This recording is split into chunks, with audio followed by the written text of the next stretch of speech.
faculty thinks I've gone loopy, like some kind of spongy Mobius strip. That's why I'm here, isn't it, Dr. Dekker? I can see people's dreams. I've set up an experiment. My dad is trying to hurt me. Quantum suicide. Have you heard of it? If I concentrate hard enough, and I know when the person's going to be asleep, I can have the dream with them. Well, let's call him God. He creates this world for his amusement, something he can play with and occasionally alter to suit his mood. It feels like the paintings are watching me. Sometimes, when I walk through a door, it takes me somewhere else. Literally somewhere else. God loves chaos, but something goes wrong. Man and woman evolve. What was once chaotic becomes, well, more ordered. Starts as a door-to-door saleswoman. Double glazing, probably. Dr. Dekker, I think we both know what you dreamed about last night. I've seen its silhouette changing through the window. Because he thinks I'm evil. Because I can see things other people can't. On the basis the central component of our universe is chaos, science can only document a perception of the chaos at any one given moment in time. I did what you said, Doctor. They arrested me. Which means that at any given moment, we can choose to alter our perception of the world, no matter how much chaos that would cause. I thought you were supposed to fix me. I'm telling you, it's eating people. And you're just laughing. You're insane, Doctor. Listen to me! You're not listening! It's your only bloody job!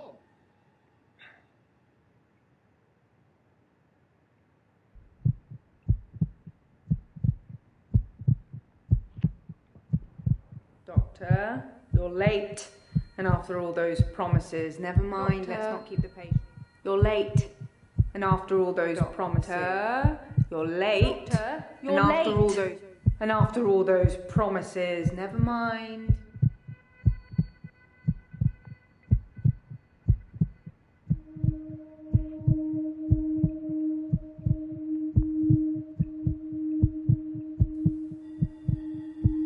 Doctor, you're late.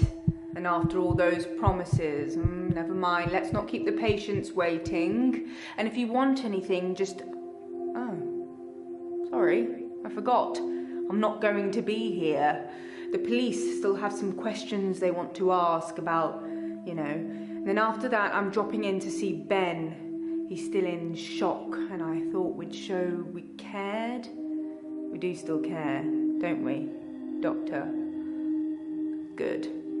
Anyway, I hope you're all caught up on Dr. Dekker's tapes. I think Mariana is in first, but I'm sure they'll all become a blur by the end of the day. I'll see you later. Or tomorrow. Probably tomorrow. I'll leave it to you then. All right.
I'm Nathan Peel. I'm a supermarket worker from, well, hell, really.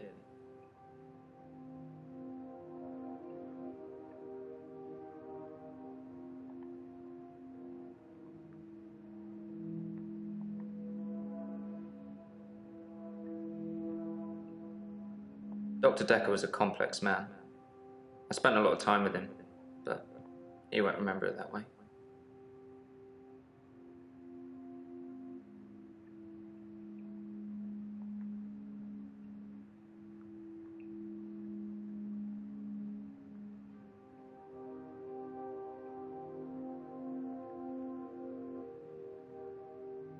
As far as Dr. Dekker was concerned, we had Monday, then moved on to Tuesday. But me, I had Monday 5, 10, 50 times before I got to Tuesday.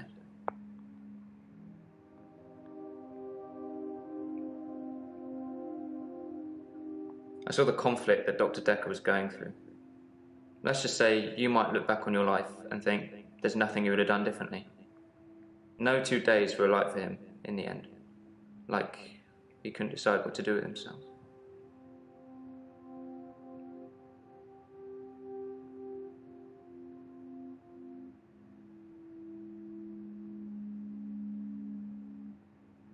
I watched that Bill Murray film, Groundhog Day, to see if there's any clues. To see if there's any clues.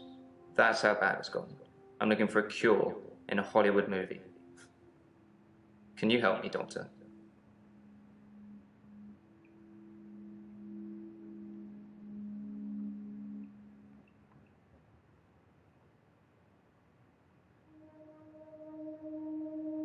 He was like a kid in a sweet shop. He had so many options, he didn't know what to do. I suppose if you take too long picking, all your options run away.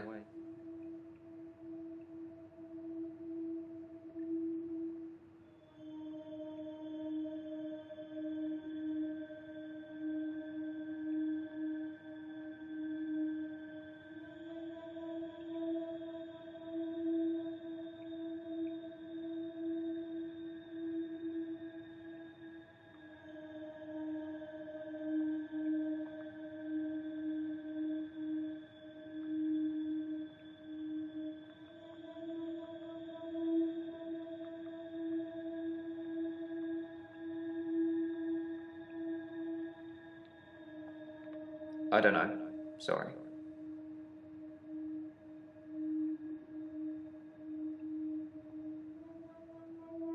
I don't know how, but thank you, Doctor. This is our first time around, and I trust you.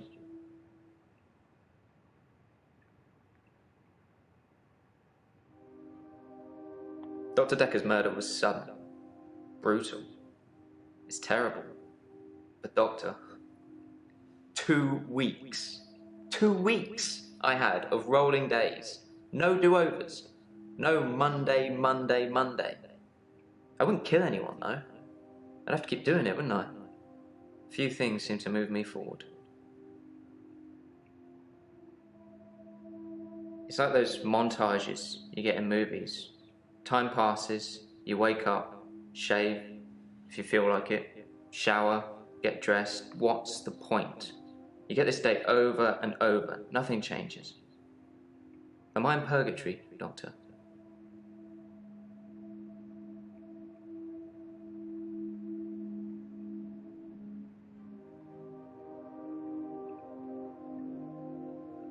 I'm Nathan Peel. I'm a supermarket worker from, well, hell, really.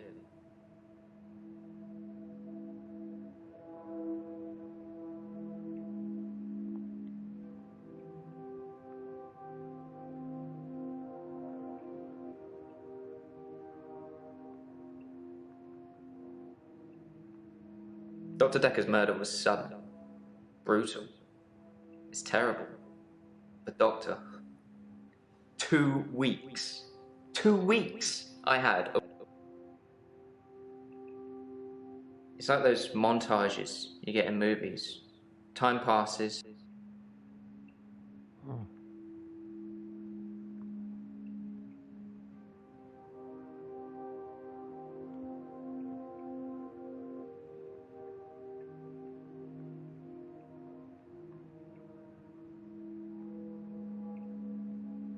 Because I'm stuck between this day and the next.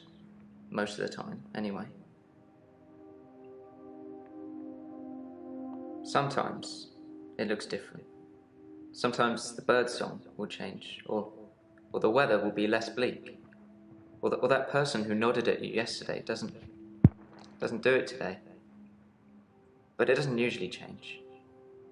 You need a tragic event for change, like a murder. What are you talking about?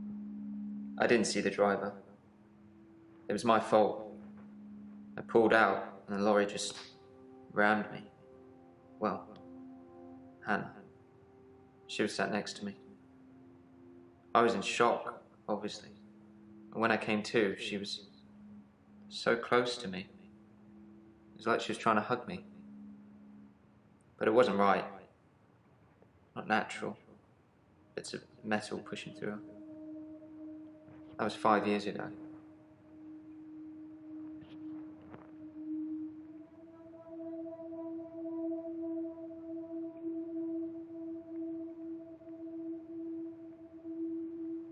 I was fine for quite a while after the accident. Well, being treated for depression. I thought I was cured. It was only recently after meeting Dr. Dekker that I had a strange deja vu. I'm exhausted. Doctor, is our time up?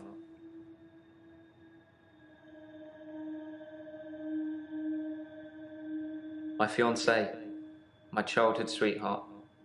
We met at secondary school. She was head girl, I was the quiet one. She liked computer games, so I instantly fell for her. I proposed in Goldshire. She said she didn't date elves, so I leveled up to a human necromancer and asked again. Sorry, it's Warcraft? We spent a lot of time on there.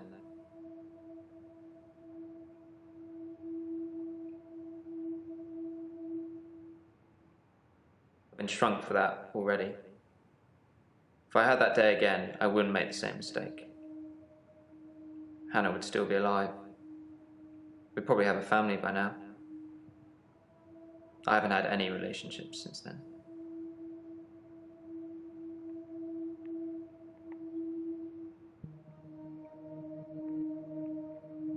You think?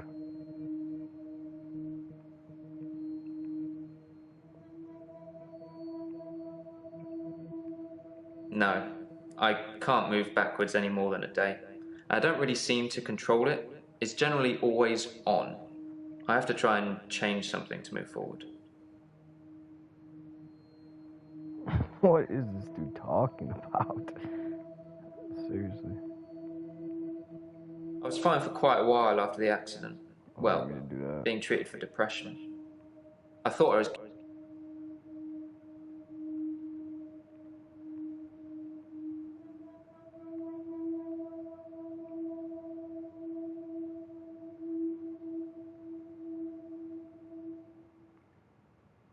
Most of my days a blur.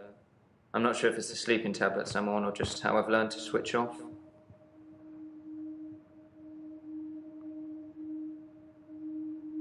I'm on temazepam. Dr. Dekker prescribed them for me. He thought I would sleep through to a whole new day. I didn't. We played World of Warcraft a lot together. I guess it's not the cool thing to do anymore. But we had a lot of memories there. To be honest, it reminds me a lot of life now. The same thing over and over again. Bring me X bunnies to make a stew. Y badger teeth. Rinse, repeat. Maybe I'm just grinding life.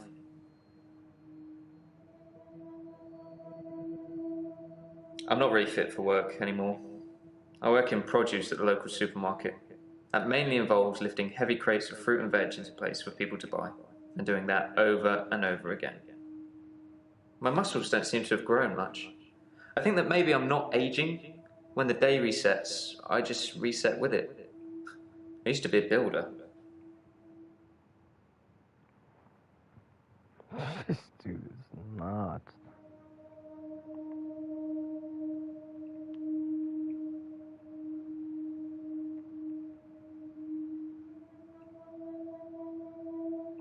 I'm not really fit for work anymore.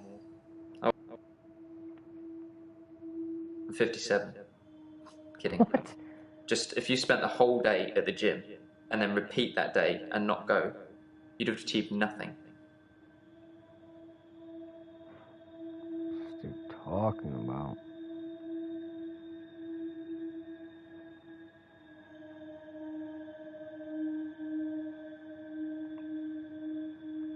Let's go meet someone else.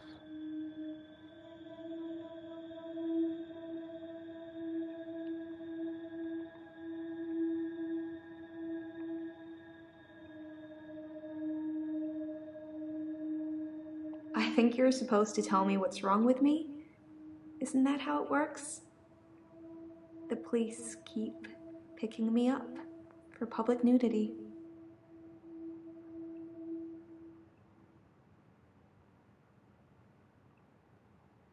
I black out. And then the next thing I remember, I'm naked on the beach, like I've been washed up on shore. Nobody's pressed charges yet, but I can feel it. The police are getting suspicious.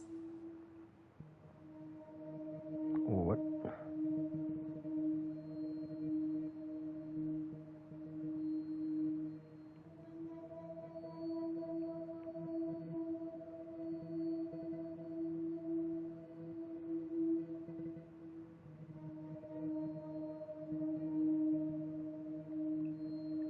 I work for myself.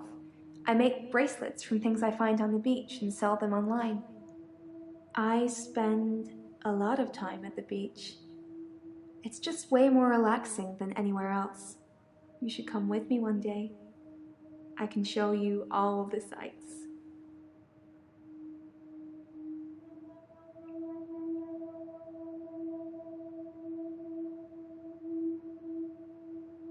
I do suffer from blackouts, which is strange as I can hold my breath for a really long time. But I'm not swimming before I black out. Dr. Dekker thought it was anxiety originally. Then he worked it out.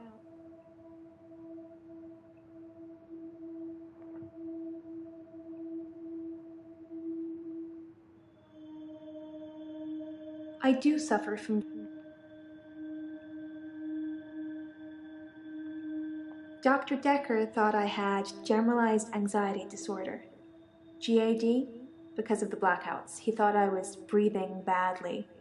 Do you think I'm breathing badly?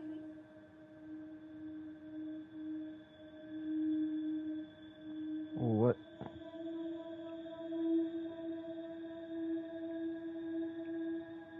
You can check my breathing if you want. Do you want me to lie down? Can you tell just by looking at me? I'm not worried about it, just if you are.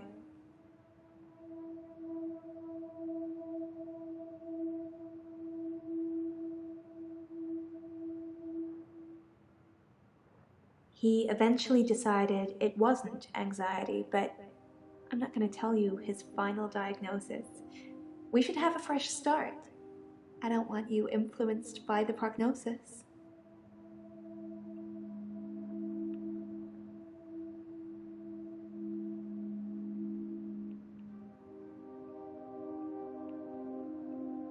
I'm not sure holding my breath too long is causing blackouts. I mean, it could, but I don't remember ever having a blackout when I'm holding my breath.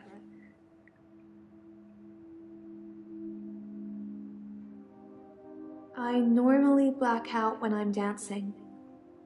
I like dancing. Do you like dancing?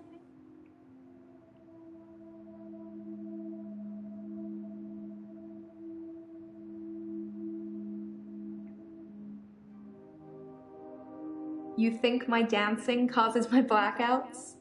No, I know it's the last thing I remember, but I don't think it's that. Sometimes I remember more, but I'm tired now. Is that it for today?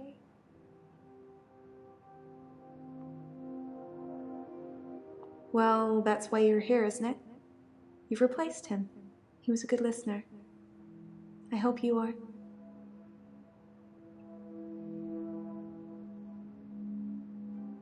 Cool. I dance to anything with a beat. Dr. Dekker could really get inside you. It was, unsettling. But you let him do it.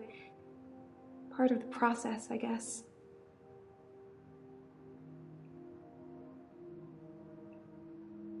I want to stop having the blackouts. I want to stop waking up at the beach. I want to remember those entire evenings. Can you suggest anything that might help? Jeez.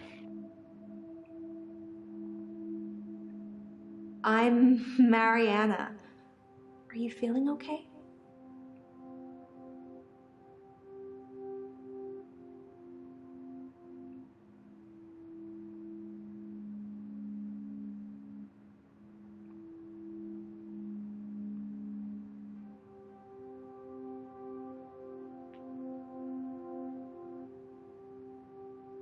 That's what Dr. Dekker would say.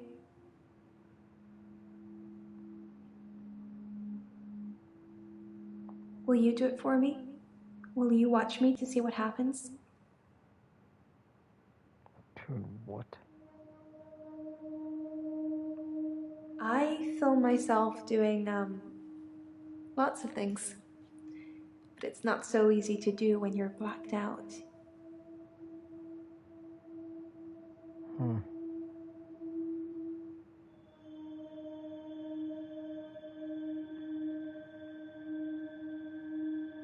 So, it's a date then.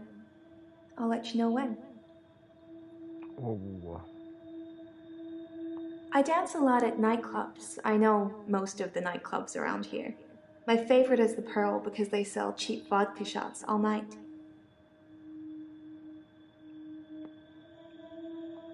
I don't drink.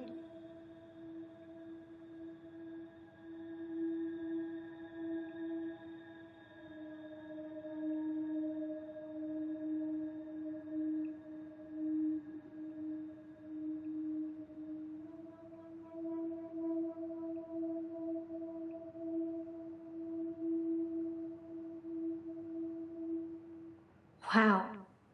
Let's get straight to it then. I'm not sure I feel comfortable speaking with you about that at the moment.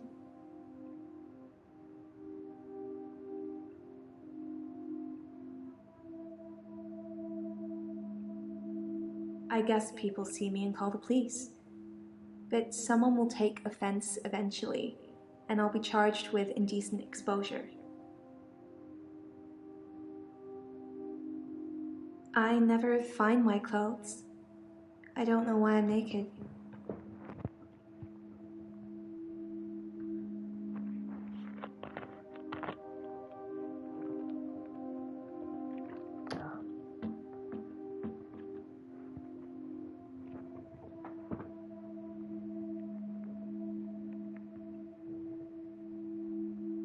Like you're not listening.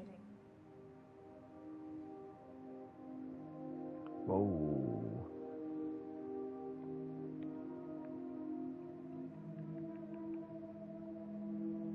I've been a patient here for 3 months. Today is my patient birthday. Do I get a cake or something?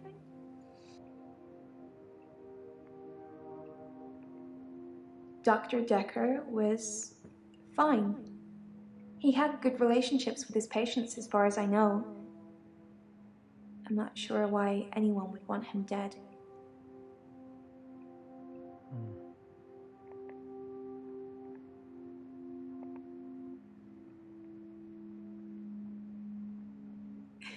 That is so...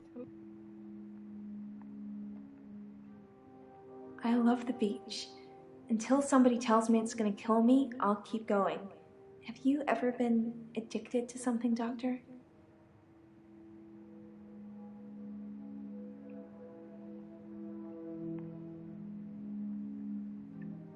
When I wake up, my hair is dry, but it's pretty hot at the moment. I get baked quickly by the sun. It's possible I've been in the sea during my blackout.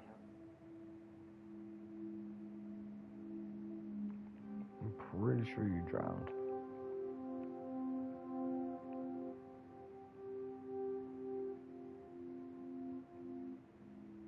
That's a shame.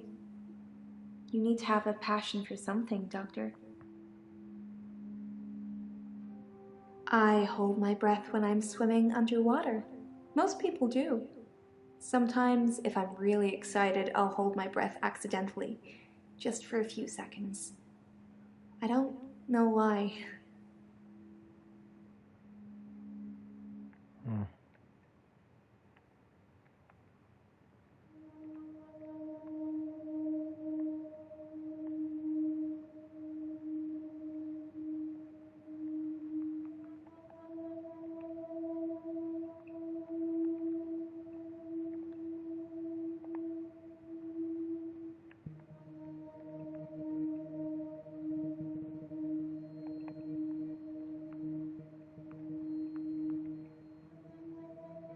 When I wake up, my hair is dry, but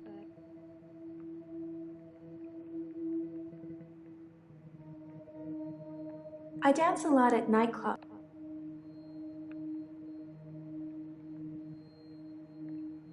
I got you only get so much time to ask them questions or something. I think that meter is at the bottom. Or something, dude. I'm Elin. I'm 25 and I'm a nurse. God, I sound like I'm on one of those dating shows.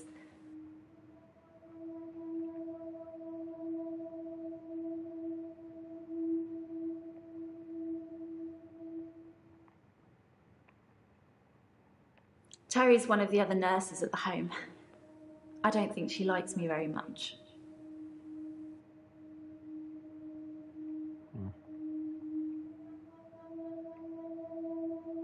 I work in a nursing home for the elderly. I basically do end-of-life care.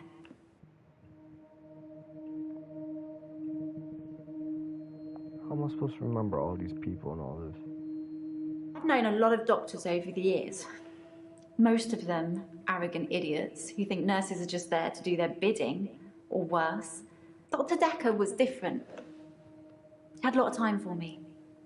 He was interested in my problems.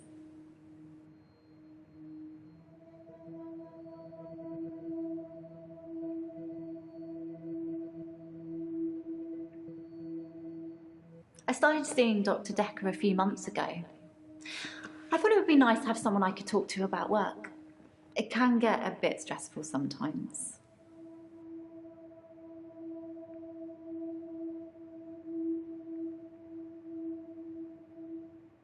It can be sad sometimes. I don't like losing a patient, but that's the job. I don't get stressed about it or anything. What?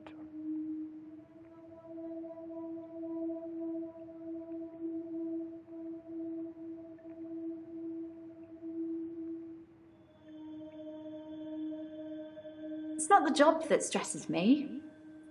It's the people I work with, the other nurses. They're mean to me.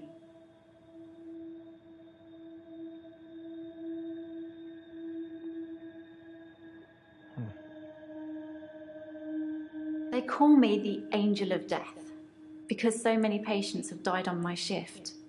Shady. I don't think they mean it. Obviously, it's not my fault.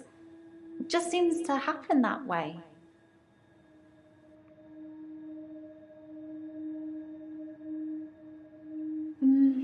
Three last month. 3 the month before that, I think. But only 1 so far this month, so that's good. Although one of my patients, Hilda, I don't think she's got long.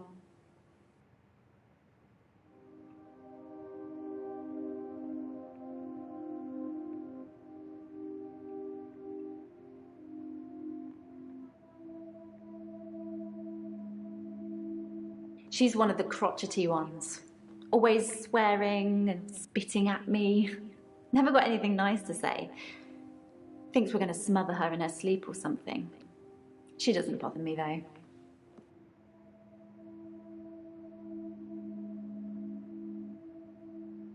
She's one of the crotchety ones. Always swear. They call me the...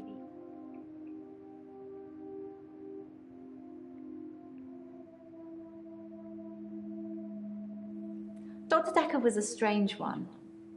He wasn't what I expected, that's for sure. I had mixed feelings about him.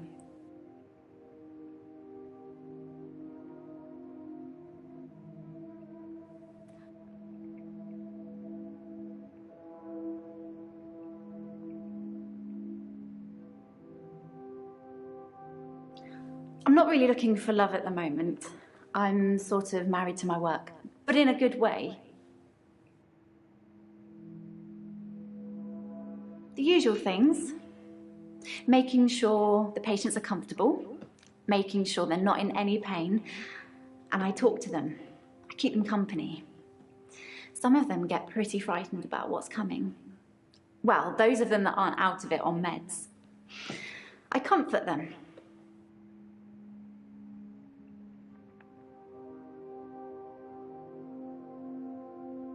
Death is frightening, isn't it? Isn't it what everyone's afraid of? The great unknown. No one should have to face that alone. I don't like it when patients are heavily sedated, especially when there are alternatives, like herbal remedies. I mean, imagine if you only had a few days or weeks left to live. Would you want to spend it asleep?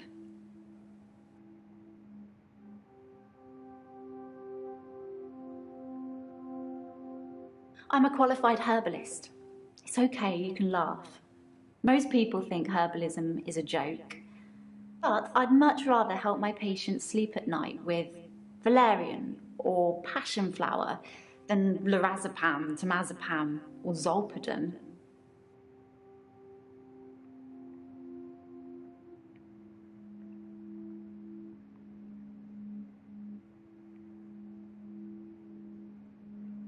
Exactly. I feel like it's almost criminal. Like you're robbing people of their last moments on Earth. You should be able to savour the experience, not sleep your way to death.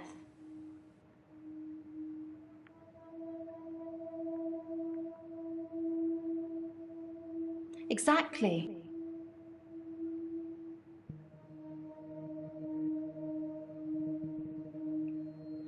I'm not saying anyone should be happy about dying. I've seen lots of people die, and it's a special moment. There's literally nothing else like it.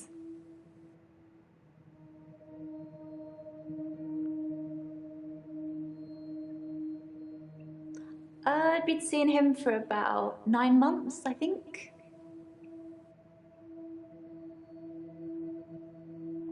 Maybe it's natural to have mixed feelings about your therapist. I mean, you tell them all your secrets, and they have all this power over you. You've got to trust that they know what they're doing. I think Dr. Dekker knew what he was doing.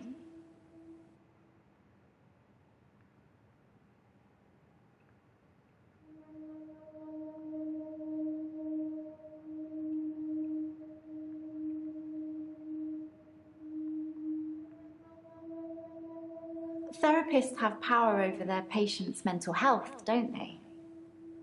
I mean, if you really wanted to, you could probably really mess me up. It's okay, Doctor. I trust you.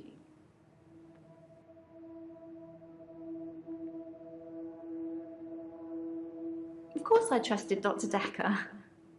He was my therapist. Why would I see a therapist I didn't trust? I think it's terrible what happened to him. So awful. No one deserves to die like that. How'd he die? I don't know how this dude died. It ain't saying. Who is this dude? I got 2 more people to ask. My name is Claire Castleford, and as I'm paying a small fortune for these sessions, I'd expect you to be up to speed, Doctor. Call with me. The most shocking thing about Dr. Dekker's death is that it didn't bring it upon himself. But then I hadn't known him for a very long time. Perhaps I was wrong about him.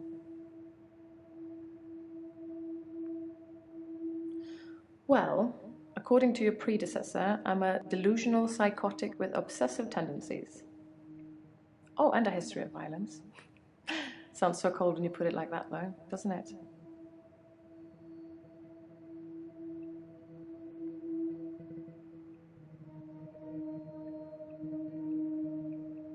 To be fair, there was only one violent outburst that hardly qualifies as a history of violence, and he provoked me.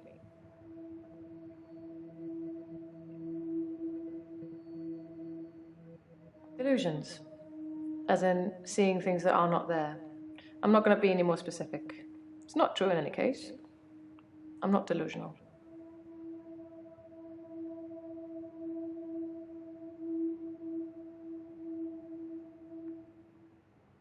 I'm obsessed with my husband.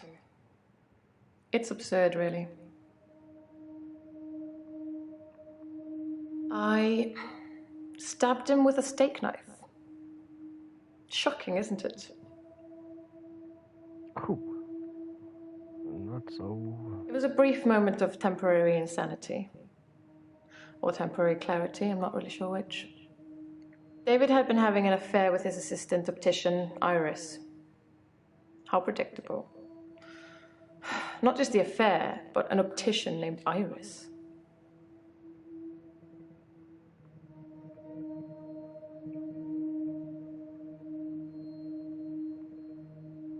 Because he is here. And he shouldn't be. Whoa. Lucky to be alive. He almost died. My husband is not a well man. We've been having problems for a while now. His health, if you can call it that, has been deteriorating rapidly in the last few weeks.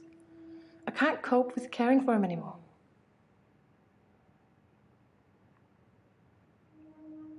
David has trouble looking after himself. Sometimes I'll leave the lake house and he's just sitting in the rocking chair on the porch. And when I return the next evening, he's still there, just staring into the stars. He needs help, I know, but I can't hire anybody to care for him.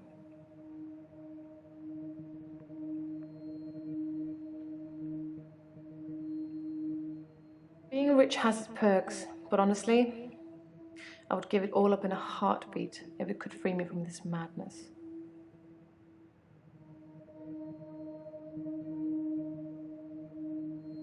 David's staying at the lake house. It belonged to my parents, but I don't use it much anymore. I have the main house to myself.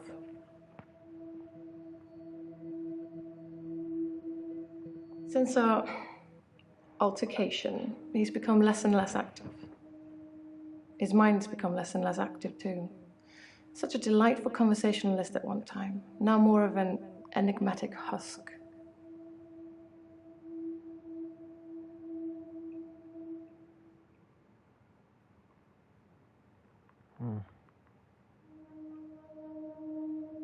I tried to hurt David once. That's why I'm here, isn't it? I'm not proud of my behavior, but I was very angry.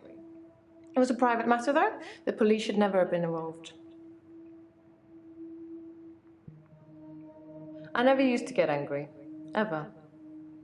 If you're angry, you're not in control. Isn't that right? And it would be very bad for me to lose control.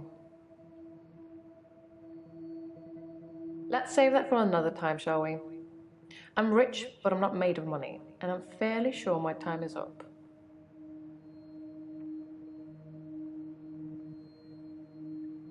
Keep up, Doctor. David. I knew that. I didn't even know why I did that. The police seem to think I'm dangerous. I'm only sitting here talking to you because I have a lot of money. Otherwise, there's no doubt I'd be thrown into prison for a very long time. That's why I need your help, Doctor.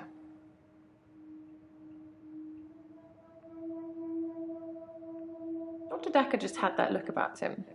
You know what they say about us crazies. Takes one to know one. I suppose after what I did, there are people that might think I belonged in prison. What do you think, Doctor? Can I be saved with therapy, or should I be locked up like a dangerous criminal?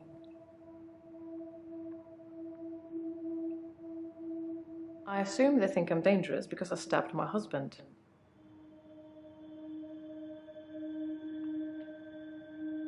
You have a lot of faith in your abilities. That's good. I look forward to being completely cured.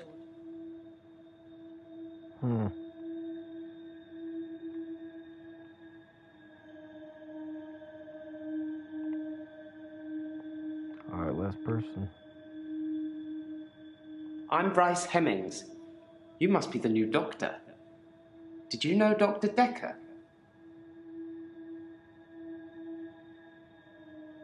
He was an antagonistic psycho. I hope you're not from the same school of thought.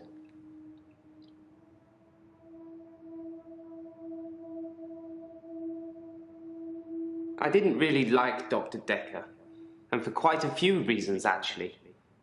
I'd rather talk about my own problems for now, though, if you don't mind.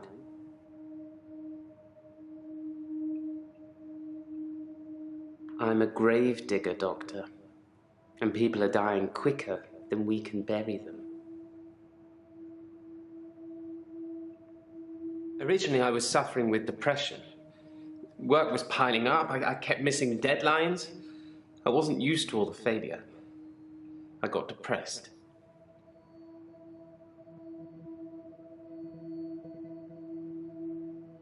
You'd think being a gravedigger had its perks, but it can be very stressful. There's a trend going towards burial rather than cremation again. And as well as running out of space, we're running out of competent gravediggers. At least ones that can use a shovel, that is. I'm not feeling anywhere near as depressed as I used to, though. Not since I got the extra hour. At midnight each day, time as you know it freezes. In my world, it just slows down to almost a stop. But I don't. I'm free to wander around and do as I please. An hour later, normal reality continues. It's my very own midnight hour. What? Yeah, some of these people are nuts.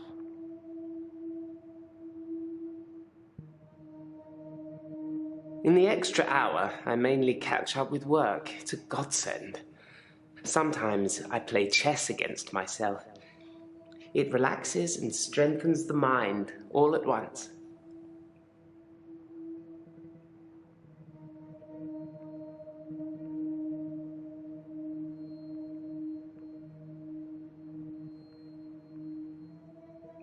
Dr. Dekker would say one thing and do another. He would push me to do things I didn't want to do. He was getting worse towards the end. I'm surprised he didn't kill himself.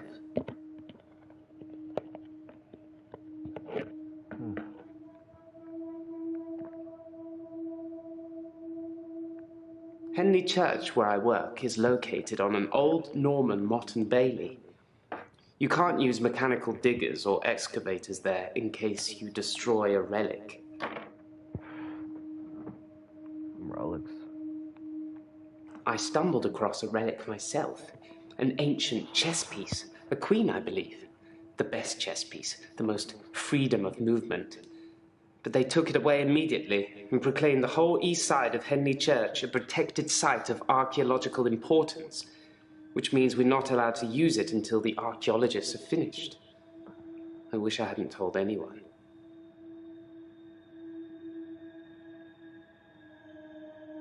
Henley Church is relatively small.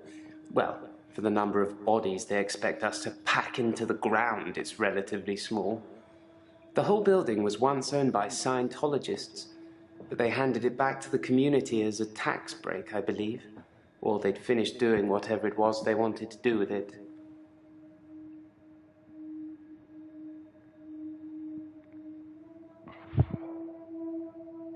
I'm not sure I believe in any religion anymore. I used to believe in God, but not anymore. There are too many religions to pick from, don't you think?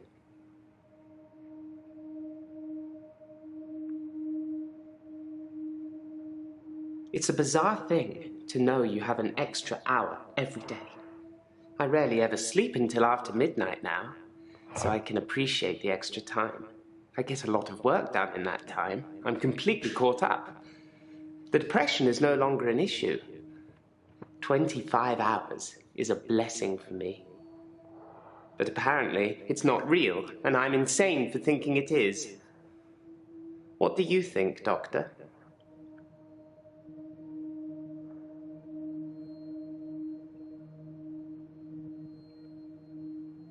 Then we disagree.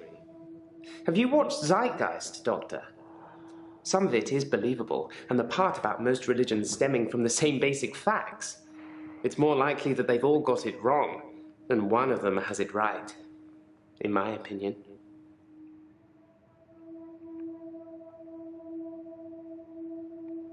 I thought it would be too early to make a diagnosis, but it's good you're having a go anyway.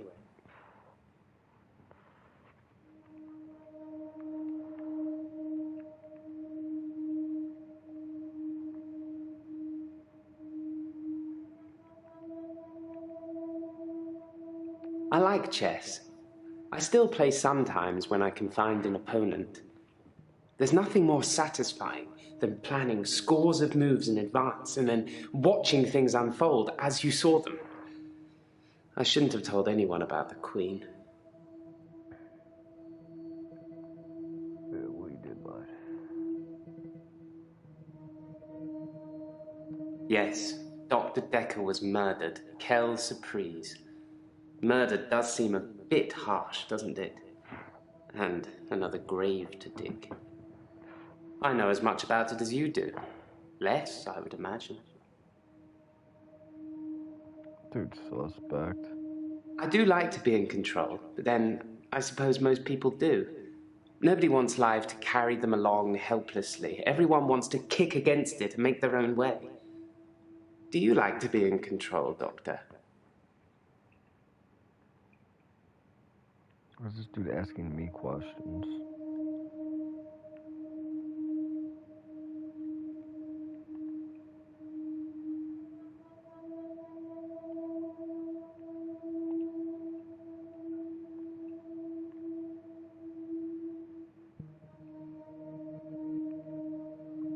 I'm also no. Dr. Dekker was very controlling, but he unraveled at the end. Watch out for that, Doctor. That's personal. He couldn't keep control of everything, of everyone. He just set us up like dominoes, but we all toppled in unexpected ways. You'll find it all out in time, Doctor. Just not today. Can't have your head exploding, can we?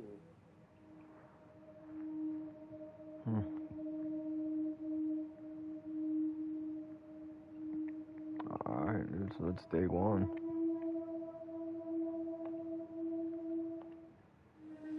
Oh, Doctor, glad I caught you. I thought you might want to hear what Ben had to say. Quick catch up?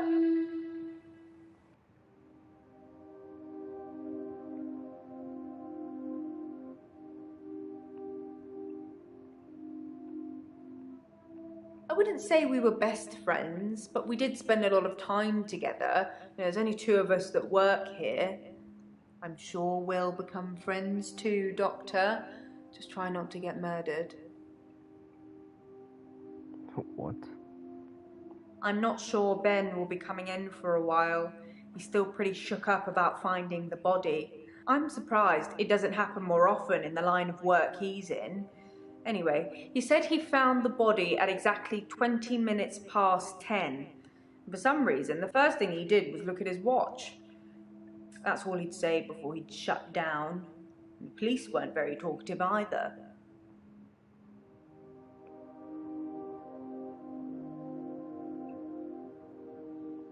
Sorry, didn't you know? Ben's one of the night shift cleaners.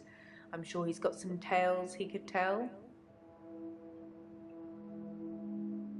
Why don't you got shoes on? The police wanted to know what I was doing Valentine's night, you know, when the body was found. I was at home, all on my lonesome. So I guess that makes me a suspect. I think the police want you to make a short list of suspects, or maybe even find the killer. You're seeing all the patients that were on the books when he was killed. There was no forced entry, so they think it might be someone he knew, or someone who had access to the office.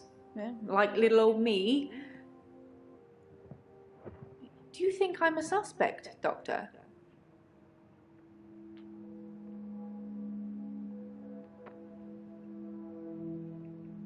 Yes. Ben found Dr. Dekker's body on Valentine's night in his office. In your office.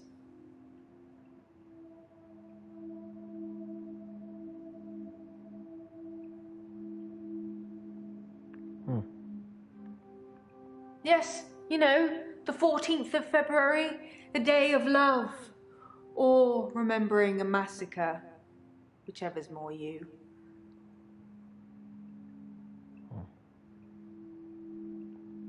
And you barely know me. I'm flattered.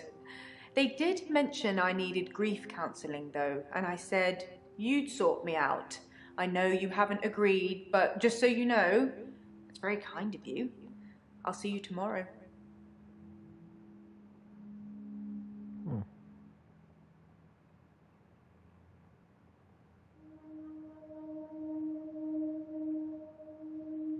I wasn't really in his social circle, so I don't know if he had any friends.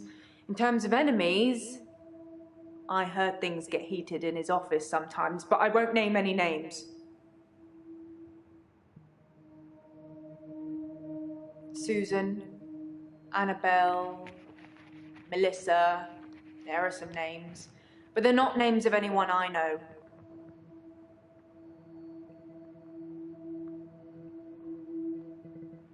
He was stabbed, so that's quite a personal thing to do. You know, I wouldn't be surprised if it was one of the patients who had a problem with the treatment they were getting.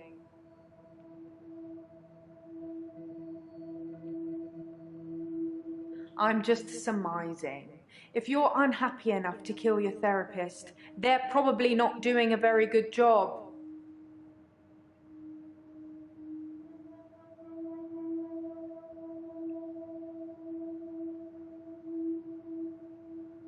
I don't know exactly, but a stabbing of some kind.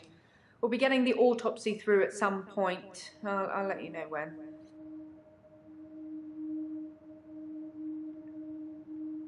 I didn't see it myself, so I don't know. But I heard it was a bit of a mess with all the blood and everything. You know, they have people who clean up after such things, though, so you really can't tell, can you? But don't worry. That's a new chair.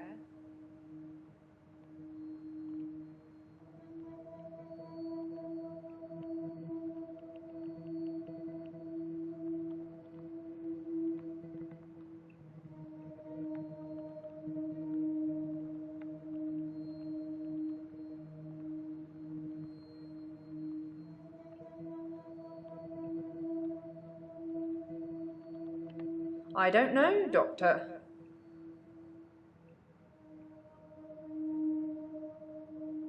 All I know is the police took his chair. Forensics, I suppose.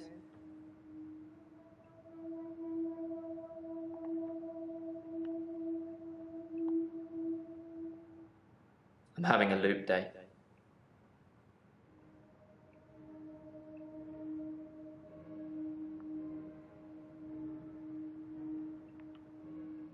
It's a do-over day? You won't remember. What's the name of your assistant again?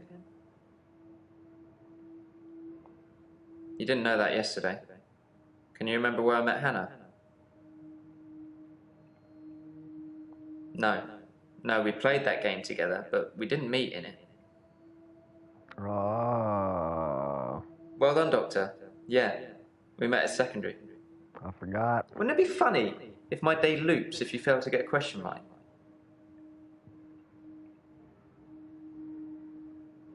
I suppose it's funny for you. You won't remember. Anyway, I think I'll probably head home. This isn't helping.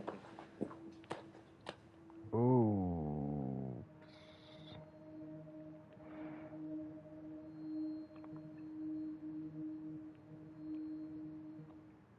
I'm having a loop day. It's a do-over day. You won't remember. What's the name of your assistant again? I suppose you did remember that yesterday. Can you remember where I met Hannah? Yeah, at secondary school. It's been fun, but I've got a pill.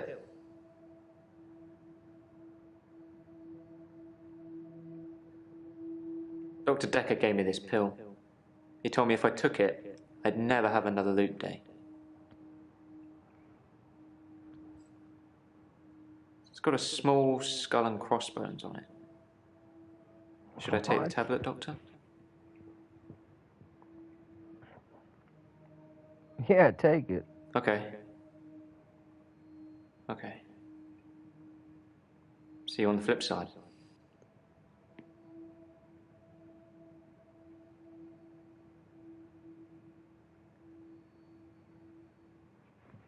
Mom?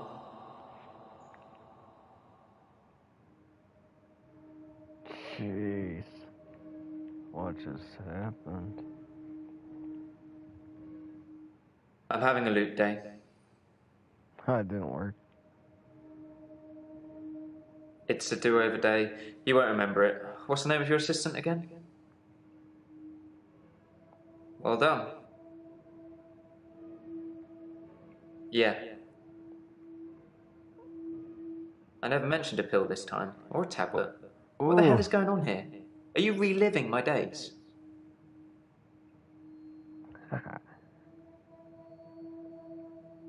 Something somewhere has changed since you arrived. Like some kind of sim theory. It's a thing. Some professor believes we could be living inside a computer simulation and someone is controlling us. And there are millions of these sims. And someone, somewhere behind a keyboard is just causing havoc. I'm starting to think you have that keyboard, Doctor. Wait, don't answer that. I don't want to know.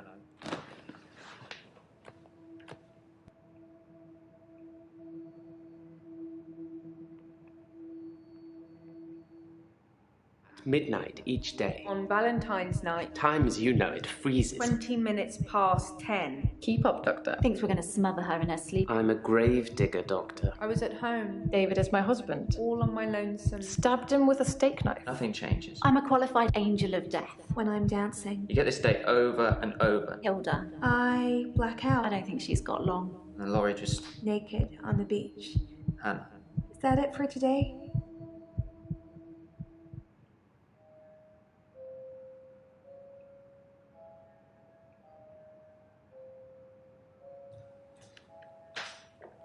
Ooh.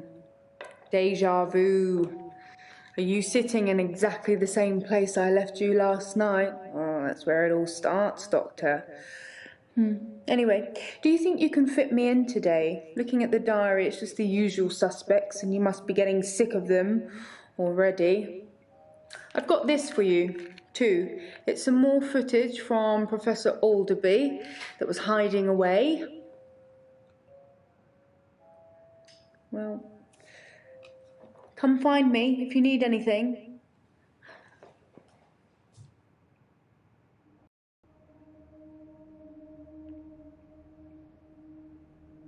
Nothing, of course. The faculty thinks I've gone loopy, like some kind of spongy Mobius strip. That's why I'm here, isn't it, Dr. Dekker? Him, God, the great old one, the elder god, Cthulhu, however you address it. Listen to me! You're not listening! It's your only bloody job! Well, let's call him God. He creates this world for his amusement, something he can play with and occasionally alter to suit his mood. God loves chaos, but something goes wrong. Man and woman evolve. What was once chaotic becomes, well, more ordered. Without chaos, he has less power. When there's too much order, he becomes impotent. So he needs to instill chaos again. And do you know how he does this? No. And yes, but you're being too granular. He needs chaos so he can return, and the only thing stopping him is you. Not just you. You and people like you. Psychiatrists, doctors, nurses. Anyone who is caring for people who are losing their sanity.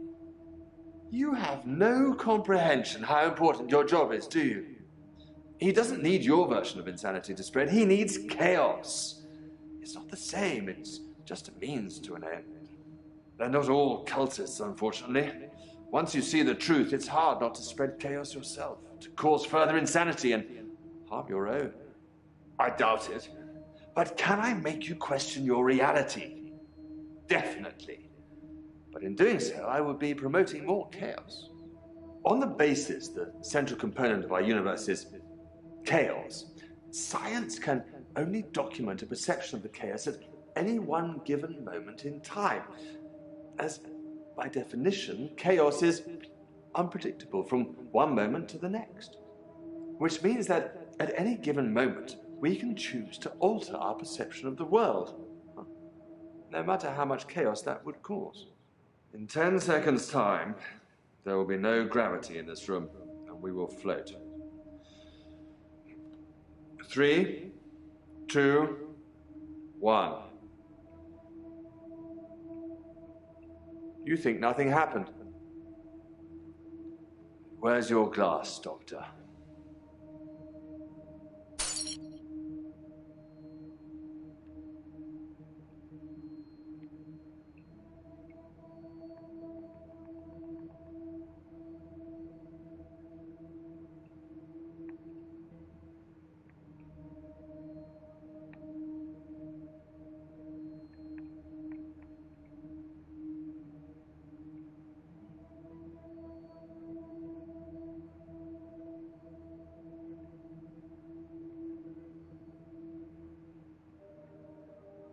Hello again, Doctor.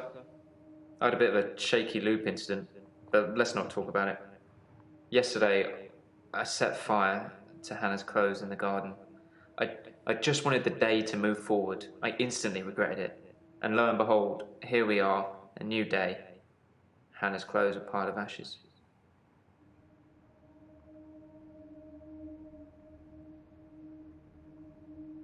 I've kept almost all of her stuff as she left it. It's just the clothes. I decided to burn those yesterday, so here I am. Hannah loved clothes.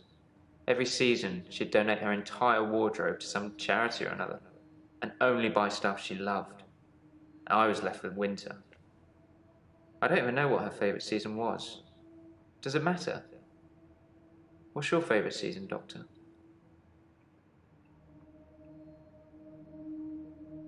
If you like winter, you're supposed to be hard-working and analytical. I suppose that increases my chances of you curing my problem. I don't think winter was Hannah's favourite season. Not colourful enough.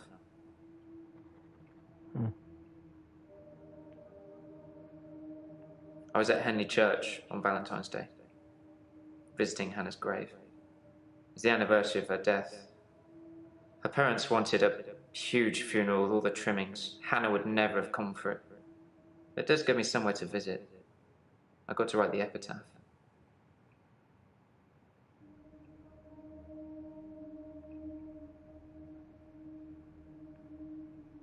We walk alone without our angel.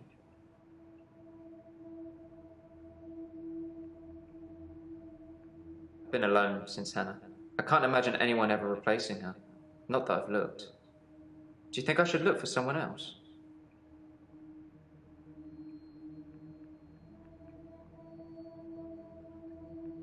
Thanks, Doctor.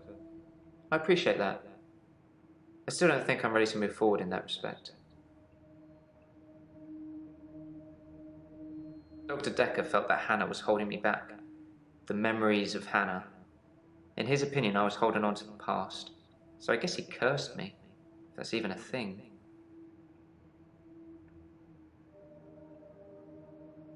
Yes, Dr. Dekker cursed me. I don't really want to talk about it, but let's just say I blame him for the way I am. Can you give me some advice, Doctor?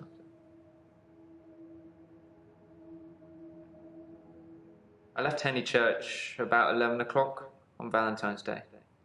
I was talking to an archaeologist who said it uncovered some fossils resembling a strange cephalopod-like creature. Strange place to find an octopus, really. What? Do you think I've got something to do with Dr. Dekker's murder? Maybe you should ask your assistant who Dekker saw that day.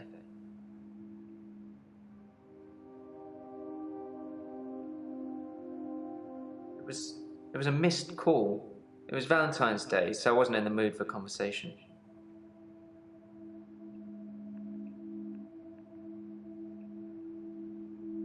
I've been trying to think how I can get past today. I've come up with a couple of choices. I could set fire to Hannah's photographs. I've got them in Dropbox anyway. But setting fire to the clothes did the trick. Or setting fire to a rocking chair.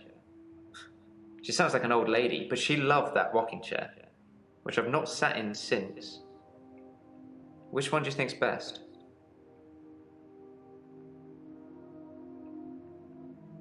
I'm not religious, but when I wrote Hannah's epitaph, I knew her parents would want some acknowledgement of the great bearded one. But she was an angel to me. She was an angel to everyone.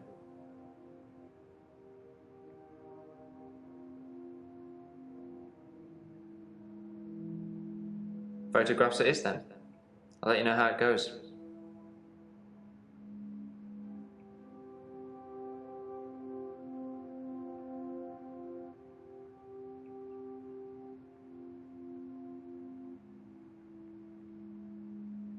She's dead.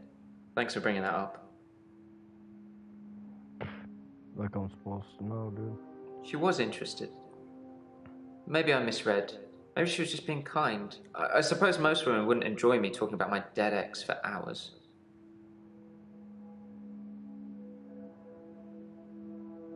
It's a sea creature, like an octopus.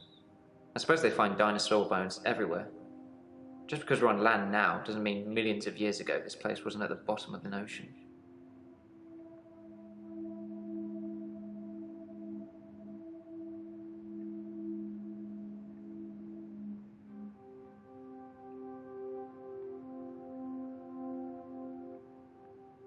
I like winter.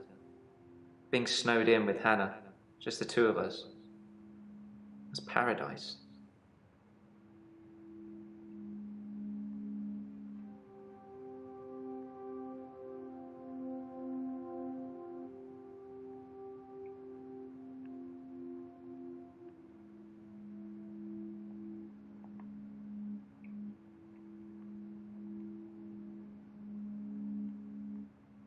I haven't been back to the beach since our last session, and no blackouts, new doctor, and new hope. You're much better behaved than Dr. Dekker.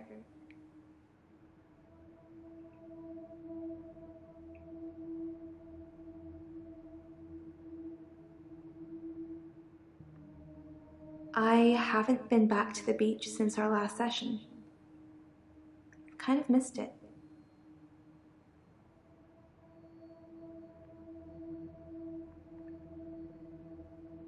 You do something a lot, you're gonna miss it. I suspect I'll go back there soon, but it's helped with the blackouts.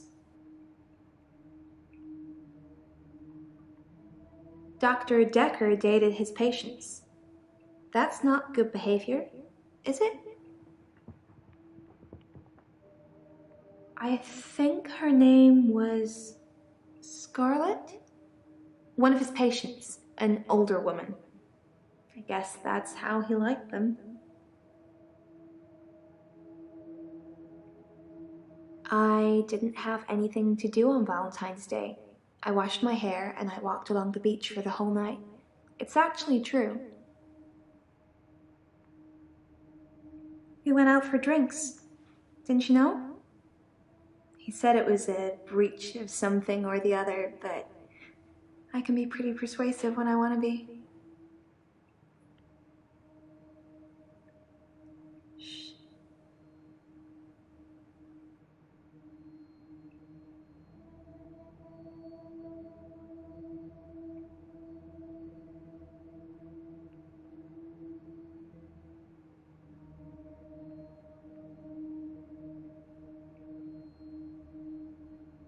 Yeah, drinks.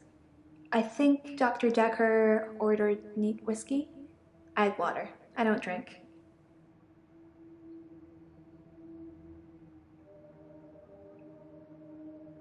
I guess it was a couple of days before Valentine's Day. It wasn't a date or anything. I noticed in our sessions that he'd been acting a little strange. He just didn't seem right. I wanted to find out what was wrong.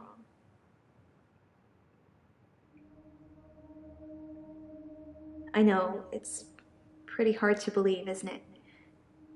I feel pretty ugly. But I think I have a nice smile.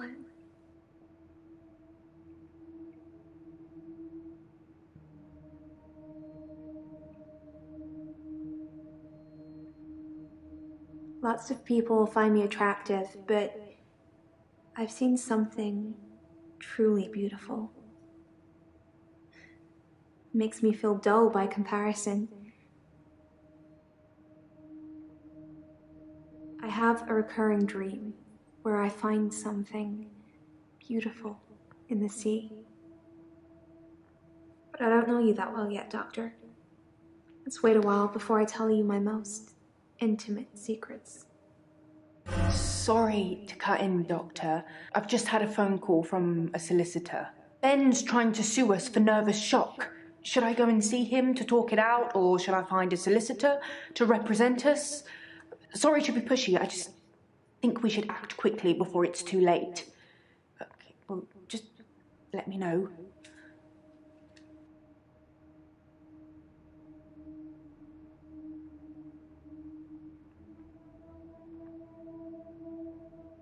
Wouldn't you like to know? Is our session up now?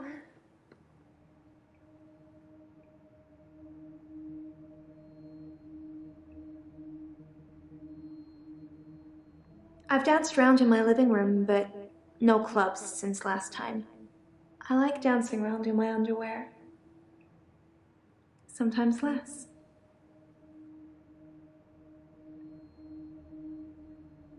People are quick to put labels on everything. I suppose Dr. Dekker was more than just a therapist to me. We had a lot of things in common, but we weren't seeing each other. I'm not seeing anyone at the moment. Are you offering, Doctor? Whoa. Some girls say that they're washing their hair when they don't want to go out, but I was genuinely washing my hair. Do you think my hair's pretty, Doctor?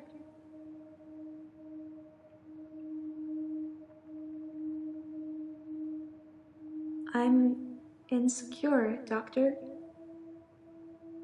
Isn't it obvious?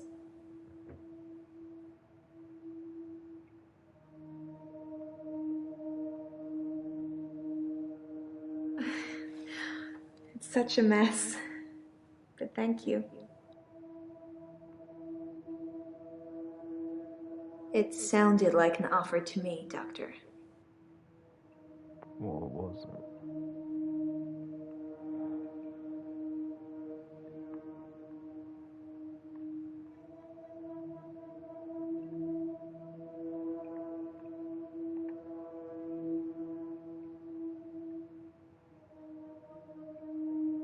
I haven't had a great day, to be honest. Someone accused me of stealing from my patients, which I would never do. Plus, Hilda's getting worse.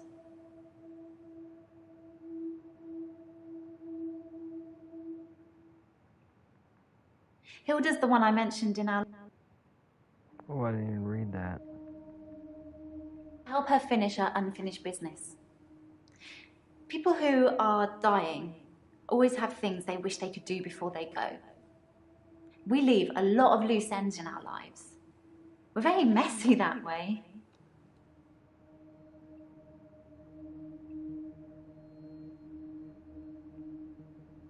Hilda wants to see her daughter. She's in Australia, so I'm going to have to use my talent.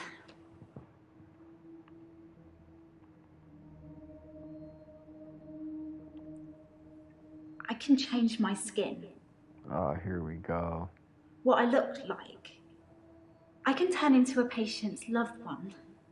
I just hold their hand and ask them to imagine that the person they want to see is sitting right here next to them, and I become them. It's how I help them move on. That's how I comfort them.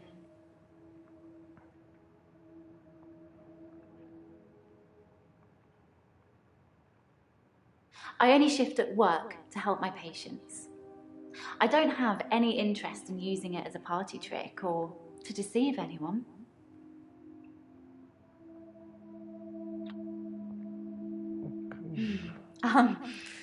Actually, I had a hot date.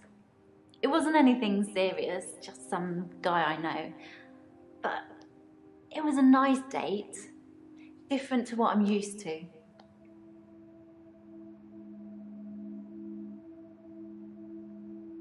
It was very traditional, old-fashioned, you know. Dinner at a nice restaurant.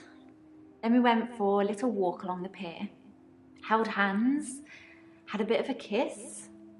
Then he called a cab and we went back to my place.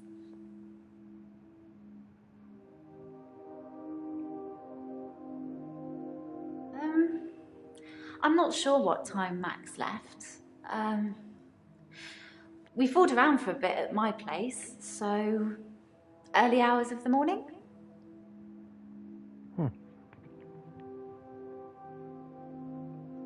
This? Well, it started with this. It's a locket. Alice, one of my patients, gave it to me before she died.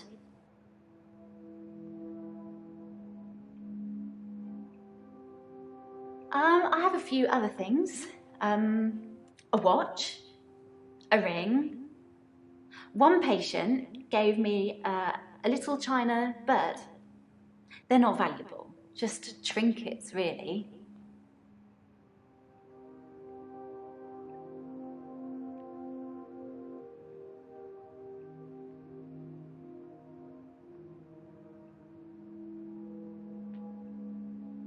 Strictly speaking, all of the patient's belongings should be passed on to family members after they die.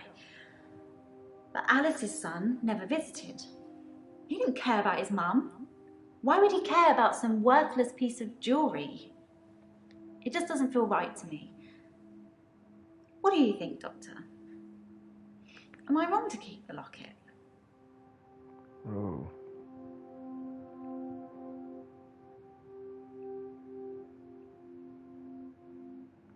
Really? I don't see the harm. Alice wanted me to have it. You and Terry and all the other nurses just don't understand. Guess so. Yes, I had a session with Dr. Dekker on Valentine's Day. 3 o'clock, I think. Just a few hours later, he was... I still can't get over it. Dude, can I get a snack real quick?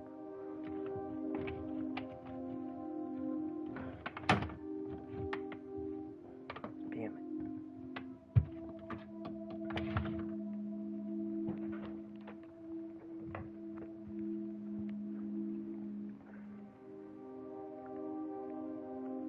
Of course, it was Terry that accused me of stealing. One of the other nurses.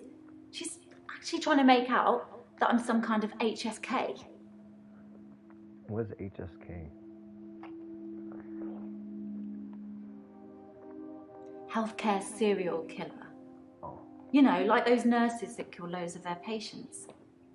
I'm surprised you haven't heard of it. Anyway, because a few of my patients have died on me, and some of those patients have given me gifts, Terry thinks it means that I've been killing them off.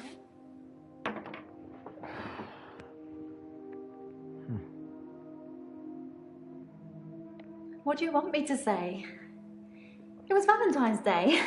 Everyone deserves a little loving on Valentine's Day.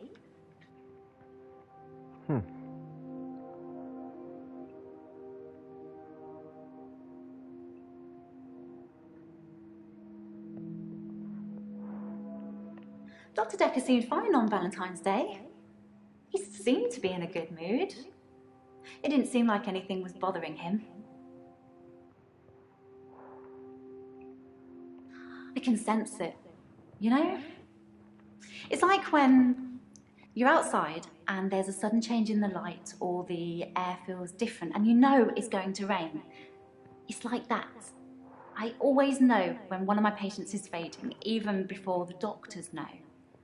Their energy changes. sounds silly when I put it into words. Oh, I sound like my mum.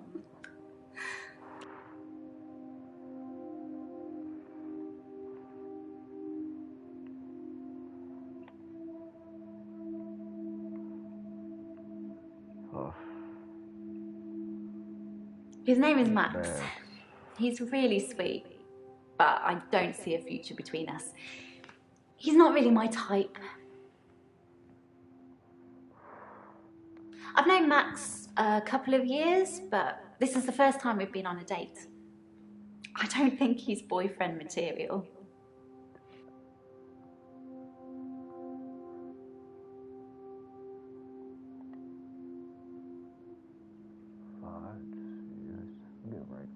The day Dr. Dekker was killed, I had a session with him in the morning at my usual time, 11 o'clock. That was the last time I saw him.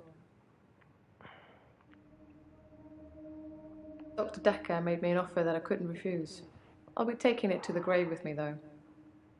As did he. It's the anniversary of my parents' death today. I went to the lake house.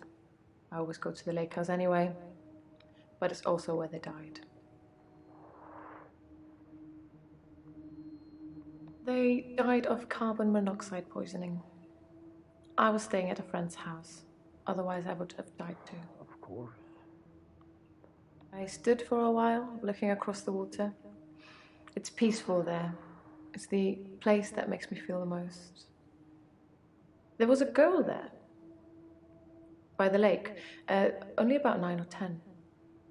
She was fishing, if you can call it that, with one of those nets on a stick. I don't know why I talked to her. She looked sad. I don't usually talk to children, but she seemed different, special. I'm allowed to talk to her, aren't I, Doctor?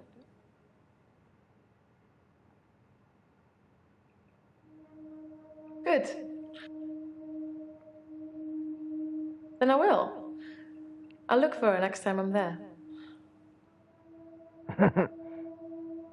David had been hunting again, and, well, she's seen some of the skins he hung around the lake house.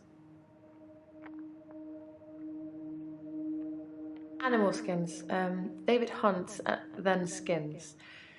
It's horrible, really. He's not really good at either job, so the skins still have great lumps of bloody carcass hanging off them. I'm sure he'll get better with practice. Okay. David wasn't there. Or at least I didn't see him. I didn't go inside. I forgot my key, and the spare was missing.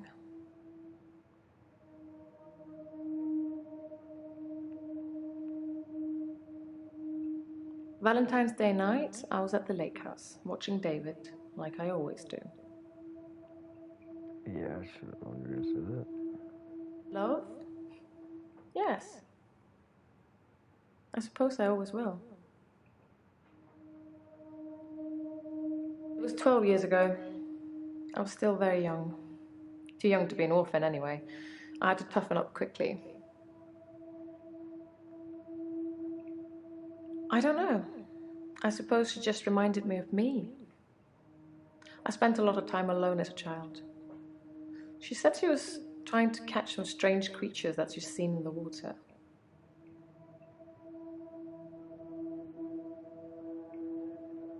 I don't know. Minnows, probably. Everything's strange when you're a child. Met isn't the right word. David has always been there, in the shadows, on the periphery. I move in very exclusive circles. You tend to see the same faces. I don't move in any circles anymore. Those people were my parents' friends, not mine.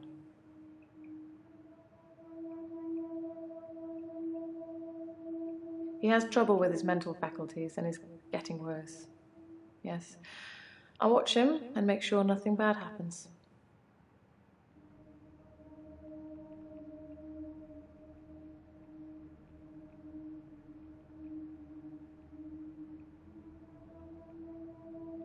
It was 12 years ago.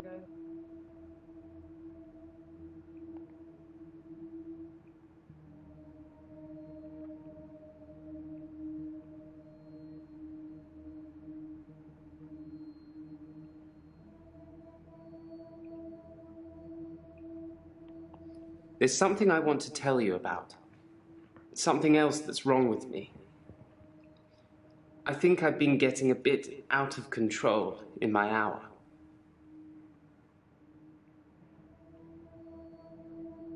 When I first got the hour, I was shocked, obviously. It took me a while to work out that everyone was frozen and only I could move, because I live on my own. What would you do, Doctor, if you had an hour where everyone was frozen? Go to a fairground?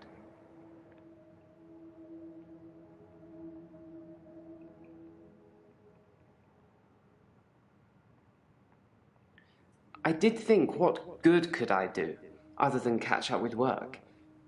I did see a woman who was having her purse snatched, so I gave her purse back, and the crook, I placed him on a bus a few blocks away. I have no idea where it was going. She'd never really be able to thank me, so I took another picture.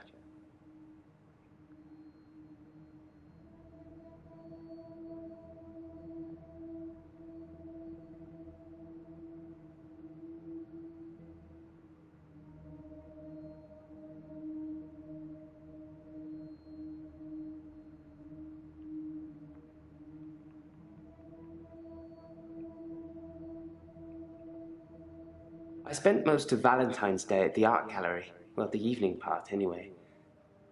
They had a display with the theme, Love Conquers All.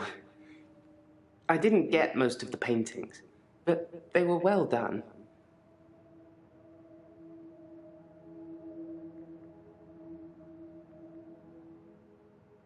I dug the grave for Dr. Dekker. I helped carry his coffin to the burial site. Do you know what? It didn't weigh enough to have a body in it. Why do you think that is?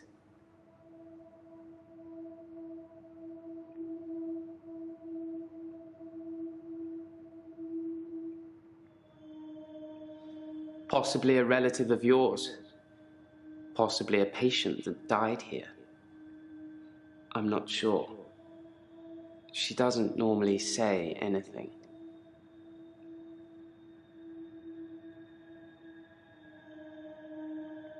No, the coffin wasn't empty. There was something in it. A decoy, I'd imagine.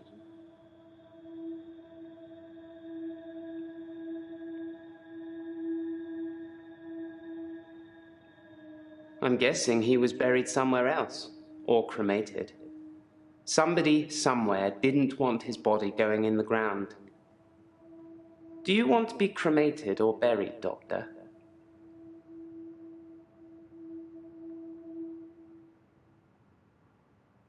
If you're buried, people can bring you back. You don't want to see people when they've come back.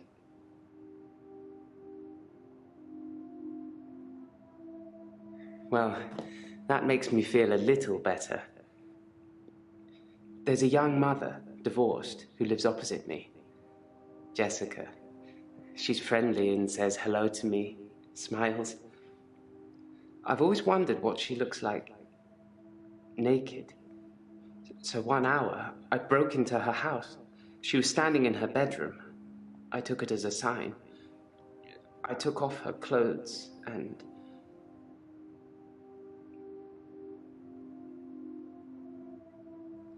I took photos of Jessica when she was naked.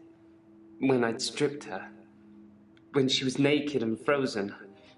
I didn't want to have to do it again, to strip her again. So I took pictures to remind myself what she looked like. That's wrong, isn't it, Doctor?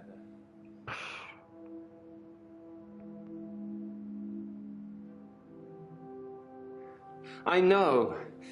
It's that bloody Dr. Dekker. He made me this way. It's all his fault. Like I said, I originally presented with depression, and everything was going well for a while. Then Dr. Dekker changed.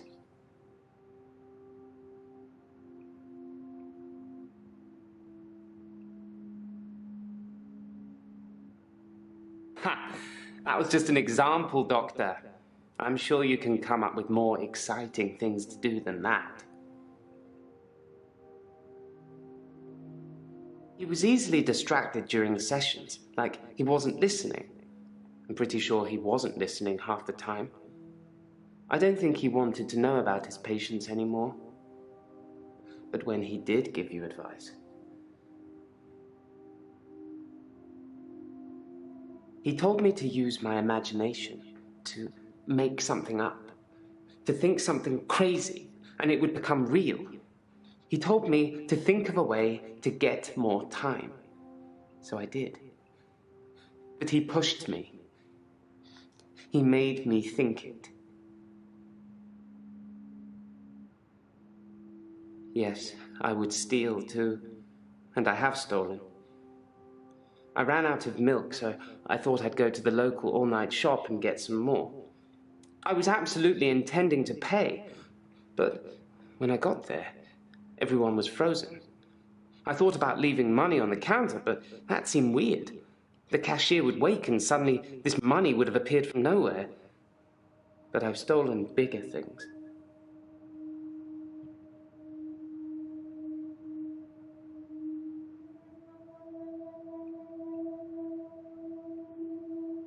That wretched dig goes on 24/7. 25/7, if you ask me. Your patient, Nathan, caused quite a stir.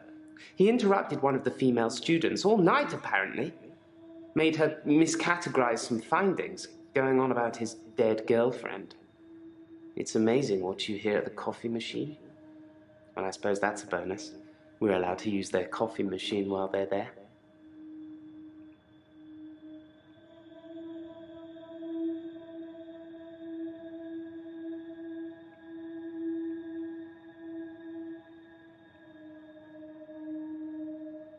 Yes, I suppose I've destroyed a few things whilst in the hour. You can be the perfect supervillain. Nobody knows it was you.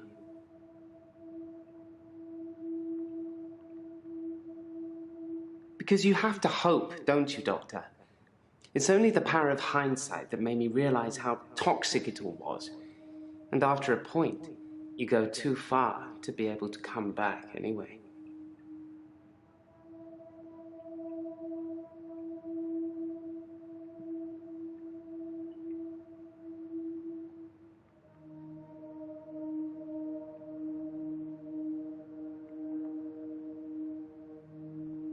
I'm Jasmine.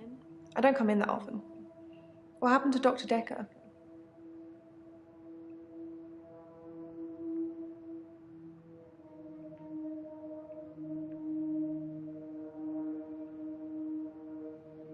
Oh. When? How? Sorry, you probably don't know, do you?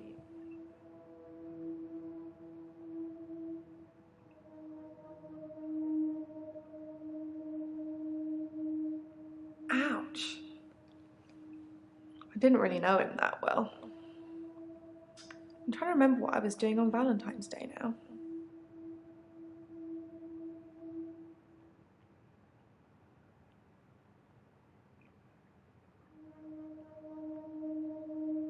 We had a display in the gallery based on Love Conquers All, so I had to work. Mainly it was a collection of giant hearts sat on things, but I ran into another patient, Bryce. I'd never really spoken with him before, but he's quite an art critic. I couldn't get rid of him until I finished work at 11. There's actually another guy that takes over on the night shift. I'm not sure if he kept talking to Bryce though. Providence is open 24 hours.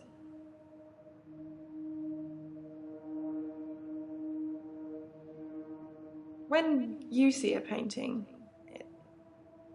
it stands still. When I see one, it's moving, like a mini film, like little vines. But when there's a person in the painting,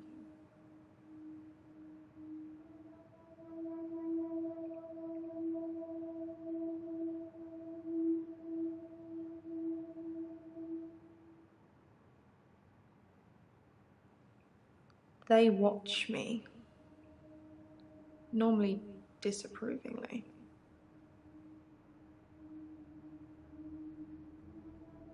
Because they don't think I know how to appreciate art, because I'm too young. Yes, of course. Otherwise I wouldn't be working in an art gallery. I love art. I love paintings. Like I said, they move for me. When I want them to, normally. When I want to really get inside what's going on. But some paintings, I can't stop. I've been working on portraits, at home, outside work. But my paintings aren't so good. Nowhere near Providence standard. I painted a man, Dorian. You know, after Dorian Gray. I wanted to try and capture someone aging, so I divided the face into thirds and painted a boy, his father, and his grandfather in each third. It was hideous. And it started talking to me.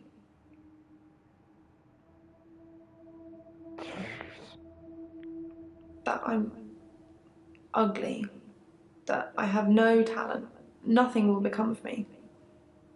Is that true, Doctor?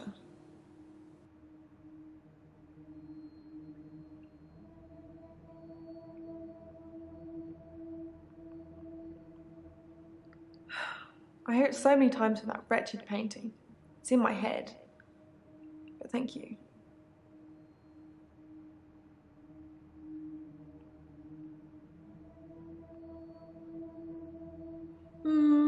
There's not much to tell. I knew he was a patient here. I'd seen him in the waiting room a couple of times. He likes art, and talking, and looking down here instead of up here. He was shy, and then less so. When I told him about my problem, he told me to set fire to it.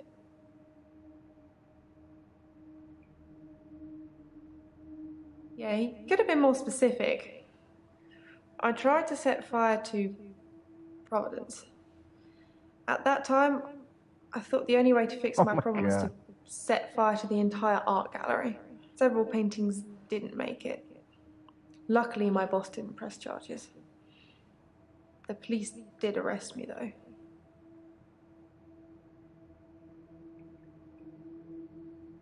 My boss, Petra, she's just lovely like that. Providence has gone through some tough times, and I've only been there a year. She invested her life savings, and it's still not making any money. Such a sweet lady. You'd do anything for her.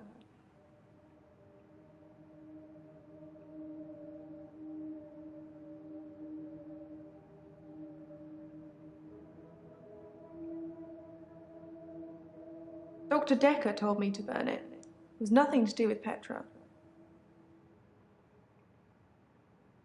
No. Why are you saying that? I don't even know if Petra has insurance.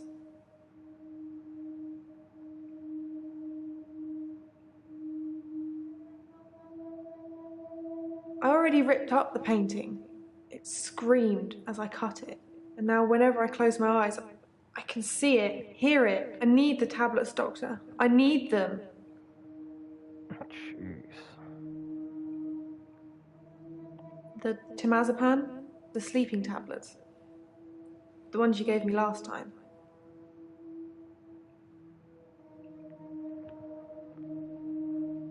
Dr. Dekker gave them to me. They helped. I know it's in my head. I know paintings can't talk. What's wrong with me, Doctor? Why do I do this?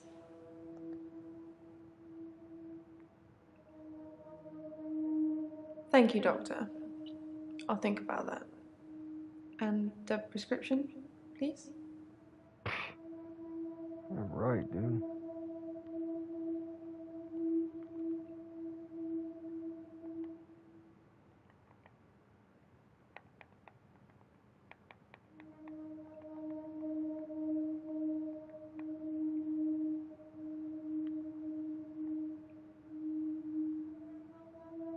I'm Lacey Hendricks. So you don't know about me then? Oh, gee, this lady. Where to start? My next door neighbour in Jobson Hill, where I live, she was murdered. 80, and they diversion burgled her.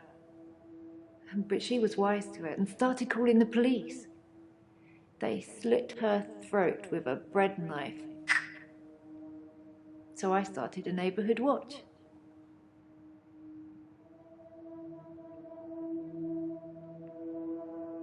It was me and Agnes. Everyone else thought we were overreacting.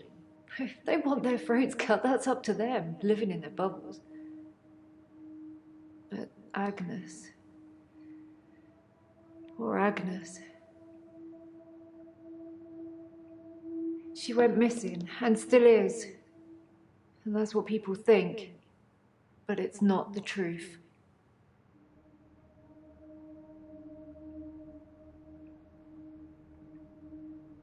It killed them. It looks normal enough. A smartly dressed, door-to-door saleswoman. I know because I heard my other neighbours shout at her. No Jehovah's! They think anyone knocking is a Jehovah. But she said she was selling double glazing. What is double glazing?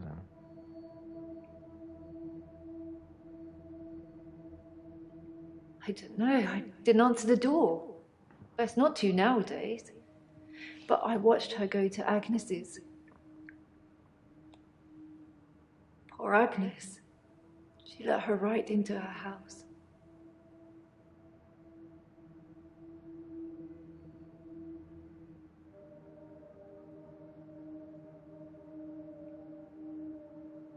I could only see the silhouette. It turned from a person into a, well, it looked like, I guess you'd call it a Medusa. Snakes for her face. And Agnes just fell to the floor. A few minutes later, the woman left, smiling like the cat that got the cream. That was the end of Agnes.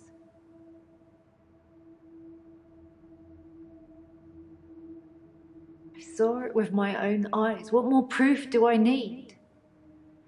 You're starting to sound like Dr. Dekker. He didn't believe me either. I didn't have much luck with him, like I said. He didn't believe me. He thought I was having a hallucination caused by the stress of my neighbour being so brutally murdered. Where is Agnes, though? They haven't found her, have they? Oh, have they? I know.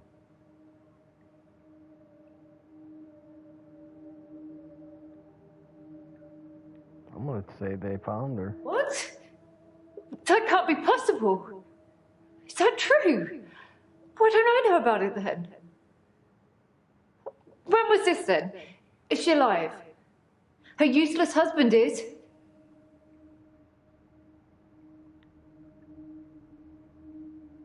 Don't know much about him, other than the fact that he looks at me like I'm 6 foot under every time we meet. He doesn't seem too bothered she's gone missing either. He did at first, when the police were crawling around. But now they've gone, that stopped. If I hadn't seen that thing eat her, I'd...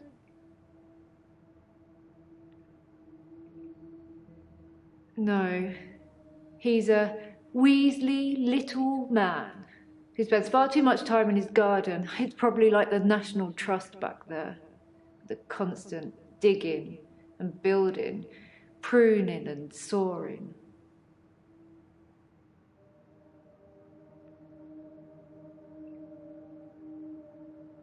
What a thing to say!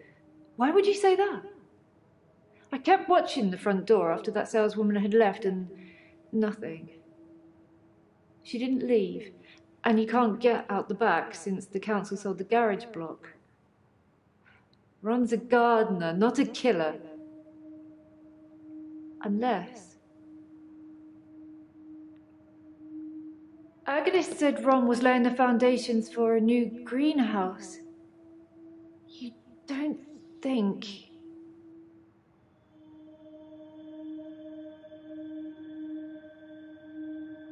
I need to call the police. I need to call them now. But they won't listen to me. I tried to tell them about the monster, but they didn't believe me. They won't believe me about this, I promise you. Please, could you call them, Doctor? I was at Henley Church. They had a service that ran right up till midnight. For us less fortunates without a love in their life. Well, now.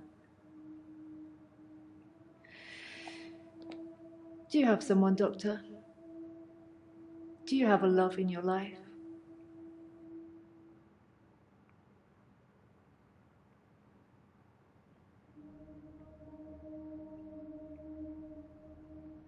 Thank you, Doctor.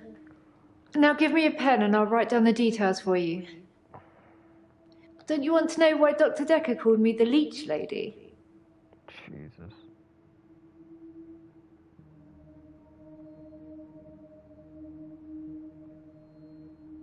Keep 'em safe. You never know who's going to come knocking on your door. Scary you, lady. He said that I leech thoughts from people. Suck 'em right out of their heads. And I can put thoughts in there too. I'm not that clever though, am I, Doctor? I mean, it's not as if I was having an affair with Ron and Agnes was in the way and needed to disappear. So I made this story up. I mean, what do you think I do for a living anyway?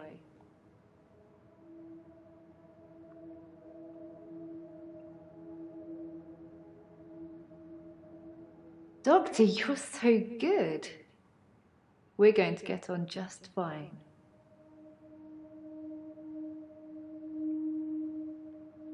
That was weird.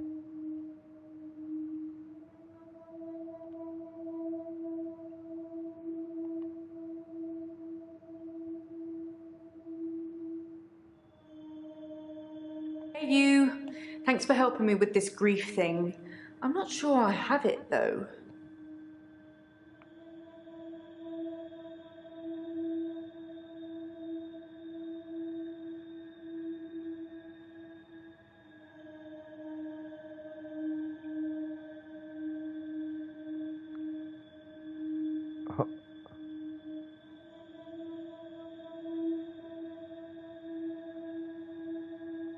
I don't really know where to start. I feel a bit numb about him.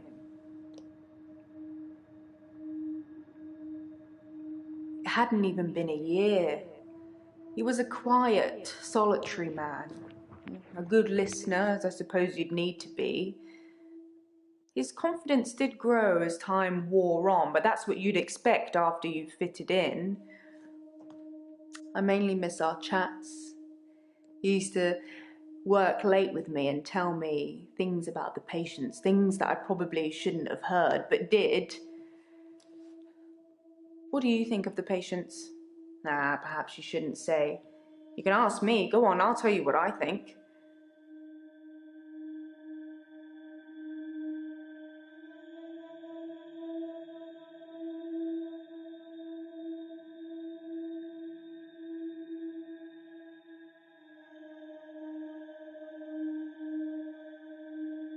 So, should I get a solicitor, or shall we try and talk it out with him?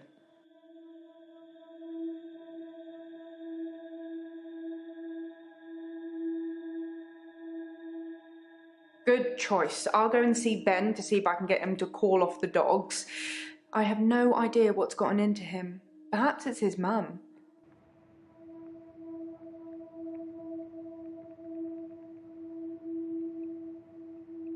On Valentine's Day, Dr. Dekker had a session with Claire Castleford at 11 and that nurse, Elin, at 3. Everyone else cancelled.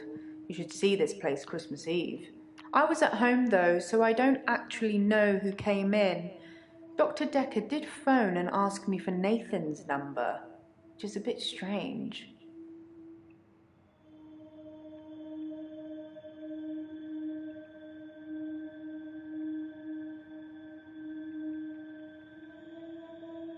Oh, I just want to cuddle Nathan all up. He's such a mess. He's always in the same clothes. You know, he barely talks to me though. It's the same hello every time. He reminds me of Tom.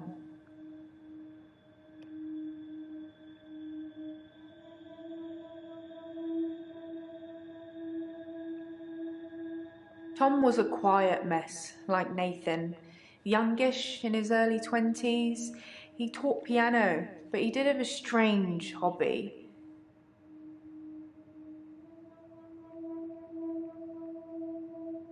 Tom liked to base jump. That's basically falling from a huge building or mountain and pulling your parachute before you hit the ground. He started to think he could fly. Dr. Dekker tried to talk him out of it, but Tom had to prove his point. So one day, Tom decided to base jump without a parachute. Can you guess what happened?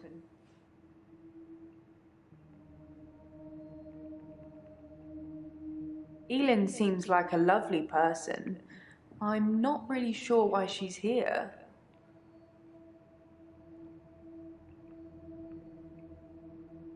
Claire seems to be shaken by something. You know, I offer her drinks every time she comes in, but she always refuses them. It's as if she just wants to come in, get her session over with, and then run off to do something else. It's a bit rude, isn't it?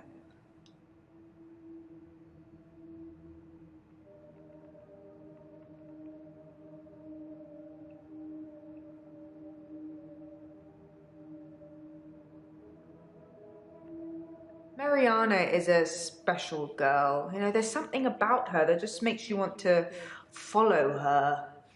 Maybe that's what a trendsetter looks like.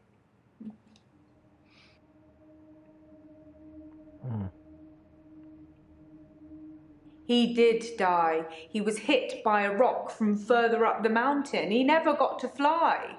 Nathan thinks he knows what his problem is too, but if he's not careful, he'll get hit by that rock. I wish I'd said goodbye.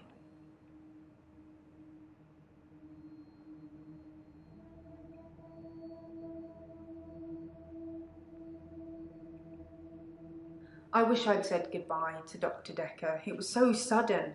You know, here, then gone. He resigned anyway, but that's not the same, is it? Dr. Dekker resigned shortly before his murder. You know, it's sad, but doctors come and go and only poor Jaya remains. I've got his resignation letter somewhere. You know, I do all the hiring and firing around here. Well, Professor Alderby and the Trust technically do that.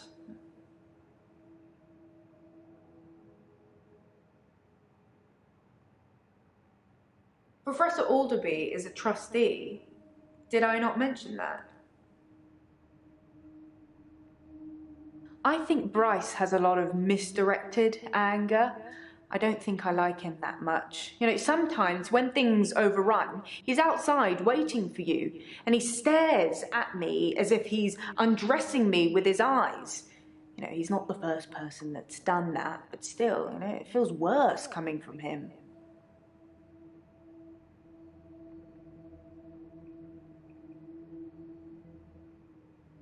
We'd work late together on all sorts of things.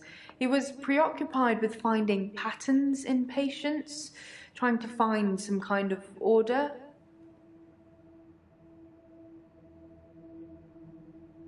Mainly he was searching for a common experience the patients might have had. That's what led them to his office. He'd study everything, even the referral letters.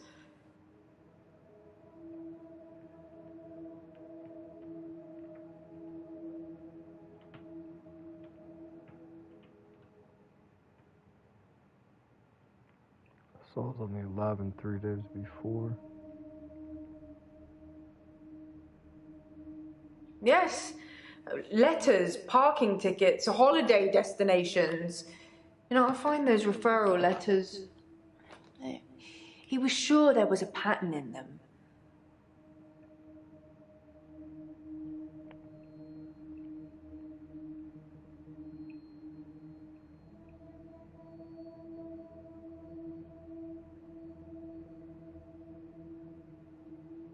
It smashed.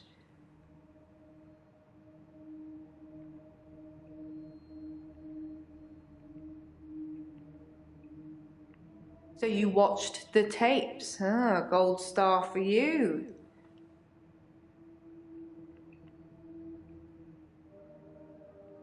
Most of the patients are suspects, according to the police. Almost all the patients are referred, and some of them are privates, but Dr. Dekker didn't introduce any of them. She was cuddling him like he was 6. He's 25.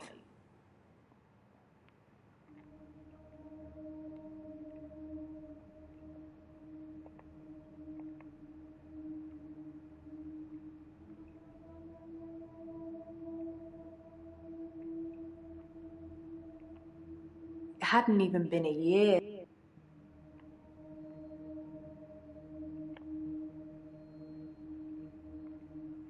David hunts, I can change my skin. then skins. Dr. Dekker dated his patients. I had a hot date. We went out for drinks. I took photos of Jessica. Dr. Dekker did phone On Valentine's Day. and ask me for Nathan's number. There was a girl there. Am I wrong to keep the locket? I'm allowed to talk to her, aren't I? He was preoccupied with finding Photographs, patterns. rocking chair. I haven't been back to the beach since, I had a bit of a shaky loop incident. where I find something I set fire beautiful in the sea. to Hannah's clothes in the garden. I dug the grave. I wish I'd said goodbye. Dr. Dekker cursed me. It didn't weigh enough to have a body in it.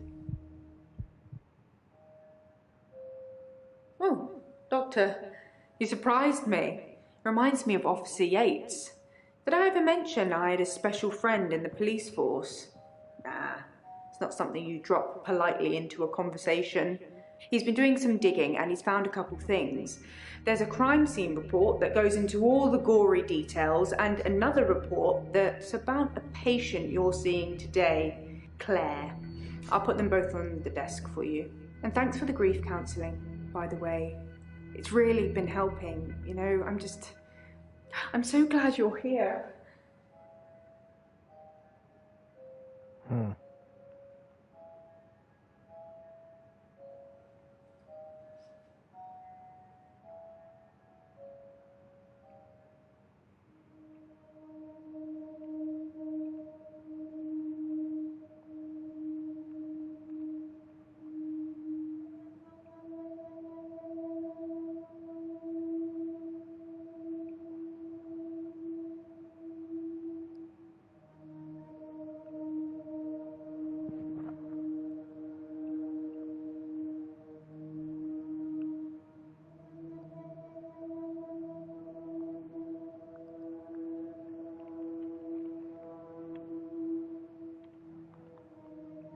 What is this? Oh, I can't go down? Okay.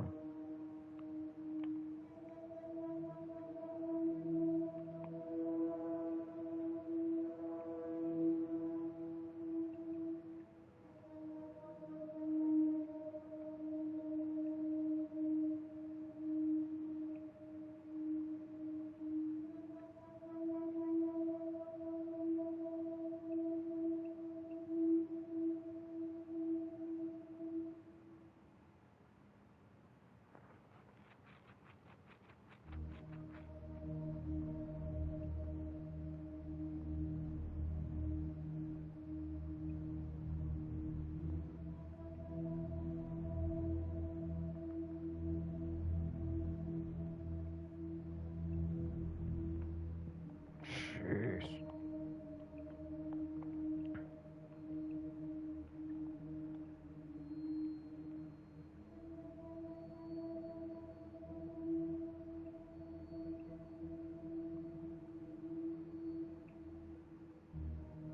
It makes for interesting reading, doesn't it? I can tell you're dying to ask me about it. Fire away.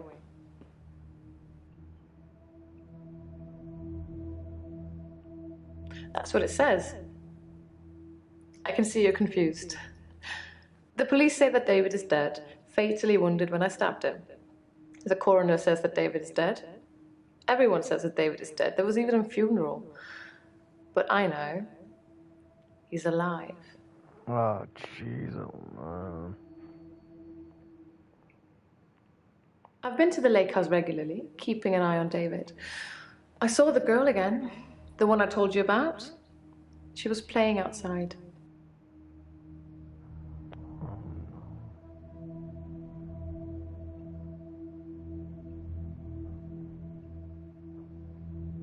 He's buried at Henley Church. You can go see for yourself. There's even a headstone. One of your other patients was a pallbearer. I never forget her face. You should ask him.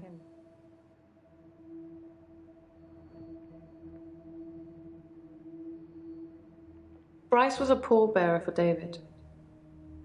He's also a gravedigger, I believe.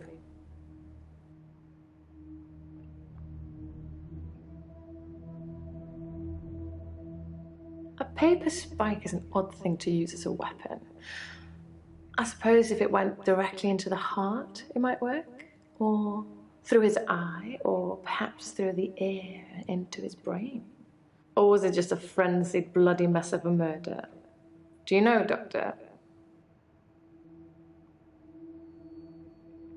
Smuggling a body out of a funeral can be difficult, unless you pay the right people.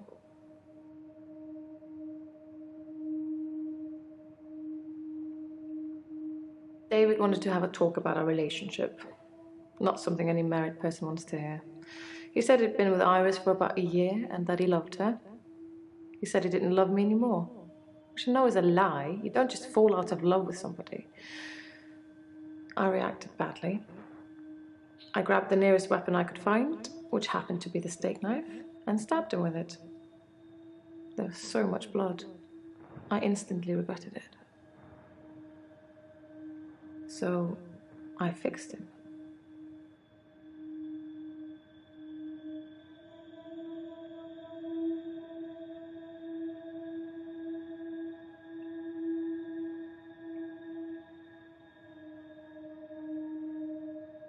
It was about a week later. I brought David back to life. Oh, jeez. Not with voodoo, not with virginal sacrifice. I just willed it to happen, and it did.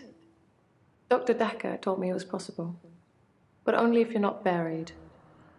He says once you're in the ground, there's no coming back. But until then, you have a chance at resurrection. Yes, resurrection. But now that I've seen the results, I don't think there's anything holy about it.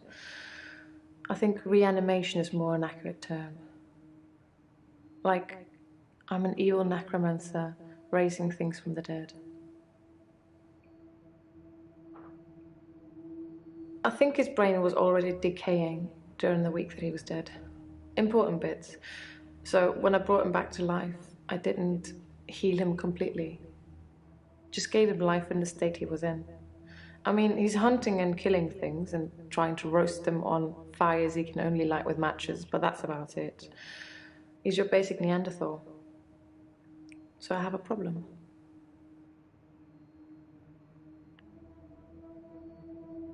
I'm being charged with murder because the police don't know he's still alive, and I can't get David to vouch for me for obvious reasons. I think it would raise quite a few more questions than answers, which is why I'm hoping that you would be able to help me. Considering the circumstances, I'd be grateful if you could see your way to declaring me temporarily insane at the time of the murder, to lessen my sentence. Because I'm not a killer, but I can't prove otherwise. You don't still think I'm a killer, do you, Doctor?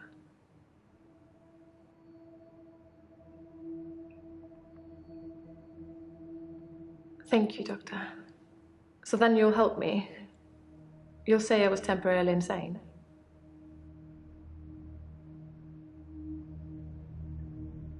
I'm going to pretend that I didn't hear that. Let's have a few more sessions before you seal our fates. Or is it that you want something else? Like Dr. Dekker did? Dr. Dekker teased me mercilessly about my eligibility. He didn't believe I'd reanimated David. Once, he presented me with a dead mouse and commanded me to give it life again. I didn't, of course. It's not something I'd throw around lightly. He changed his mind about me eventually. And then he mentioned the girl.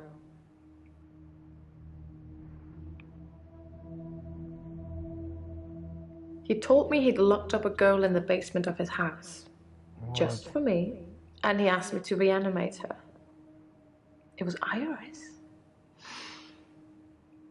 I said I couldn't reanimate something that wasn't dead, and he said that wouldn't be a problem. So I agreed. I just played along. I was hoping it wasn't real. I assumed it wasn't real. But he was offering me what I wanted, a temporary insanity diagnosis.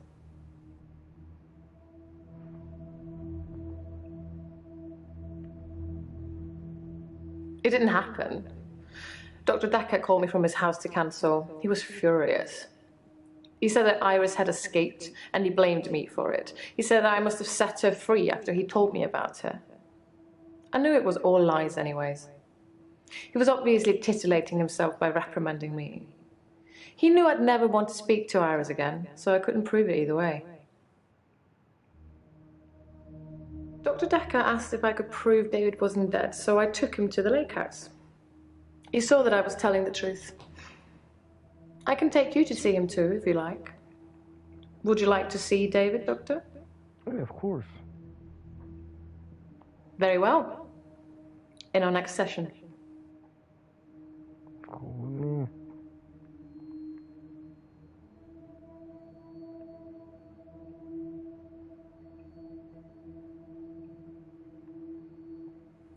How astute, Doctor. Yes, I did say I hadn't seen Dr. Dekker outside of our sessions. That wasn't a lie. Our trip to the lake house was made during a session. Pause.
I didn't speak to her this time. Something about her made me feel uneasy. I just watched her from the bedroom window. She'd caught a fish. She was holding it in her hands.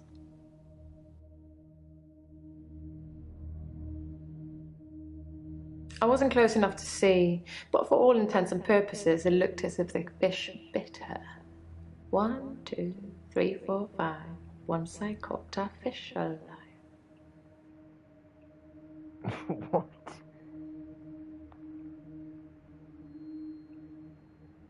You tell me. What could possibly explain that?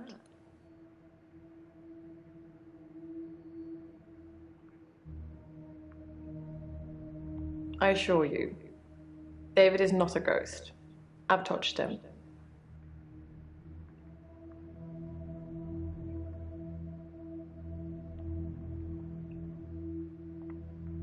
Alright, well, you're done, dude, for the day. Since I brought him back, I felt that there was something different about him, something not quite right. I think it's his brain.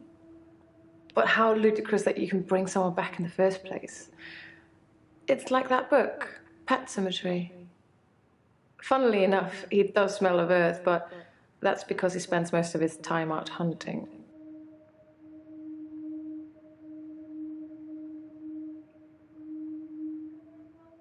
If David doesn't exist, then that means that I really did kill him. He really is buried, and I really should be going to prison for a very long time. That just doesn't seem right to me. It's more probable that I reanimated him under Dr. Dekker's guidance. Yeah.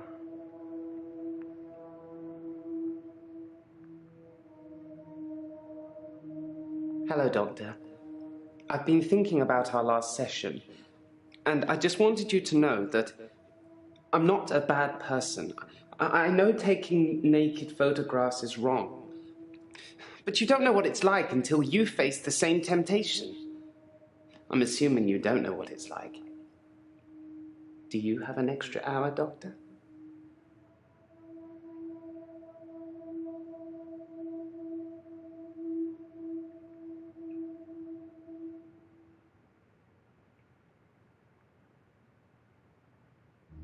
Thank God for that.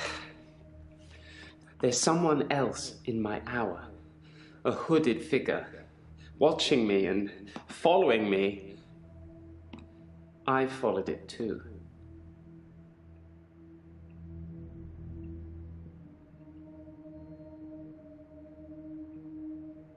I don't know who it is. My initial thought was that it was you, that I told you about my affliction and somehow you'd got it too. Now I think maybe it's the military or some organization that wants to use the hour themselves. Maybe it's Dr. Dekker risen from the dead. I need to talk to you about him.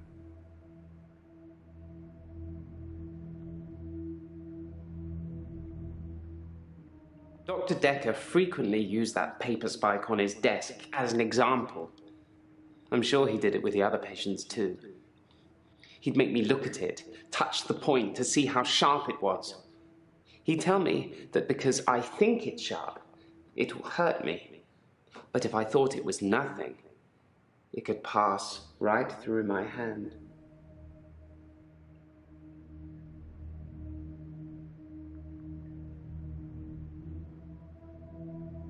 I'm actually a classically trained pallbearer.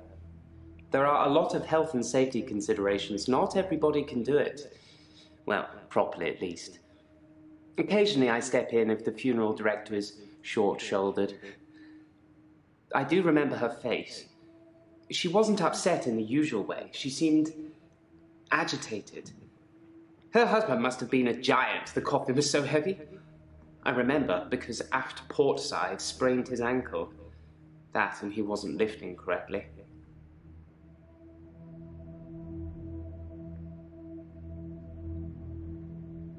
I have absolutely no idea what you're talking about, Doctor.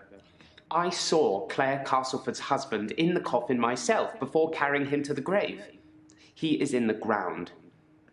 I'm sure it wouldn't take much for the police to get an order to have him exhumed. Just make sure it's done on Tuesday morning when I'm off.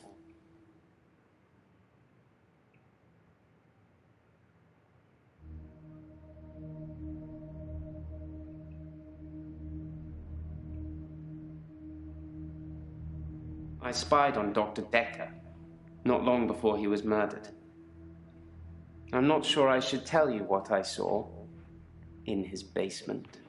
Oh, shit.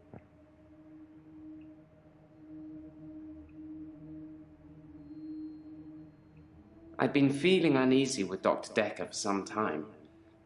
I mentioned how he'd changed before, so I began spying on him at home. One night, the basement door was open, and Dekker was returning upstairs. I skipped past him, and there she was, a girl. It was difficult to tell. It was dark, and she was chained.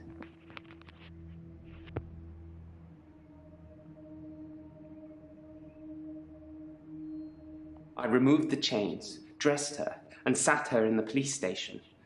There's no evidence, though. No evidence of what he'd done. But she was free. I saved her. I'm not evil. I destroyed evil. Oh, jeez.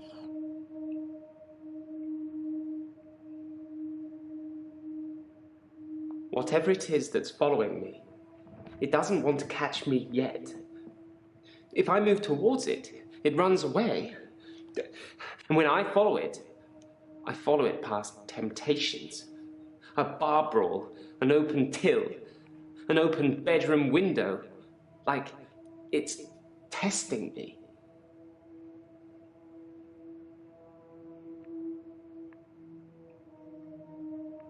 Whatever it is that's following me, it doesn't want to catch me yet.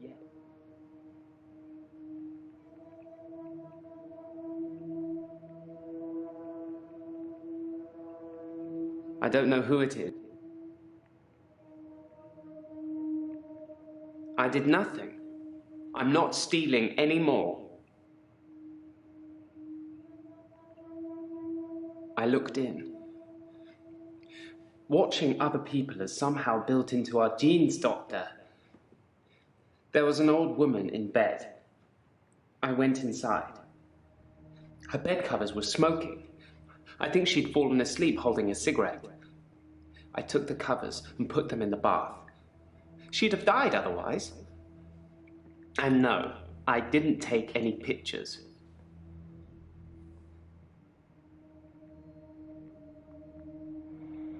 Wow. I split the brawl up.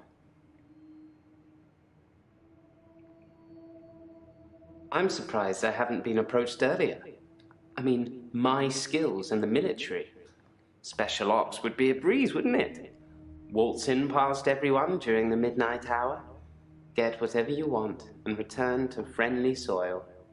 It also makes me think that they might already know all of that, and that they want to get rid of me in case I tell anyone else. Would you do something for me if they get me?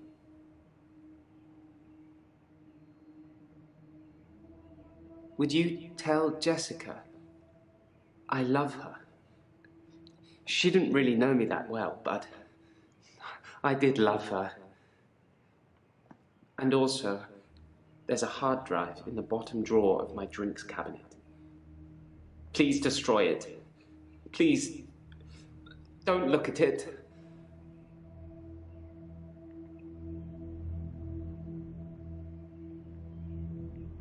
Damn, I didn't see what that thing said.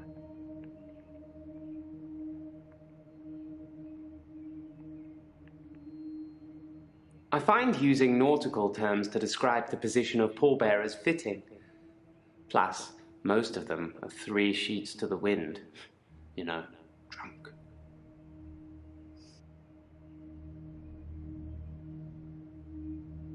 Jessica is a beautiful woman. I've not spied on her since the incident we talked about. I have real feelings for her, Doctor. We've never connected.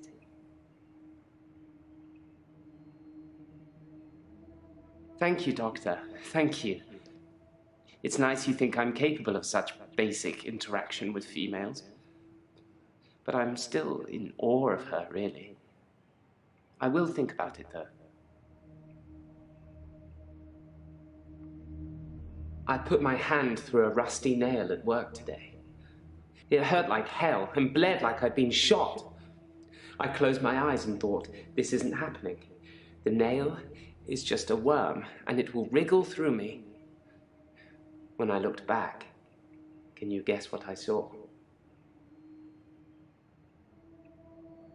When I looked back at my hand, it was healed. Look, see?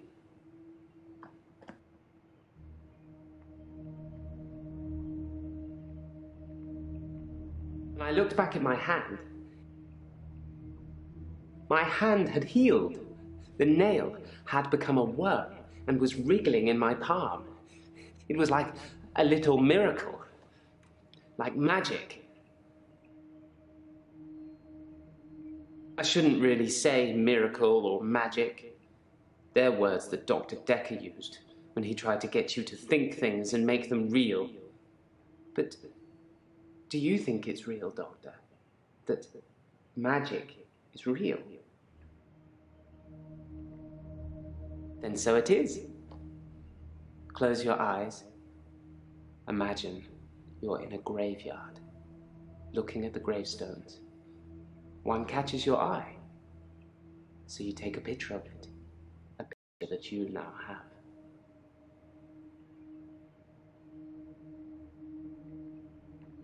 Let's see what this is.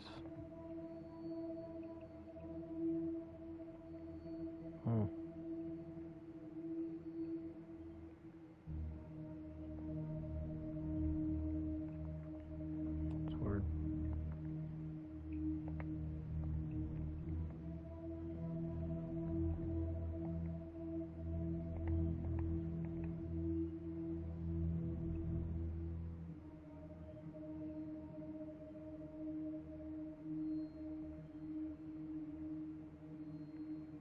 It's in that police report that I gave to you. You should really take a look at it.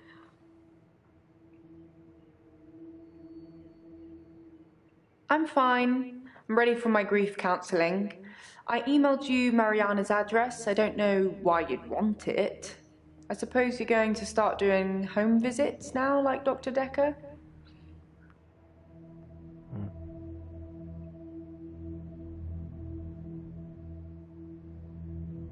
Doctor, if you don't want it, don't text me and ask for it. It's all right. I don't mind doing menial tasks for you. Someone has to do them.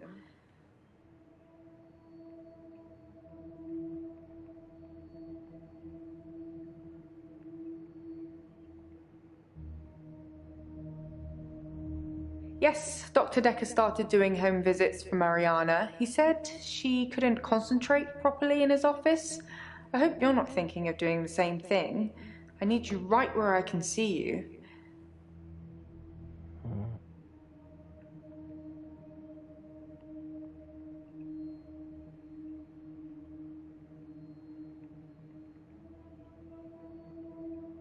Grief is such a strange word if you keep saying it. Grief, grief, grief. It sounds like somebody's being whipped.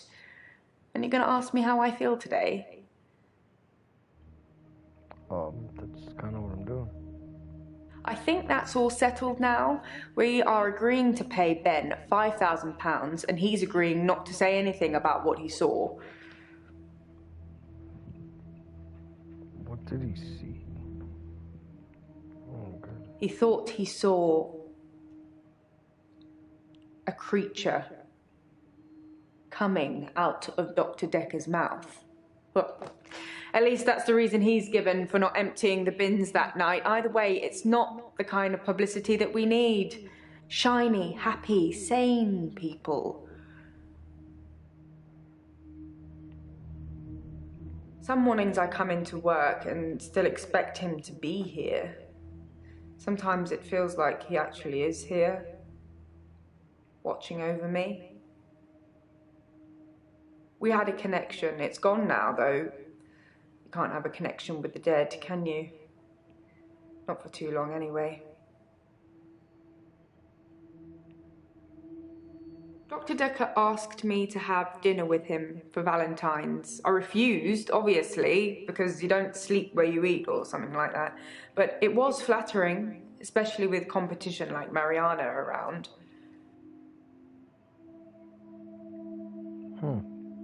Sorry, I didn't mean I was competing. I was happy Mariana was going out with him.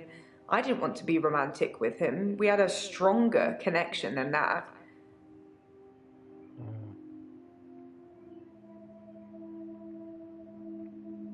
Dr. Dekker and I shared some philosophy. We'd both read The Cult of the Kinetic Mind, and we agreed with a lot of what it said. Have you read that book, Doctor?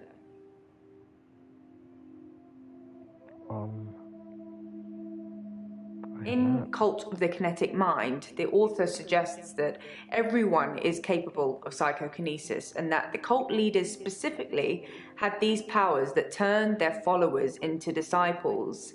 It's not a fun read, but if you're into psychology, it's a blast.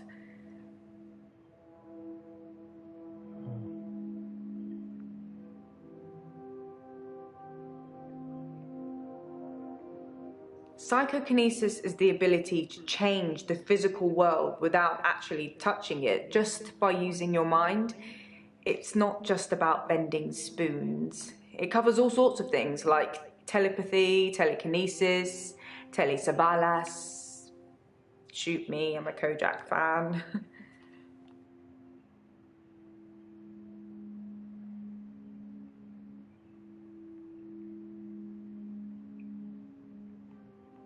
Checks and balances, Doctor. Somebody needs to be watching the watchman, so to speak.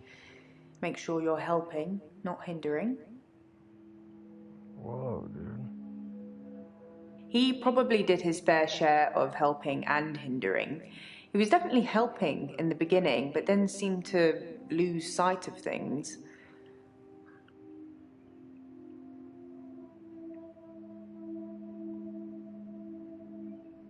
I was at home on my lonesome, Doctor, like I said before.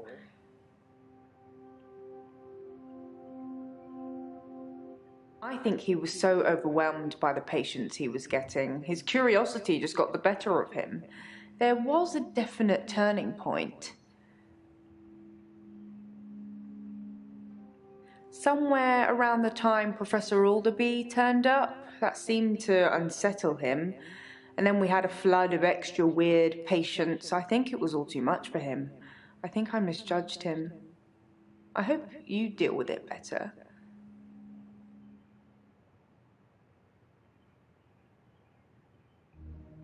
No, not at all in my experience. Dr. Dekker had an unusual number of patients who claimed psychokinesis. Either he'd been specifically looking for them or someone had been sending them.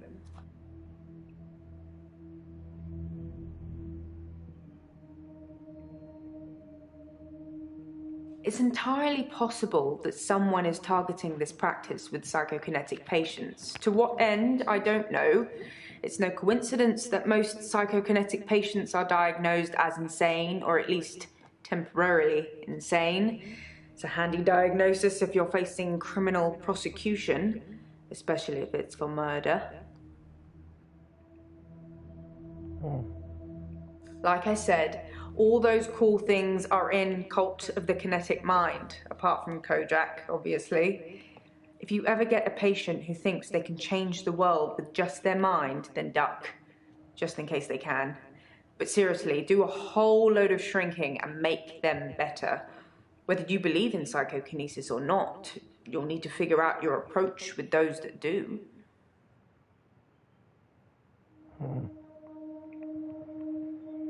How do you make people who think they have special powers better? Do you remain passive and support, encourage them, take them away?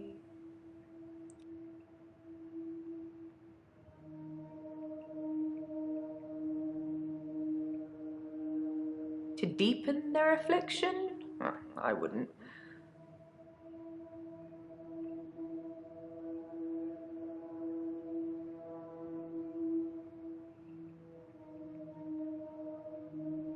Dr. Dekker did send me to see his mother once. She was dying in a nursing home and he didn't want to see her. I remember him calling her a manipulative, evil old hag. You tend not to ask any more questions after that.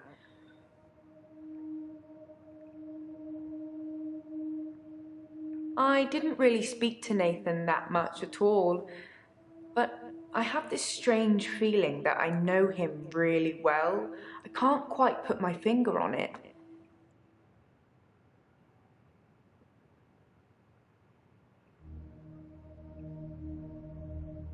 Oops, that was a strange thing to say, wasn't it? Whipped. Am I all whips and chains in the bedroom or dominant in the boardroom? Don't answer that, it's not a question. It's early days for a harassment suit yet, what with Ben's nervous shock already.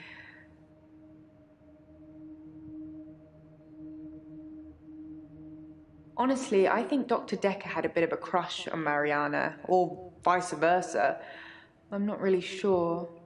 There's some footage from their home sessions if you want to see them.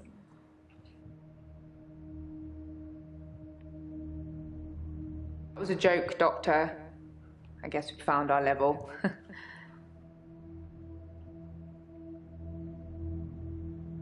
thought you were serious.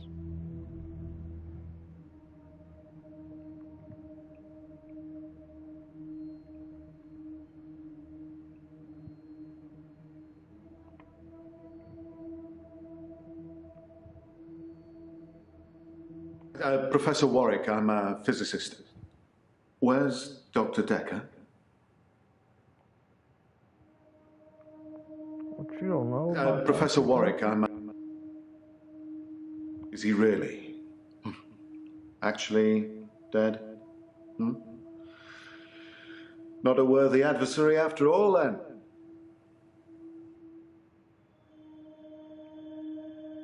Dr. Dekker challenged me. He tried to use my theories against me.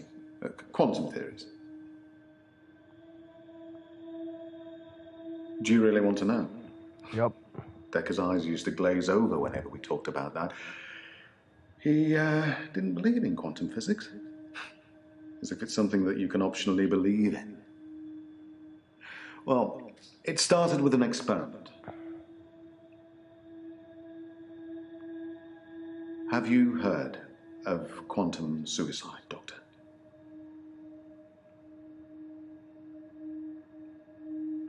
Quantum suicide is a thought experiment that tries to explain the many worlds theory. You're looking at me blankly. I can see that you don't understand. I knew you wouldn't. Alternate universes.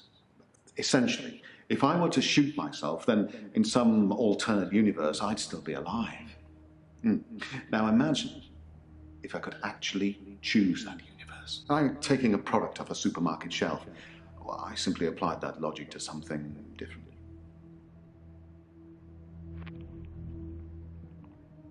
Gambling. I set up an experiment whereby I would visit a casino and place a very large bet at the roulette table. Now, I would always bet on odd. Now, the results of this particular experiment were mundane. I won as many times as you would expect according to the laws of probability. But then, I changed a parameter.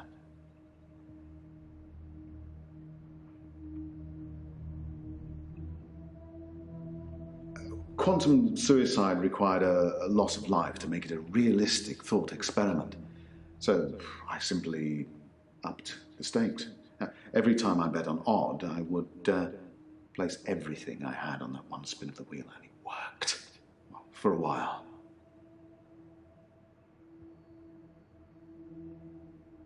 Why not gambling? My wife Vanessa left me for a neurosurgeon. She emptied our entire combined wealth into her barrister's wallet. I needed more money. Physics provided me with a solution.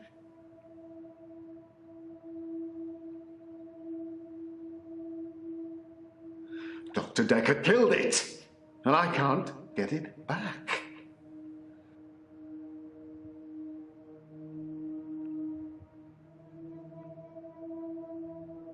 Well, my theory, quantum gambling. If the stakes are high enough, you will win every time by simply shifting your consciousness into that branch that wins. It's tricky, but it can be done. Dr. Dekker didn't like that. He saw me becoming rich and powerful, and he hated that. That's why he proffered the hangman's paradox.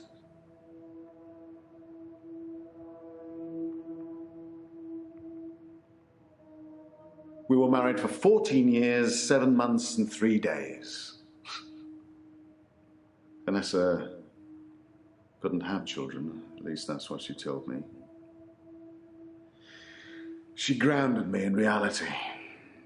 I'm not complaining. It's probably what I needed. But part of me always thought that one day I'd achieve immortality through science. It wasn't to be, though.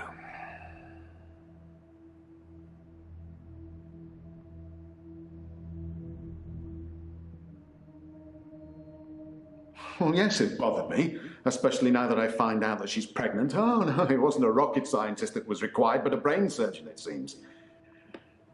I have considered putting that neurosurgeon onto his darkest timeline. But I'm not a killer, it would seem.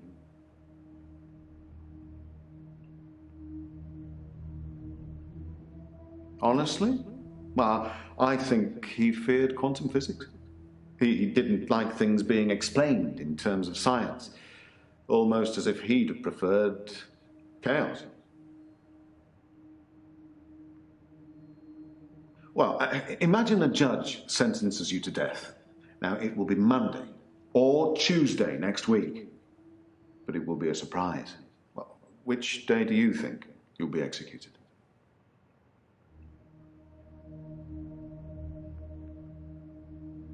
Well, Monday does seem likely, yes. Because if you're still alive on Monday at midnight, then Tuesday won't be a surprise.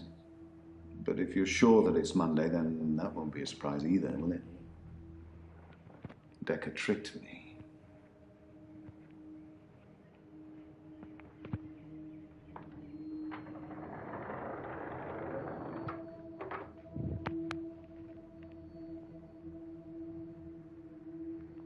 He told me that sometime in the future I would lose a bet, that I would lose all of my money. Now, this didn't seem likely because I had quantum gambling on my side and it was working. But he unnerved me. He made me doubt myself. And then it happened. Recently, I lost everything that I'd managed to build up since Vanessa left me. I was at a fundraiser for a charity called Mindstretch Outreach. Don't know how I got roped into that, I can't remember. But it was full of very clever children with bizarre outlooks on life. And Jaya. It was Jaya who asked me to go.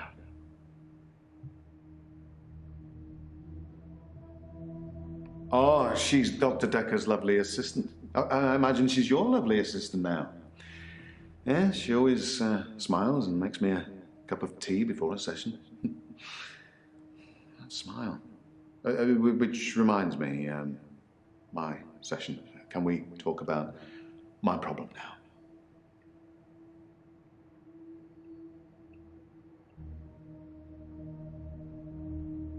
It's full of poor kids with very capable minds. I did give them a talk on quantum tunneling once, and they loved it. Not sure it'll put dinner on the table for any of them, though. Oh, you're going to have to Google that, Doctor, I'm afraid. I'm not a walking Wikipedia. I'd love to tell you, but I'm not a gambler, Doctor. I'm a scientist. I need more money. It's true I've run out of money for my research. An opportunity has arisen.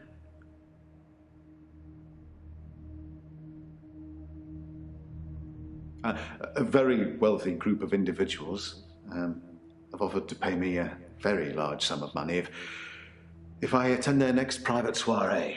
They don't want a talk or anything like that. They want a practical demonstration. Quantum gambling. It's a pet project. It's got nothing to do with work. But if I don't have significant amounts of money to lose, then there won't be enough jeopardy for the experiment to work.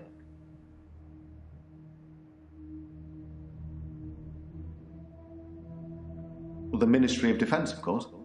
Guns aren't going to win the next war. Quantum physics is. They'll pay me £1 million if I can successfully survive 6 rounds of Russian roulette. Now, I am worried because of what Dr. Dekker said, but, well, I can't help but thinking that the stakes are so high I can't possibly lose. What do you think, Doctor? Should I take them up on their offer?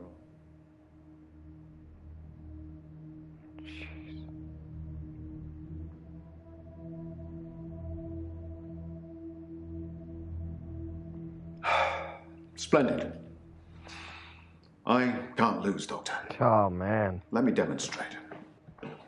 No way.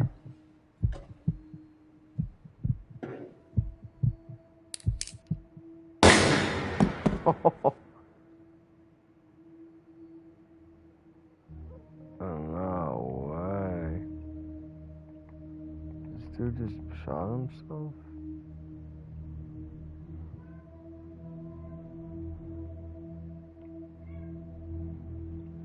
I burned the photos of Hannah. It didn't work. I suppose because the loss was superficial. The next thing I burned was the rocking chair. That worked. I've been getting rid of her stuff ever since. There was a day when I attacked a Salvation Army bin, but I gave in.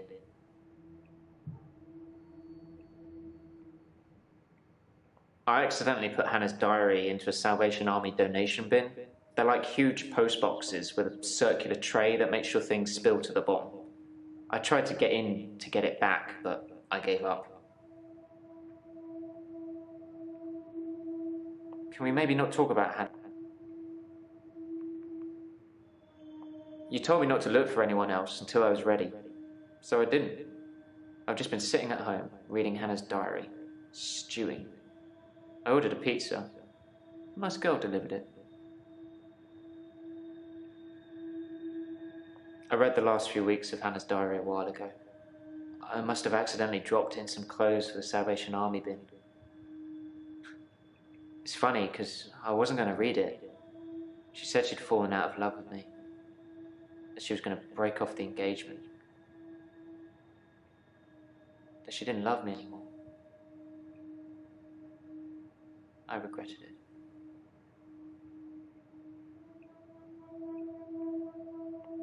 I didn't notice Dr. Dekker had a paper spike. I haven't really seen more than a foot in front of me since Hannah died.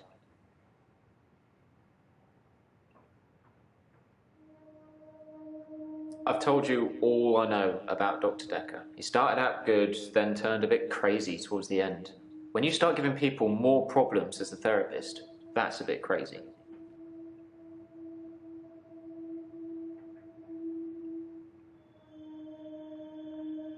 I started out with depression. Now I seem to repeat days. Even if you don't believe the repeat days, then I clearly have extra mental health problems that he's given me. I think that he possibly cursed other people, a bit like he cursed me.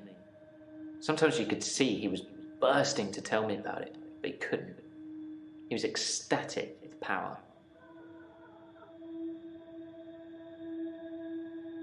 I regretted that I mourned for Hannah so long. I regret the grief. I regret all the days I slept through because of it. Had I known she didn't love me anymore, things would have been different. I'm a bit angry now. If I had that day over again, I may just still pull out in front of the driver. The curse. Or remembered. I was hoping you'd forget. It's going to sound crazy. Dr. Dekker said I would never be able to move forward until I came to terms with my grief. And so from this point on, I start to relive the same day over and over again until I made something of it. I believed him.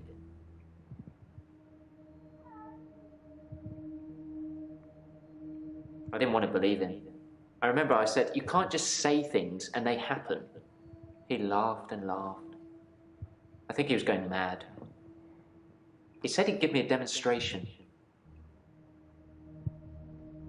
He held his hand outstretched and told me to look at the flame. There was no flame, and then there was. He was holding a flame in his hand that had come out of nowhere. And he tried to hypnotize me to make me forget it.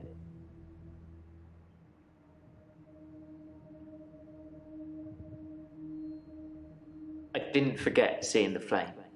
He wanted me to forget it all, but I didn't. For whatever reason, he couldn't undo what he'd done. I was scared. I pretended like the hypnosis had worked.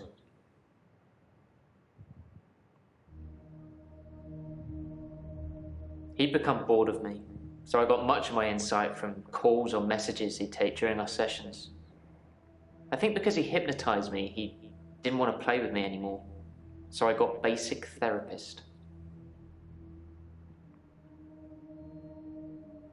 I was scared what Dr. Dekker would do to me if he found out I still knew, so I had to play along, keep coming to the sessions, pretend I hadn't seen what he'd done. It was awful, because I was suffering through the same days over and over again, but I couldn't talk to him about it, because he'd know.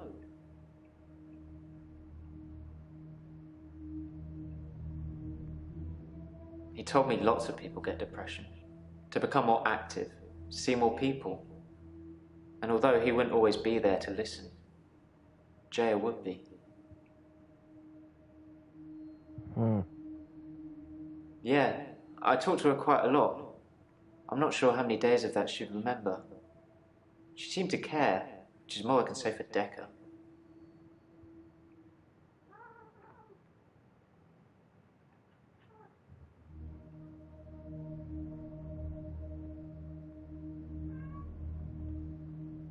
It took a week of days to get that pizza girl to smile. And you know what did it? A tip, as much as the pizza cost. So money does make you happy. I didn't kill Dr. Dekker. I wanted to be as far away from him as possible. I don't know who did.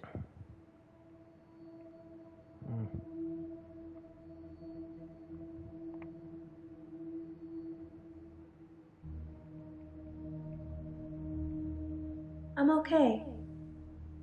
Thanks for asking. It's rent day, and I always feel a little blue on rent day.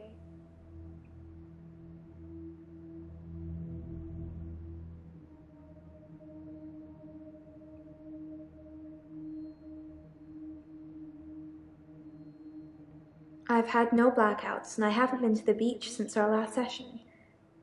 But I think I will today. Do you want to come with me to the beach?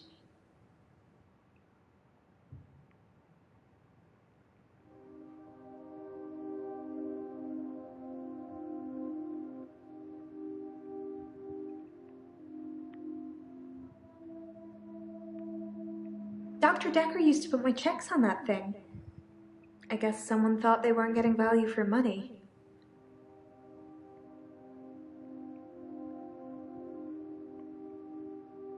I actually don't have a lot of money.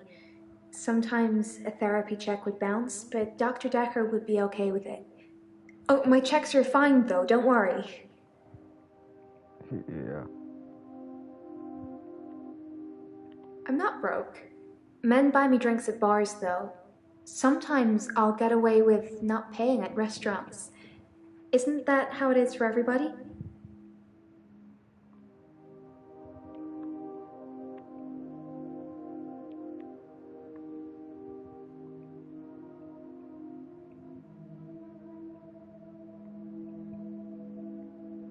I mainly like drive-thrus. I don't like crowds, and I find it difficult to stay in the same place for too long.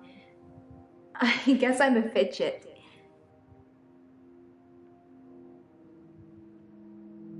Crowds at nightclubs and bars are different. The lights are dim. You can slink around without attracting too much attention.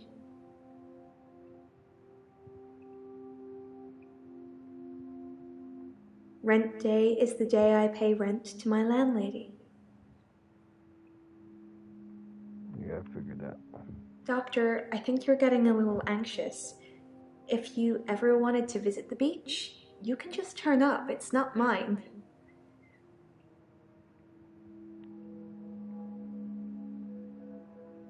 You've got a good memory, Doctor. Let's talk dreams.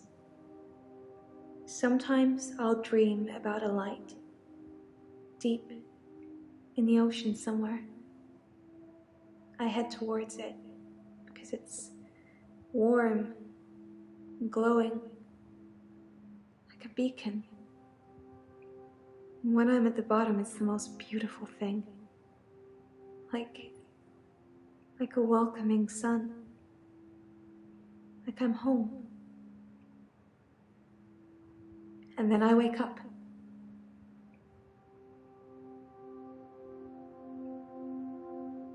Sometimes I'll kiss a guy in a club, and then he just follows me wherever I go. It's creepy. I don't want everyone seeing that. Where do you think they follow me, Doctor? I don't know.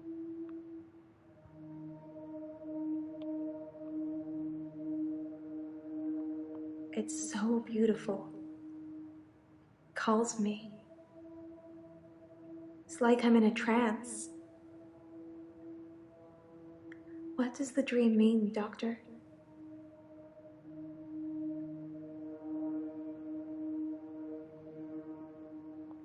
I guess. I hate being in the same place for too long. Maybe I'm always searching for paradise or something.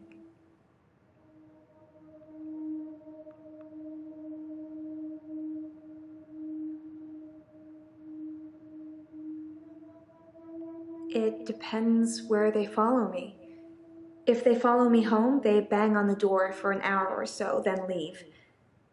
Other places, they just disappear. I don't see them again.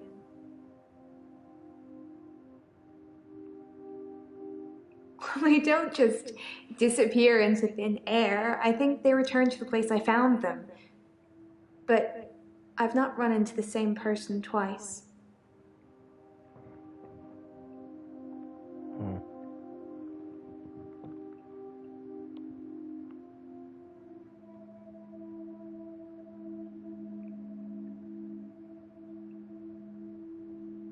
It's just good manners to accept when someone offers to buy you a drink.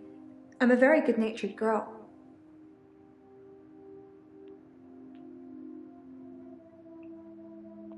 Are we still talking about him?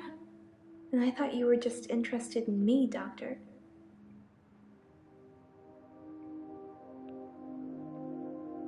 Dr. Dekker suggested home visits. I think he was probably checking up on his investment.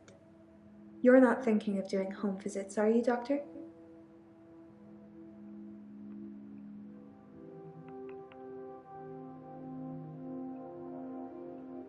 That's good. I'm not sure I can afford any more of your time.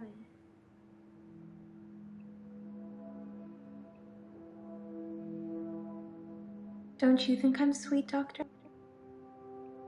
I think you're falling for me, Doctor. Don't let that get in the way of helping me. Yes, they follow me home. They're silent. It's like a trance.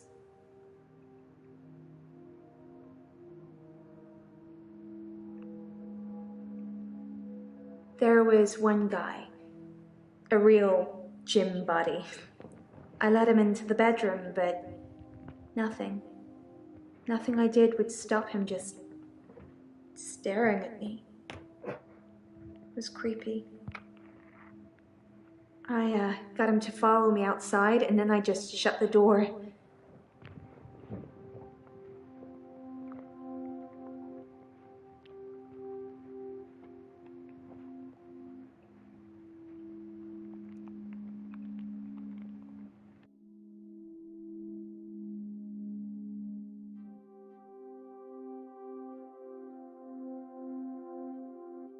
It's true then. I'd heard Dr. Dekker was stabbed, but I didn't know for sure. It's weird that whoever did it would choose the paper spike. Dr. Dekker used to play with it in our sessions sometimes. You know, pick it up, handle it while we talked. I remember once, he pushed the spike through his skin. At this bit, here, between his thumb and his finger. He said he didn't think I'd mind the sight of blood, being a nurse and all that, but actually, there wasn't any.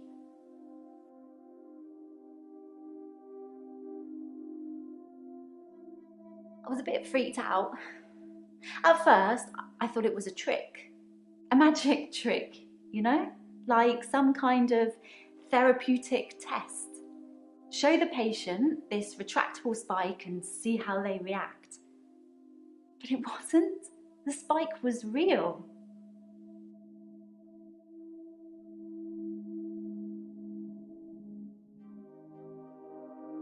Dr. Dekker gave me the paper spike to try. It wasn't fake. It was pretty sharp, actually. I don't know how he did it.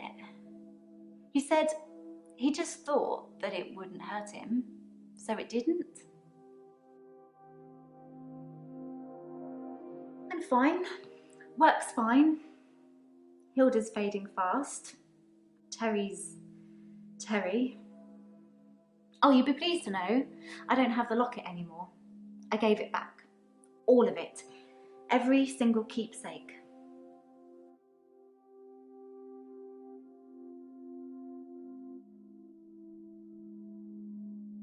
You told me to. Well, not in so many words, but you said I shouldn't have kept them. And what with Terry going around telling everyone I stole them, I didn't feel like I really had any choice. the lockets, the watch, the ring. But I kept the little bird Sarah Dekker gave me. I wasn't supposed to mention her.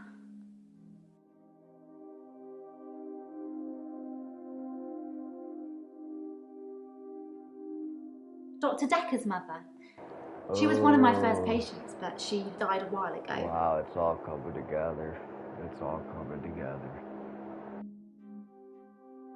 Terry seems to have backed down since I gave the keepsakes back. Actually, it doesn't seem like she's been very well. Not her usual self. Maybe she's got a bug or something. Hilda's nearing the end. She's been sleeping a lot, not eating much. She hasn't been that argumentative either. Although, she did give me a vicious scratch yesterday. It was nothing. I was just trying to give her meds. It's hard, you know. I'm trying to help her, but she keeps fighting me. It'll be better after she's seen her daughter. I've decided I'm going to do it tonight. She hasn't got much time left.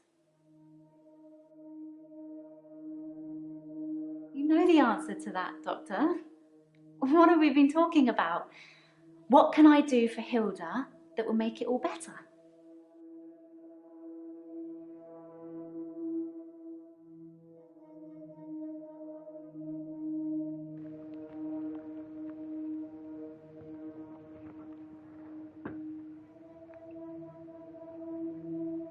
That's the plan. I know, it sounds unbelievable, like I'm making it up. I wish I could prove it to you somehow. We could try shifting now. Think of someone you really love. It might help if you close your eyes. Are you thinking of them? Can you picture them? Okay, hold on.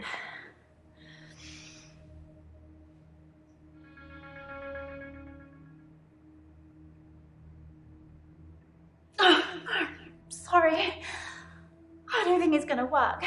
On the bright side, that probably means you're not going to die anytime soon. Jeez. It's tricky. I mean, I'll sound exactly like Hilda's daughter, but I try and keep it vague because I don't become her. I don't know what she would really say. I say things like, "It's okay, don't be scared, I love you, Mum," or "I love you, Dad." But it doesn't really matter what their relationship's like because it's not really them. I always do the Disney version. The best, most loving version. That's what my patients want to hear. And maybe deep down they know it's not the truth, but it's got to be better than the reality.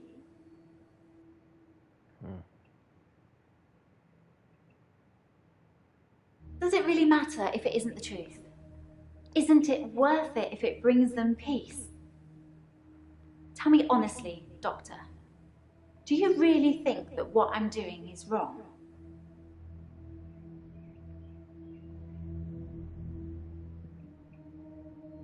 Good, because I really feel this is something I have to do.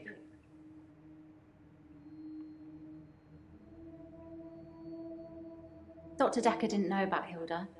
I don't think I mentioned her to him.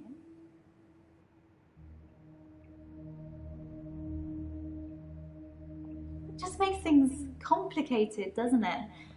I knew Dr. Dekker's mother before I started seeing Dr. Dekker. She's dead, and now he's dead. I'm sure you're going to have a field day with it.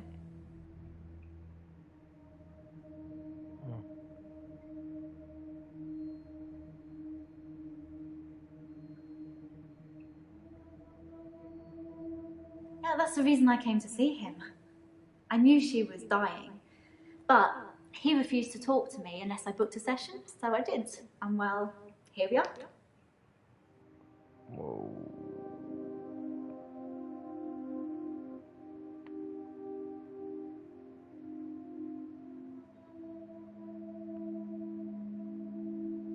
told Dr. Dekker that his mum was dying, that he should see her before it's too late. But he wasn't interested. It wasn't like he hated her. It was just like it wasn't important. He asked me to take care of it for him. He did send his assistant along to see her once. Sorry, your assistant.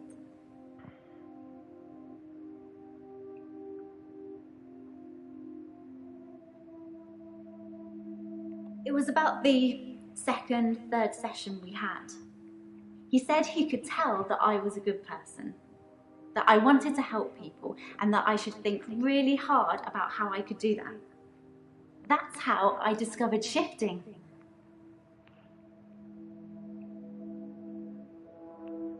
I think Dr. Dekker showed me something that was always there. I've always wanted to help people. I hate to see people suffer.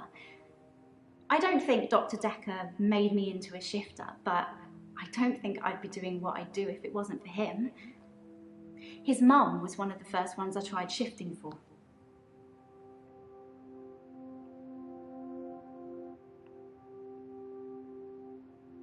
I didn't really know what I was doing that first time. I mean, I didn't actually expect anything to happen. I just thought, what would really help this woman? I thought maybe she would just imagine that he was there. But it actually happened. I changed into him, Dr. Dekker. It blew my mind.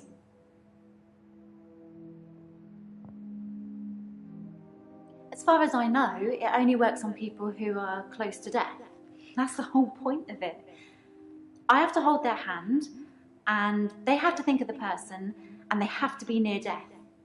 And those seem to be the 3 criteria.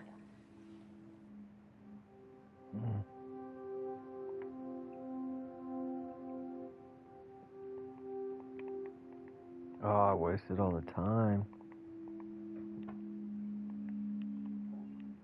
Ah, say I'd be careful with that. Damn.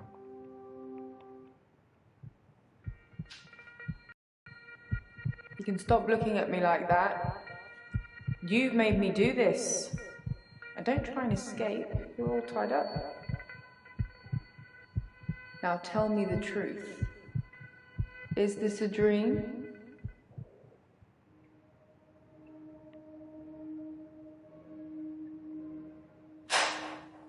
That's the wrong answer, Doctor. This is most definitely a dream. Now, tell me, do you believe that people can have kinetic powers?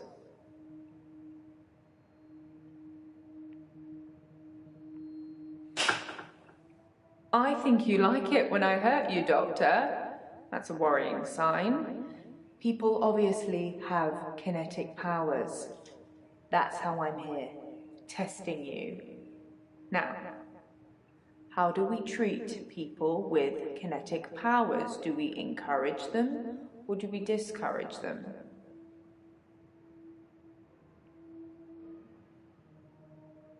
Oh, Doctor, how disappointing. We've been through this already. Encouraging them to use their power just makes them worse. That's what Dr. Dekker did. Look at him now. I thought you were different. Oh, I thought we'd get on, but I'm wrong. Enjoy your sleep, Doctor.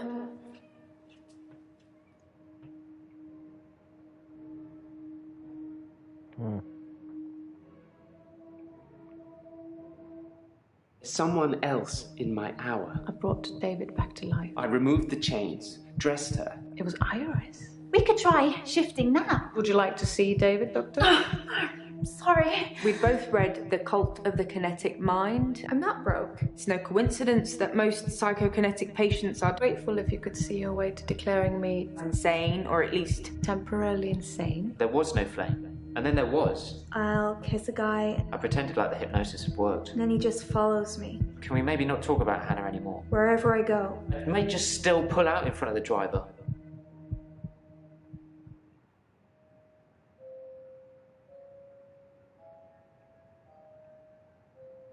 Morning, Doctor. You're looking a bit unwell? Are they getting you all wound up? Well, have a look at this. I found it in Dropbox. Apparently, Dr. Dekker lent Mariana some money. Sounds dodgy, doesn't it? I also got the toxicology report back from Officer Yates, and shocker, Dr. Dekker had... Sorry, you just have to read it. I should have spoiler alert tattooed on my forehead. And can we not do the grief counselling thing today? I'm all sorts of behind on work, and I'm getting more stressed out watching it all pile up. If you need anything, though, I'm here.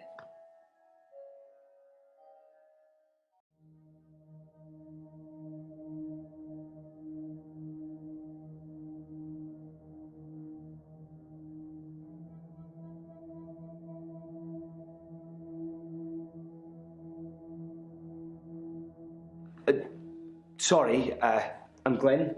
I didn't expect to be here. I was looking for the men's room.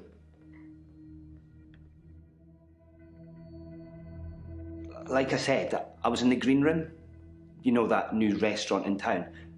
I actually need to do something.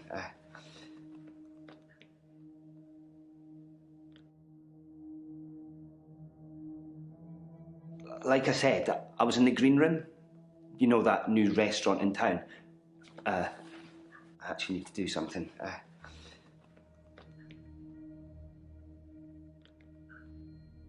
Done. Sorry. I was in the middle of a date and needed the restroom, and here I am.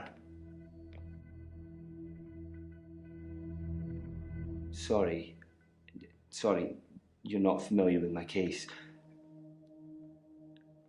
I stepped through the restroom door into your office.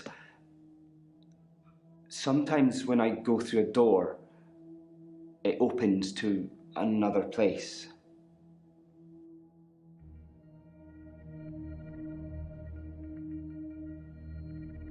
No, I shouldn't imagine she did that.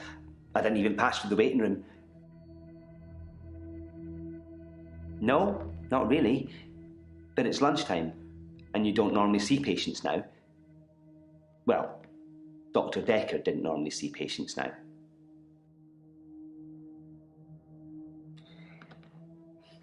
Dr. Dekker was crazy. I arrived late to the party. Apparently, he was a fine, upstanding citizen before. I don't know what changed him. Of the few sessions I had with him, he'd observed me walking through doors. But I'd walk through a door and I'd disappear. Then I couldn't get back. The session was £150 either way, so I paid that for a couple of times and then decided it was a bad idea. As you can see, it's still happening.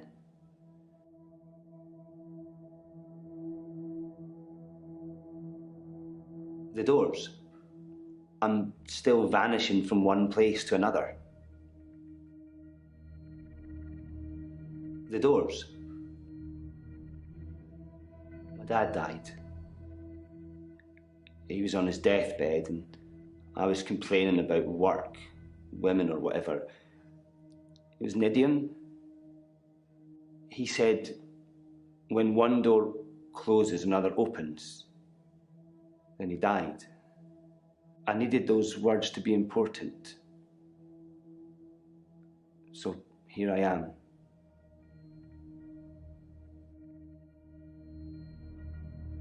He was stoic. He had tuberculosis in his lungs.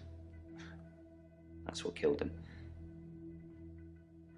Nobody knew until the end. I never got to say I loved him.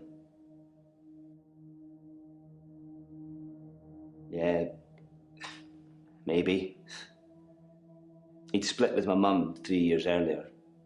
It was messy. It was bad. I didn't talk to him really at all. They called me as next of kin, said I should come in if I wanted to say goodbye. I did love him. He just broke everything. No. I hadn't seen him for so long. I just let it all out. I screamed, I shouted, I punched the walls. Do you know what he said? Sorry. Over and over again. Like he really meant it. He did. He really meant it. And when I stopped, when I was exhausted, he smiled at me. Like he cherished me. Like he'd been waiting to say sorry. Waiting for forgiveness.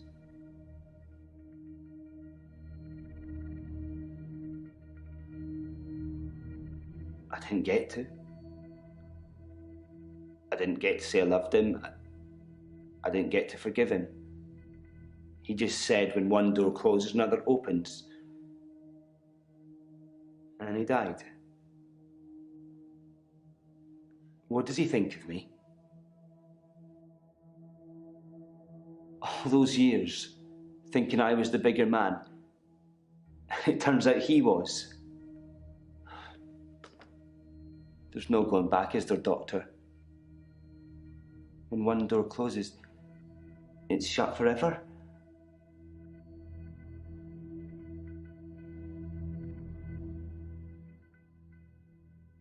How? How do I go back?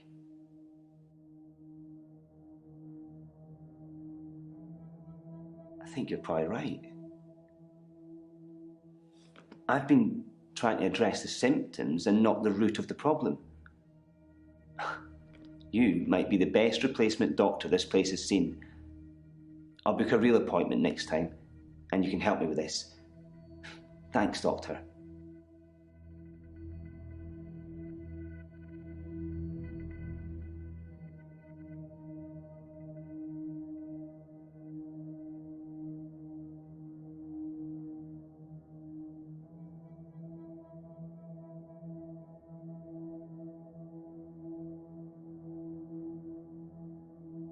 Scarlett, I haven't been in since he died. Since Dr. Dekker died.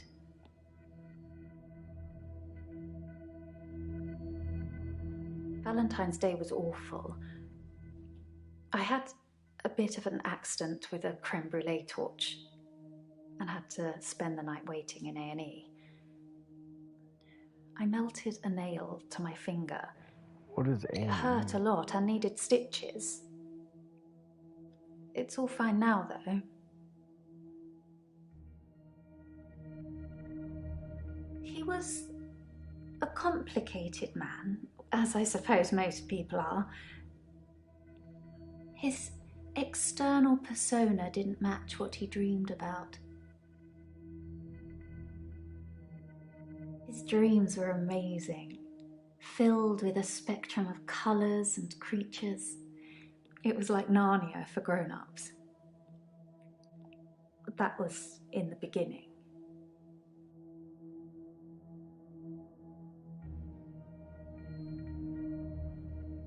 Fluid, soft, intricate things. I couldn't draw a picture if you asked, but they drew you to them. They looked a little strange, but you felt compelled to watch them.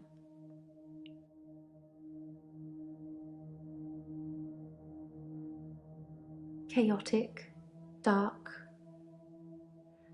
Like an earthquake, everything you stood on shifted into something else.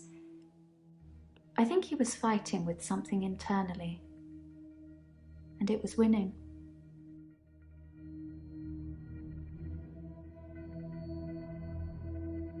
I'm a dream walker.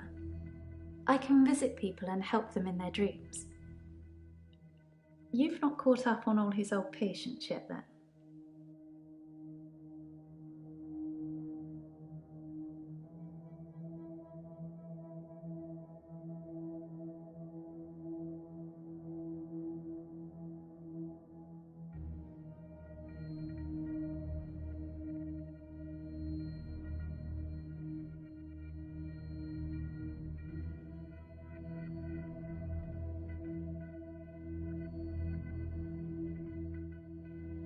It's something I've been able to do since I was little. I was born an identical twin, and my sister and I shared dreams. We just thought it was normal. When our younger brother started having night terrors, we helped him. I just need to know the person, a little, and know they're dreaming. Then I can sort of jump into them. It's something, I think, in my mind. Firstly, I need to sleep myself. I'm constantly tired, so I can pretty much sleep on demand. Before I go, I think of jumping into that person. That's how it works for me. I've tried teaching others, but I don't know if anyone else can do it.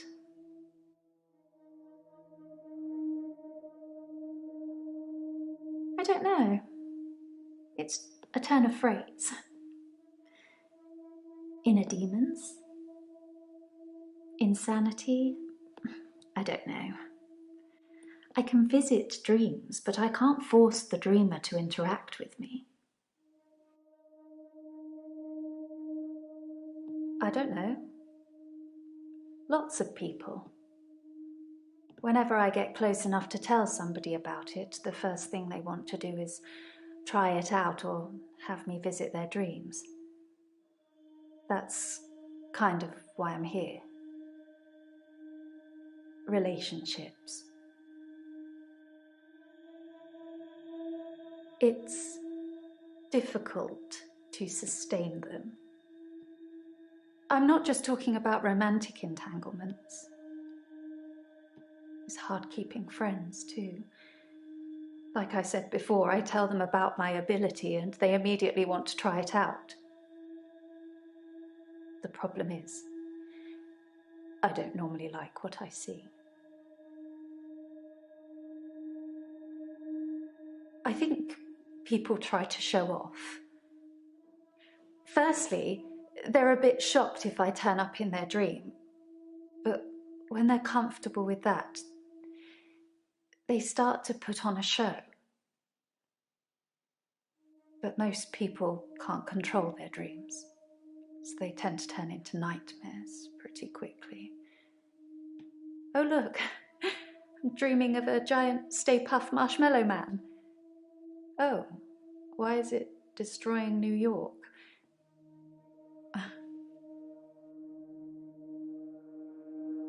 He's dead now, so I suppose it won't affect him if I admit that. So yes, I was. Not near the end though. Not when his dreams started changing. Like I said, my ability ruins relationships. Who told you? Jaya?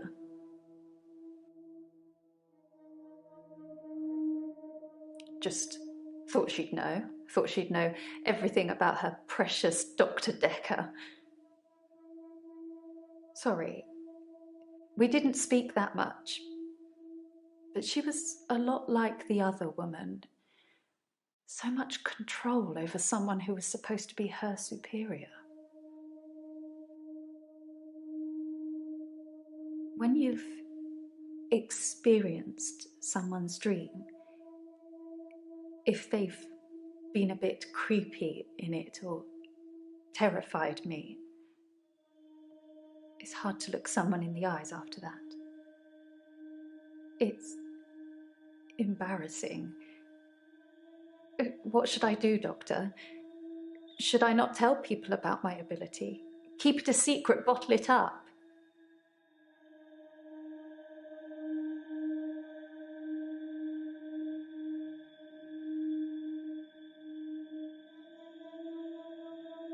I'm not sure that's healthy, but I guess I could give it a try. What if it accidentally comes out? Is there anything else I can do to stop pushing people away?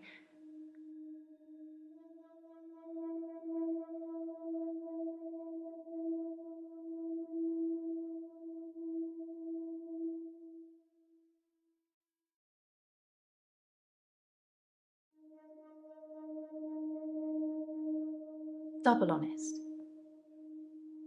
Interesting. I suppose I haven't really tried that. I might just give that a go.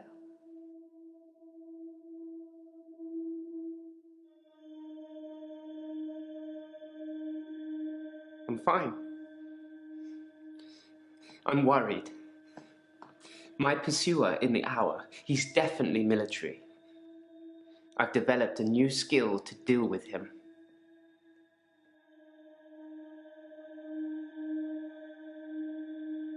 My other doctor had prescribed me sleeping pills before I came to see Dr. Dekker. I think they were called temazepam. I never took them.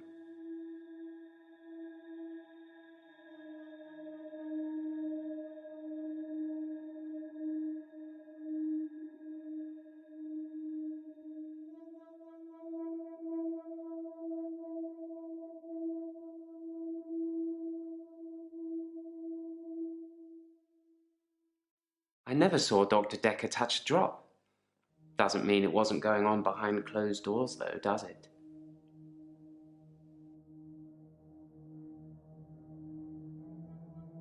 I saw Jessica across the street this morning.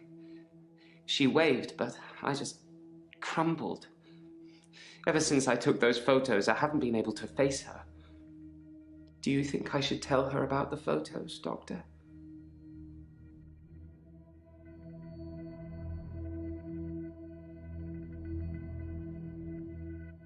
I didn't think I should either. She'd hate me forever. Maybe when she next waves, I'll at least wave back.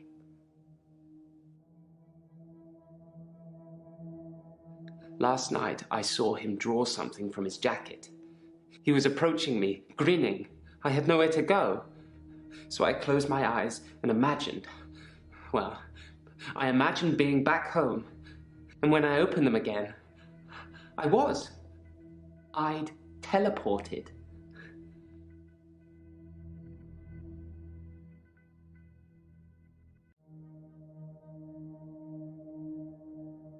Work is fine. If anything, I've been falling behind again. I think it's the stress of not being alone in the midnight hour anymore. I stole a painting. There, I've said it. It was from the local gallery, Providence. I really like it, but I can't afford it. So I took it. It's just that one thing, just the painting I've stolen recently. I think my new pursuer is unraveling me. Is it okay to steal things, Doctor, if I really like them? I thought you'd say that. I will do my best to refrain from it, but I can't promise anything.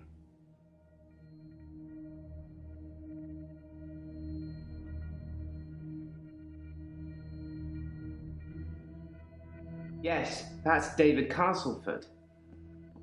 I've no idea when it was taken. Shocking composition.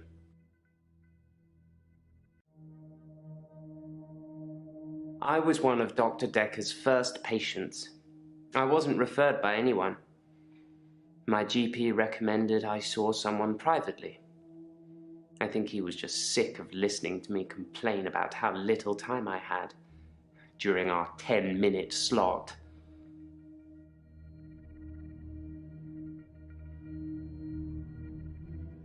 My pursuer, he's measured in his approach, watching, testing. When he finally came for me, I wasn't ready. I think he underestimated me, though, and that allowed me to escape. He didn't think I'd be able to just leave. Why do you think he's coming after me, Doctor? Oh, I think I might know.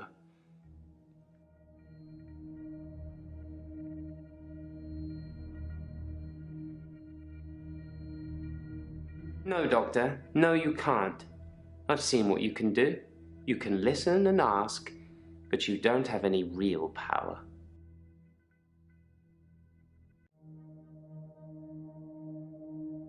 I think he's death, Doctor.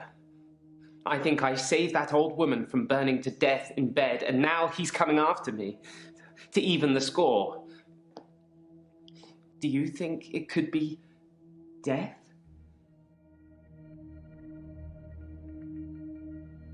It's just me. I'm going crazy. I'm so strange.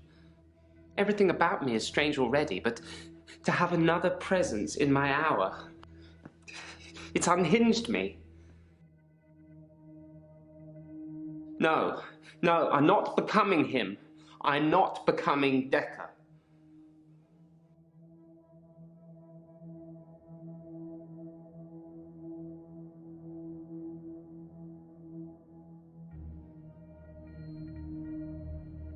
I was as surprised as you are. I just imagined I was somewhere else, and there I was. Perhaps Dr. Dekker was right. Think of something, and it becomes real, if you believe in it. But I'll only do it wisely. Imagine the mistakes you might make. Don't want to become one with the igneous layer too soon. These sessions cost a lot of money, Doctor. I'm not just going to leave in the middle of one. But I can see you don't believe me. Do you really want me to teleport, Doctor? Blink, and you'll miss it. Told you.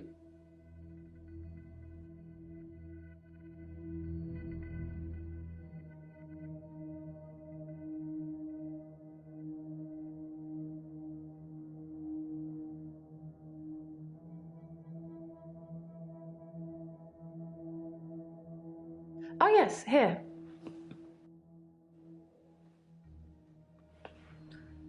From a few weeks ago. As you can see, Doctor, he looks perfectly normal.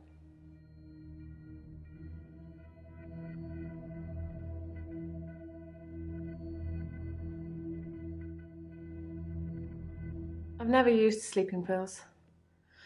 I'm too afraid of what would happen to me in my sleep. If Dr. Dekker was an alcoholic, he hid it well. I never saw him drink. He certainly never offered me a drink.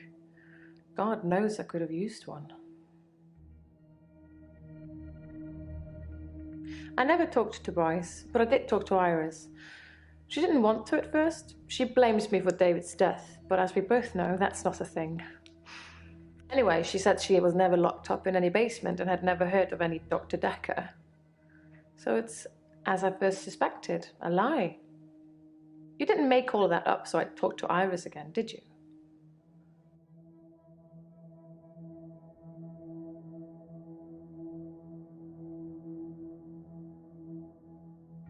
Then Mr. Bryce seems to have a few more issues than me. Perhaps you should ask him about that. There's no lake house today, sorry. David's not doing very well. He's caused a problem with the girl. I need to do something. The little girl, our neighbor at the lake house, she says David is weird and creepy. Doctor! Oh, sorry, but I found some of the referral letters we were talking about. There is a pattern, but it's not the same for everyone. You said to get them to you ASAP, so here you go.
David has been hunting and skinning again. But from the look of the torso, he caught a domestic cat.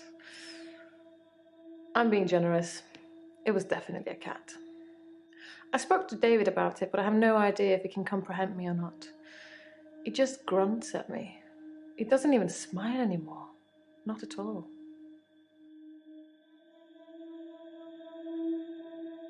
David hasn't been well. Otherwise, I'd taken you. Shall I bring him to you next time? Next time, then. Although it will have to be just you here, and late at night. I can't have anyone else see him. Yes, sorry. I left out an important detail. The girl, Anushka, she was crying because her cat had gone missing, and she thinks that David killed it. Doctor, I'm worried.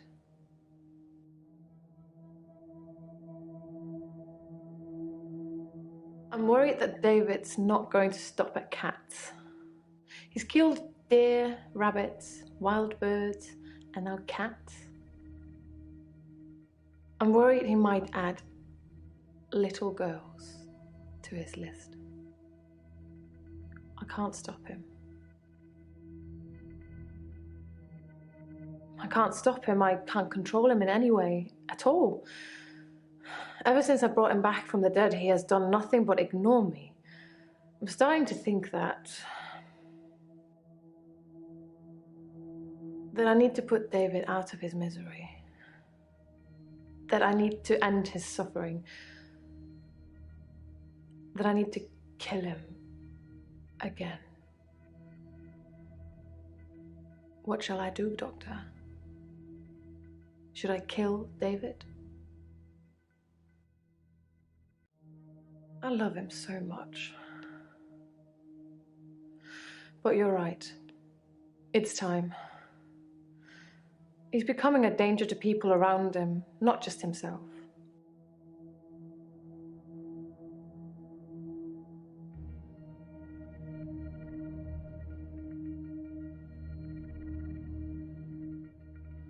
Dr. Dekker was very quiet in our sessions after seeing David. After a while, he started talking about David like he was a pet, asking me what I fed him, what he'd do in certain conditions.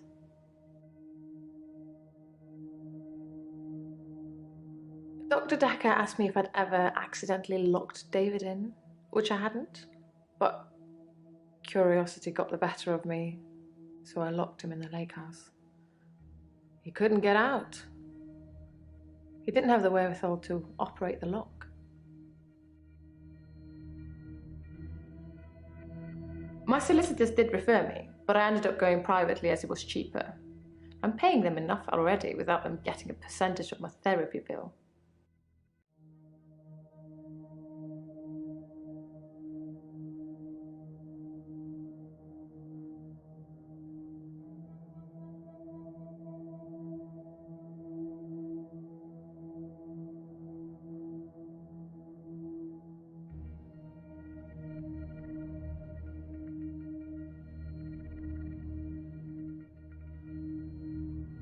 I think he was fascinated with it all, and David and I had become new test subjects for him. When I said David never listens to me, he urged me to start giving David treats for pleasing me.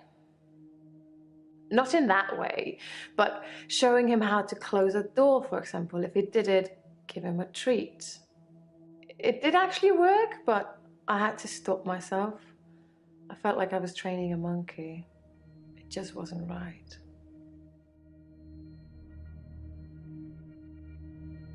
That's an interesting idea, Doctor. It's not really something that needs to be done, though. I have no intention of reanimating anybody anymore. It hasn't gone very well in the past.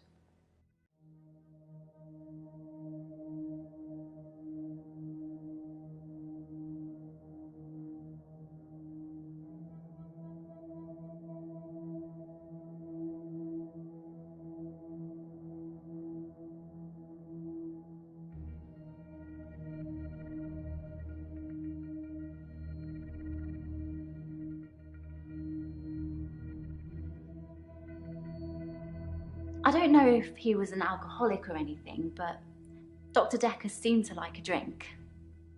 He was drinking the day he died. We both were, actually. It must be very stressful being a therapist. Do you find it stressful, Doctor?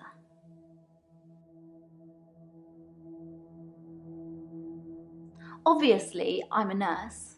I can get access to sleeping tablets pretty easily, but it's not really that hard. It's probably the same for Jaya. She works for a doctor.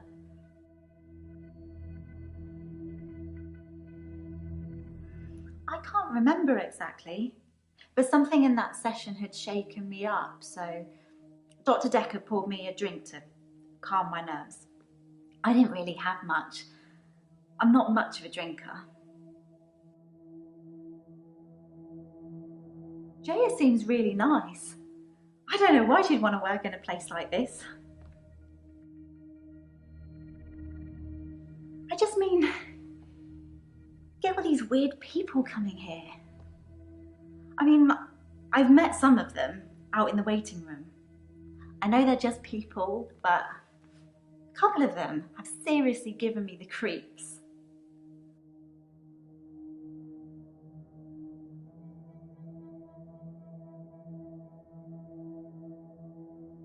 She's a slightly older one, isn't she? Always well dressed? Yes, her. I'm pretty good at picking up on people's energy, and hers is cold. Actually, I think I sort of know her. Claire Castleford, isn't it? Apparently, she attacked her husband or something.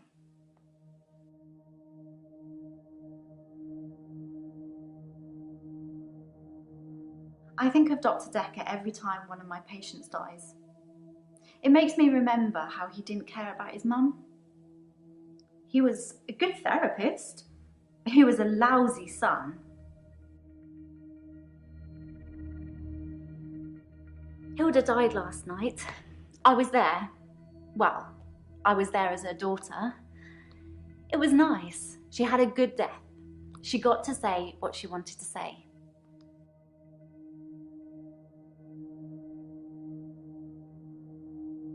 Maybe you're just tired then. You should get some rest.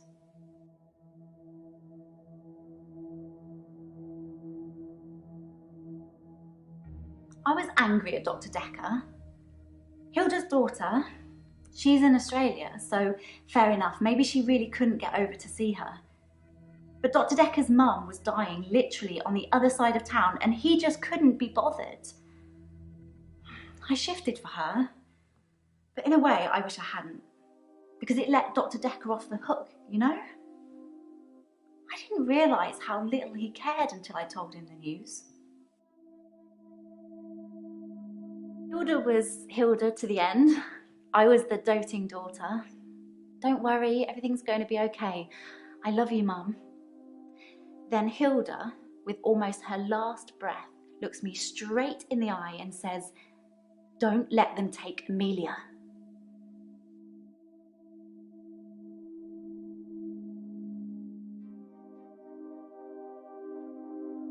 Amelia's Hilda's doll. She used to have about 9 or 10 of them, all glassy-eyed and creepy looking, with frilly dresses and curls. All over her room they were.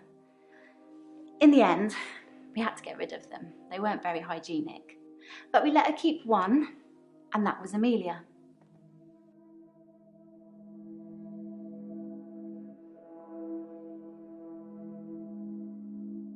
I referred myself because of Dr. Dekker's mother. Was I supposed to have a letter?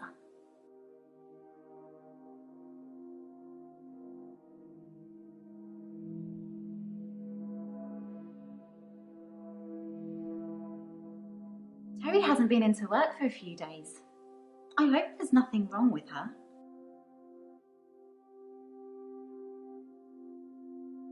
Terry and I are never going to be best friends, but I wouldn't wish her ill.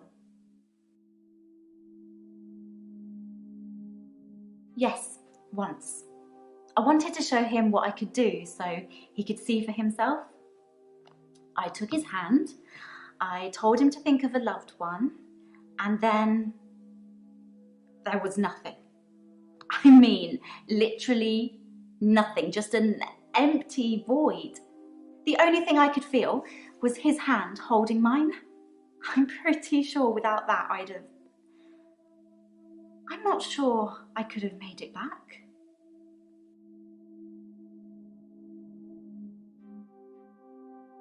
Yes, I told Dr. Dekker. Most other people wouldn't have believed me, but he did. In fact, he cared far more about the shifting than he did about his mum dying.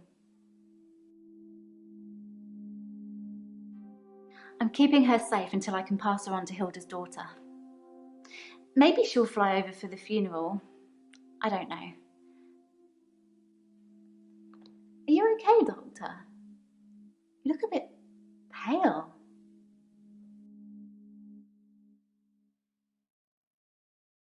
You've never seen me angry, have you, Doctor? Don't say things like that when you don't mean them. It causes upset.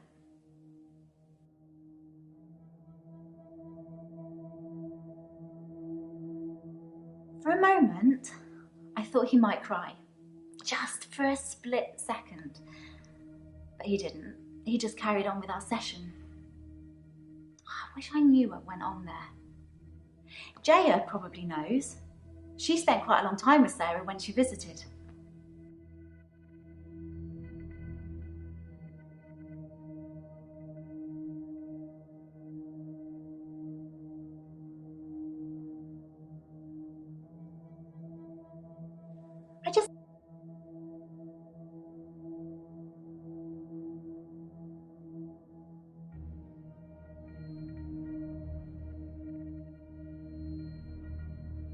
I don't take sleeping tablets, never have. I'm not allowed to prescribe either. Dr. Dekker had me try to forge his signature once, but I was woeful.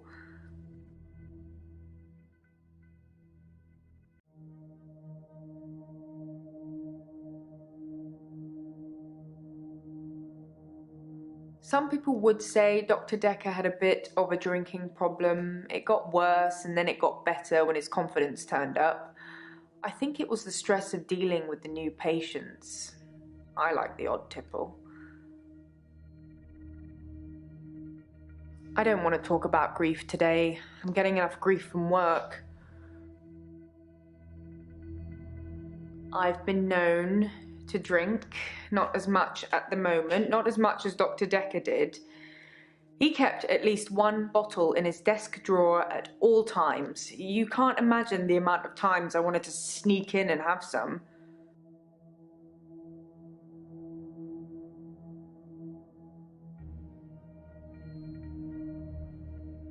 I suppose it's possible that somebody spiked his drink. Most people probably knew he had a bottle in his desk. Wouldn't have been that hard to empty out some capsules into it. Maybe the police should get fingerprints?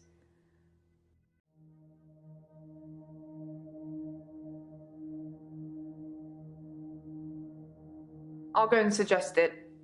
Make sure nobody touches the bottle in the meantime. I don't know if you know, but Professor Alderby used to be my professor. He teaches history and psychology, amongst other things. I know it's not technically work, but he asked if I would allow him to have the video footage of his sessions with Dr. Dekker. Dr. Dekker wanted to be removed from all of the videos, so it's jump cut after jump cut, but I'm sure you've already noticed that.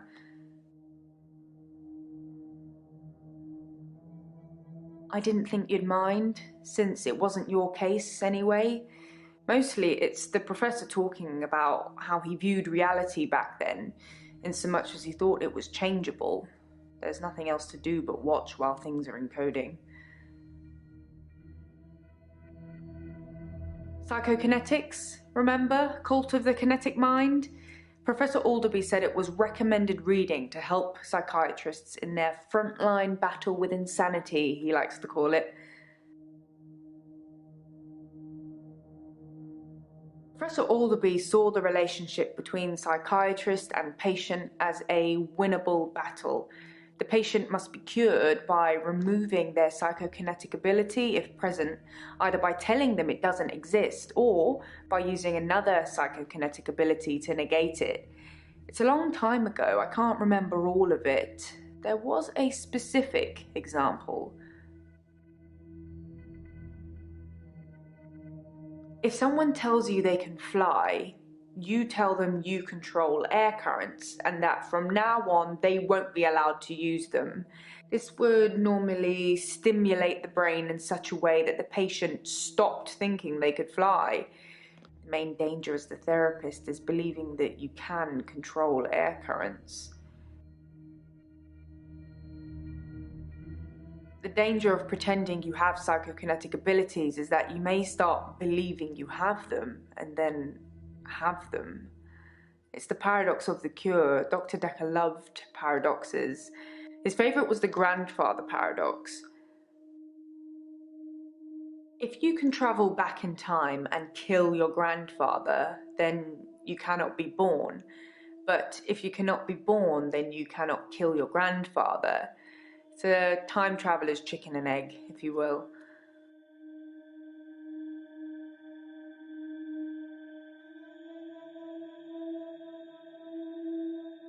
Dr. Dekker told me he was adopted. His birth mother only turned up 5 years ago because she wanted money for her experimental cancer treatment. I'm not sure how much it cost or even if he had the money, but he didn't do it, and she became one mean mother.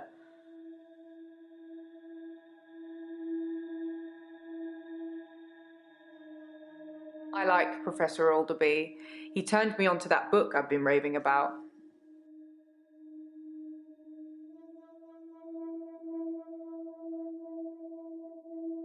Dr. Dekker definitely dabbled in that stuff. I'm not sure to what extent.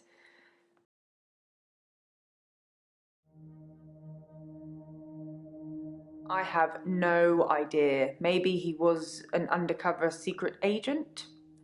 Maybe he was getting more annoying as time progressed. You're not, though. You're lovely. Is this a good time to ask for a raise?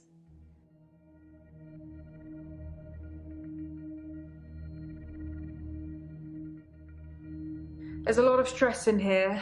We're dealing with people's lives. How do you relax, Doctor? I bet you like dance music. I don't know why.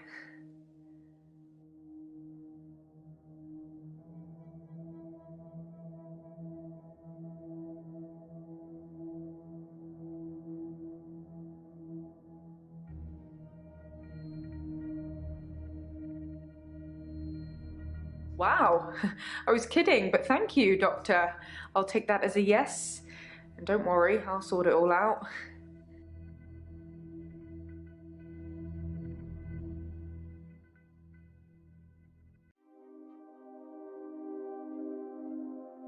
Cult of the Kinetic Mind.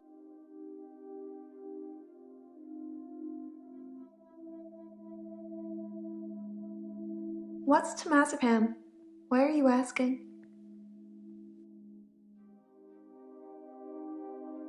I don't take sleeping pills. Never have done. When you suffer blackouts already, you don't really get offered anything like that.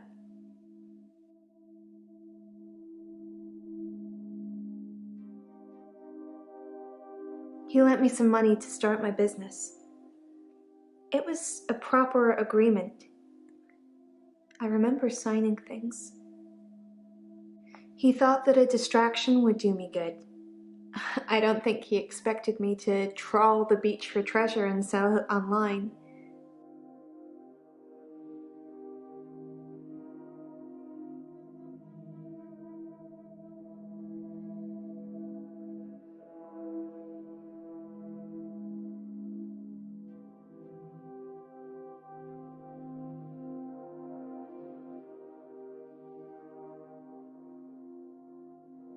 I've seen Dr. Dekker drink, but not that much. Certainly not during our sessions. He had other things on his mind, I'm sure.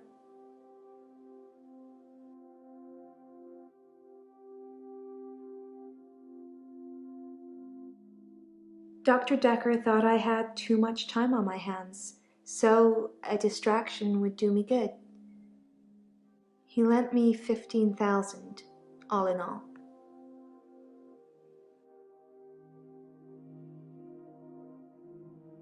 Do you forget anything from our sessions, Doctor? People follow me to the beach. I don't know who they are, and I don't know what happens to them. I don't always get followed, though, so it doesn't explain my blackouts.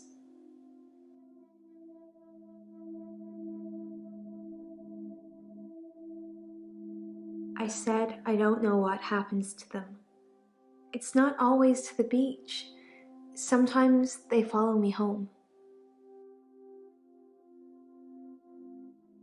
My home is in Chantry. You know that. You rang my doorbell last night.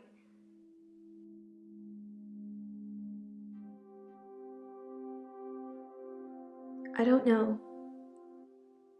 I didn't kiss you, but you just followed me, like the others. I don't feel comfortable here, Doctor. I'd like to leave.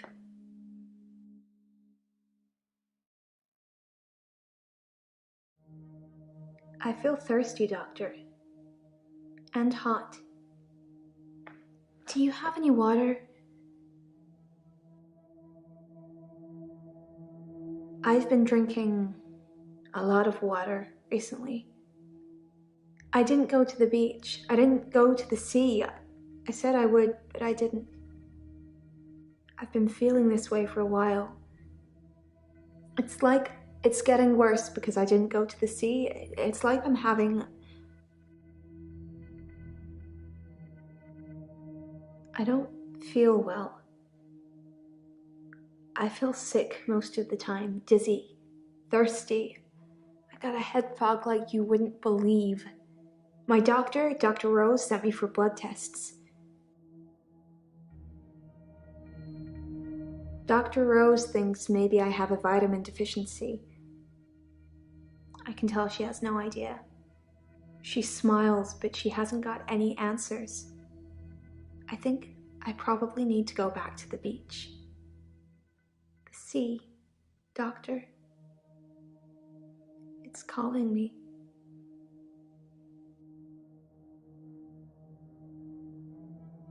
This sounds crazy, but I can hear the sea.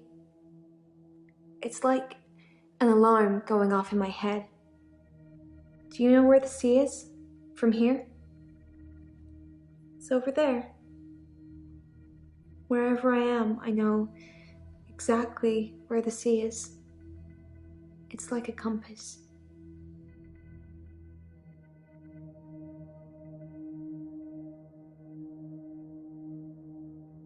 I have this recurring dream. I'm at the beach. I strip and walk into the sea. The sea feels warm and comforting. Not cold and harsh like you'd think. I swim down to the bottom of the ocean. I can breathe freely. I can breathe water. On the ocean floor ahead of me, there's a beautiful creature. A glowing being with wispy limbs. It's so warm. I'm transfixed. But my feet shift. I'm unsteady. Below me, the floor is woven in human flesh. Dead bodies, but some of them still struggling for life. These are the ones touching me, gripping my feet. I scream. That's when I wake up. Do you have that dream, Doctor?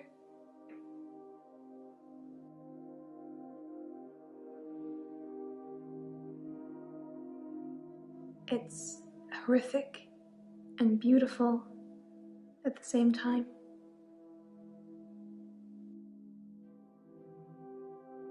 I hear a sound like singing, calling me. It gets stronger when I face it, when I move towards it. That's how I know where the sea is. But when I don't go to the sea, I feel like the sound gets louder all the time. I'm having trouble sleeping.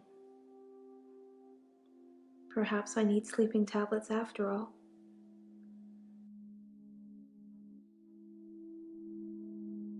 It's a dream, Doctor.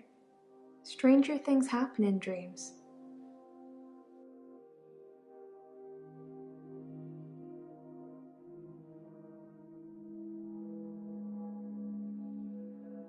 It's a referral letter, Doctor. Don't overthink it. A girl can't be too careful with everything that's been going on.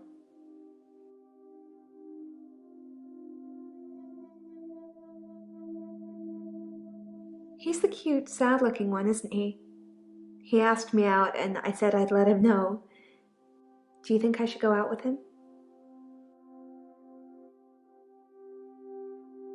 Okay, but if he goes missing, don't go looking at me.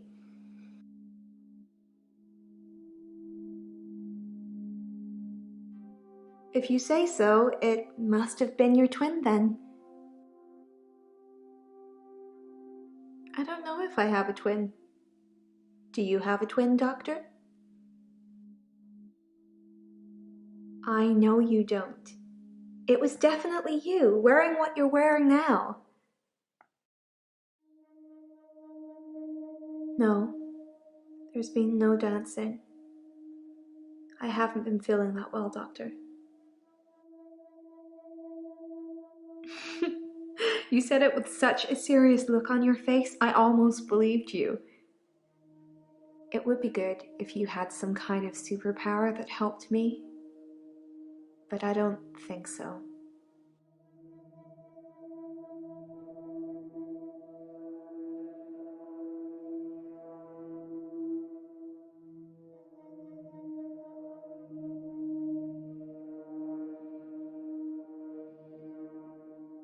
I'm feeling good.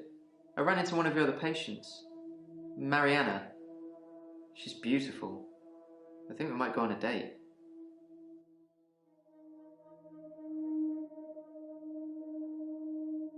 Temazepam is the same sleeping pill Dr. Dekker prescribed me. Why would he mix those with alcohol? People are such idiots. Which reminds me, that truck driver died.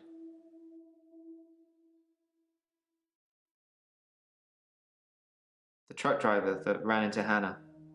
He was divorced, apparently. He killed himself. He mixed sleeping pills with alcohol too, but he died in his garage.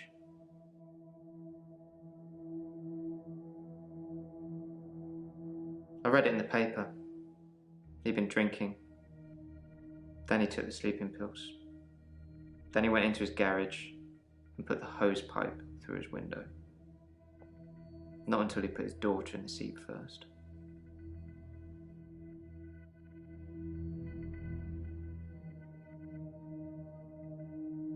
It's one of those newspaper stories you read and you hope it says he leaves behind his wife and 7-year-old daughter. I mean, one of the ways to get through my grief would be to write a letter to the truck driver.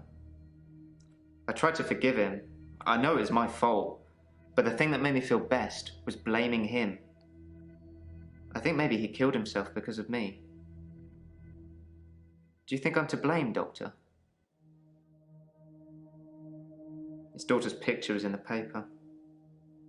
Molly. What are you trying to do most? Cure his patients or find out who killed him?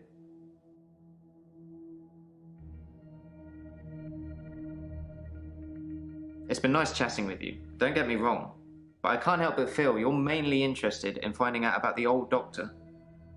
I suppose you already know Dr. Dekker thought one of his patients was trying to kill him.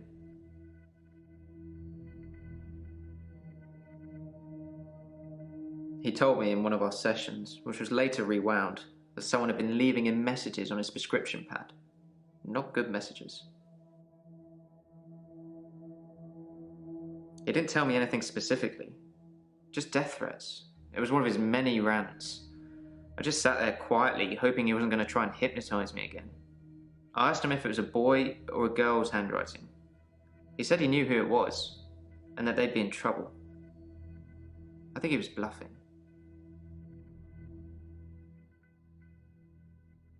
Ever since I saw a picture in the paper, I've started thinking I could see her, out of the corner of my eye, like she's watching me.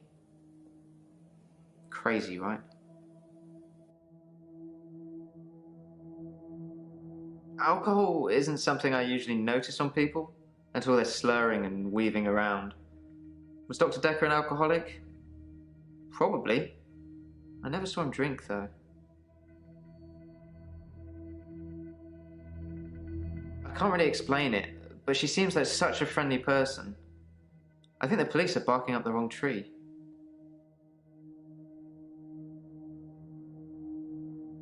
My solicitors assured me that I wouldn't have to discuss anything about my trial with you, so I'm not going to.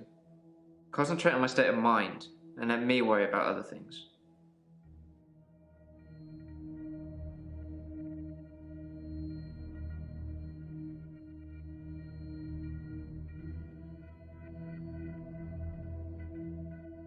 I think I've probably said too much. It's probably not the same girl anyway. Please do. I wish I could believe you.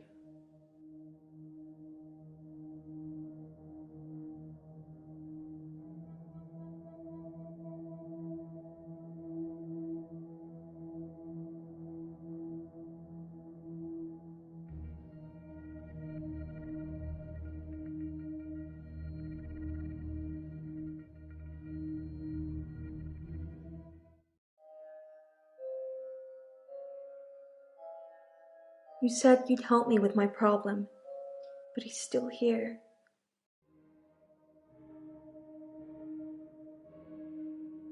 Dr. Dekker, he wants me to kill people.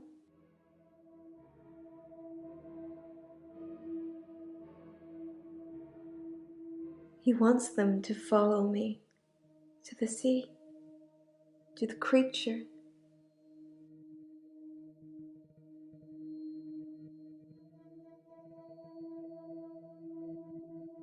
It eats them. It's getting stronger. Dr. Dekker says when it's strong enough, it's going to walk again. That's why I black out. He doesn't want me to know. He doesn't want me to remember. I'm feeding a beast that wants to eat us all. You've got to tell me, Doctor. You have got to tell me the truth.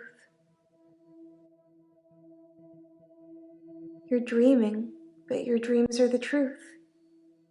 Don't forget me when you wake. I don't know how I'm in your dream, but now we're together. Let's play a game.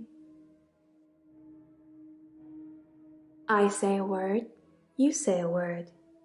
Ready? Guilty. Murderer.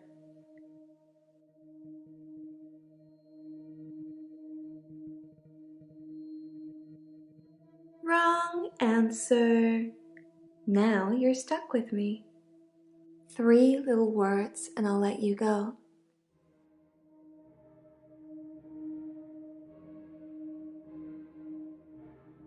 Yes. Yes, you do.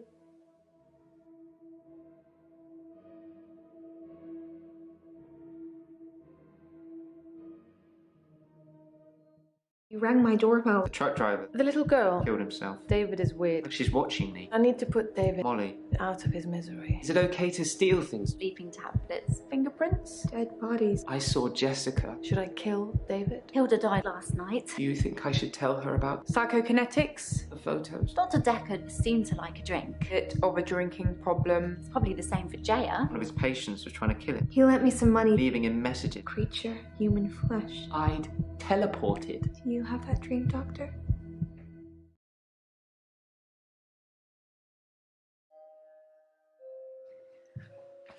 Oh, doctor.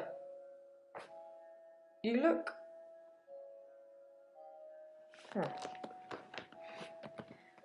There's something I need to tell you. I can't find Dr. Dekker's prescription pad anywhere. I'm not sure when it went missing, but I don't remember seeing it for a while. Yours is there, but I'm scared one of the patients may have got their hands on it. Let me know if you find it, anyway, and ask me about Mariana later. I've got news.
His prescription pad's missing.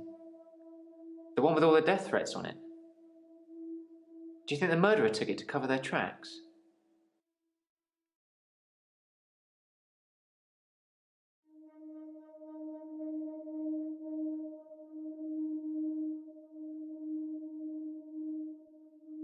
I'm at peace with Hannah now. I can save her. And I'll keep trying, but I must move forward. I did kind of ask you not to talk about this anymore, but I suppose you're not taking notes.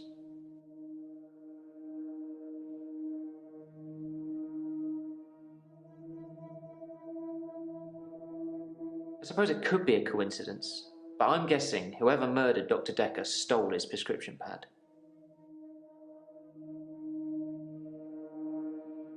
Things have been interesting, thanks to Mariana.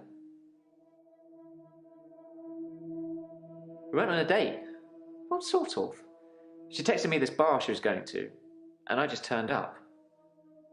She can dance. I was transfixed most of the night. Next thing I know, I'm lying in my bed, at home. The room's spinning. The day moved forward. In fact, every night I go and watch Mariana dance, the day moves forward. Do you think Mariana likes me?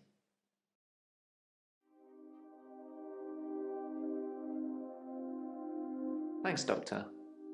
That's what I'm hoping. I think you know who killed Dr. Dekker, so you're gonna have a good day. Can we talk a bit about hypnotism, though?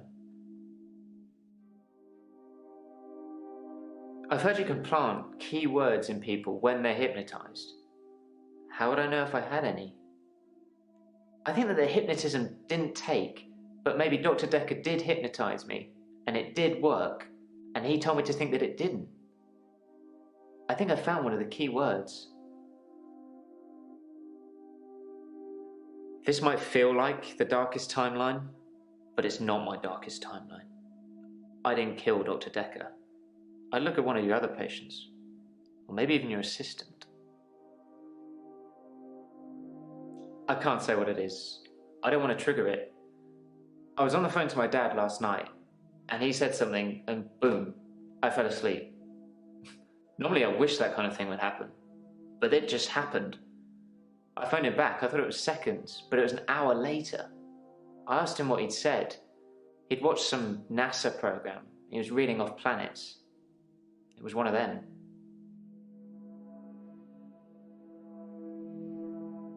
I don't want it to be triggered.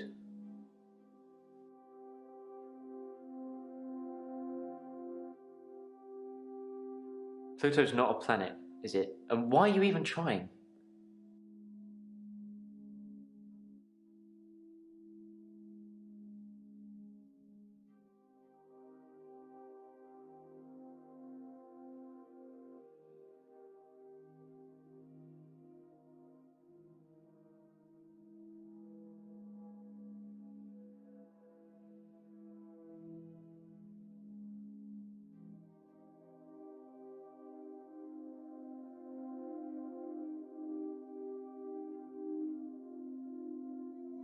So he did plant me with something. I have absolutely no idea. Did you find out what the key word is? What is it? No. Don't say it. Write it down for me. And thank you. You know, there's something I've not been telling you.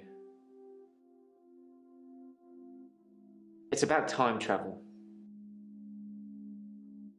I read a book about time travel. I thought what was happening to me was a type of time travel. I couldn't control it, but at the end of each day, I would travel back in time to the beginning and live it over again. I'm like Doctor Who, but I don't have a TARDIS, and I can't choose what time I go to. Except once. The doctor said she was legally still alive. The only thing they could do was starve her. Hannah didn't die in the accident the first time around. It was worse than death. She wouldn't have wanted that. I was looking at a photo from around the time of the accident. I had a lot of alcohol, which I think was probably necessary. I jumped back to the junction. I started pulling out, but the lorry was already on us. I drove into the lorry to make sure. I didn't wake up in hospital because I woke up the next day, present day. Things had changed. Her obituary changed in the press clippings I kept. It said she was killed instantly. Nothing else changed. Her family seemed to hate me more, which is ironic because the first time around, they pulled her off life support. So I saved them the indignity. Now they just think it was my careless driving that caused her death.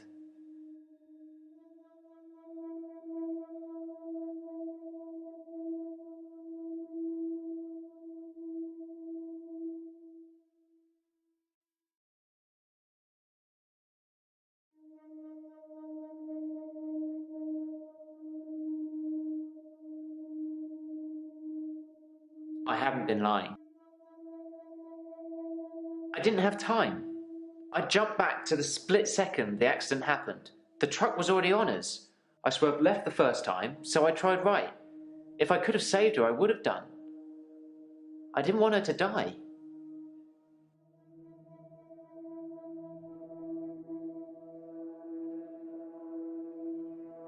Why would someone steal Dr. Dekker's prescription pad? I didn't even know he had one. I prefer actions over words, Doctor. You know that. Wow. That's a low blow, Doctor. And after all our sessions, I'm not a thief. Even the loan, that was just unfortunate.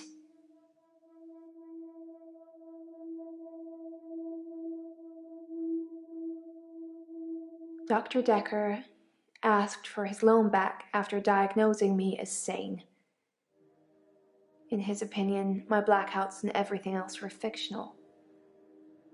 He had no proof, of course, either way, or I'd be cured, but he asked for his money back, and I didn't have it.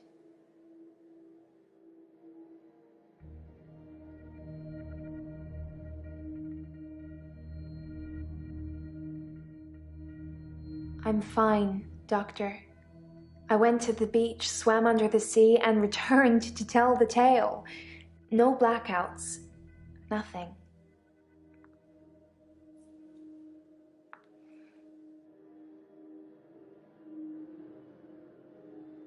I don't dream, Doctor. I haven't dreamed for years now.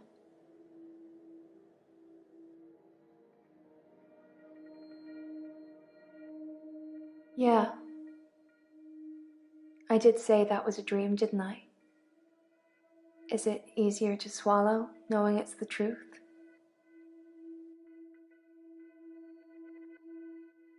The truth is, I'm not like you, Doctor, or anyone else. I can swim to the bottom of the ocean for hours, and people follow me, even if it's the last thing they do.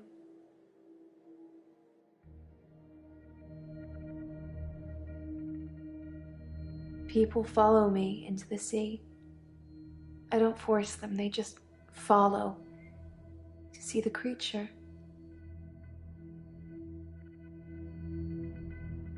I'm not sure what you'd call it. A wisp? A star? It's so bright and warm and loving. I don't know why it leaves me. It only wants the others.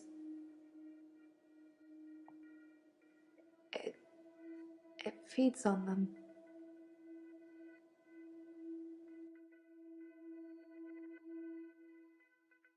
Why would I do that?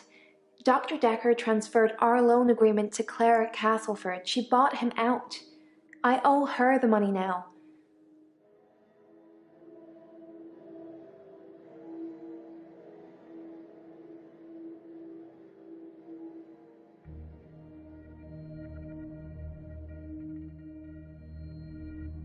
I don't know why she did it, but Dr. Dekker got repaid, and now my agreement is with Claire. You should ask her. When I look down, I black out. But if I can just keep looking forward, no blackouts. I can just swim back to the top when it's finished.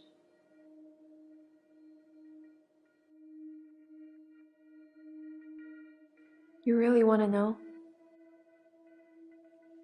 If I look down, it's writhing, just limbs of people from the clubs and the bars. Not just from this week, but last week, last month, last year. They all look terrified, but somehow still alive. The creature,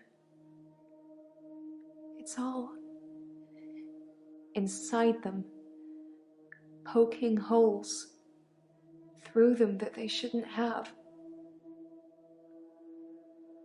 It just eats them.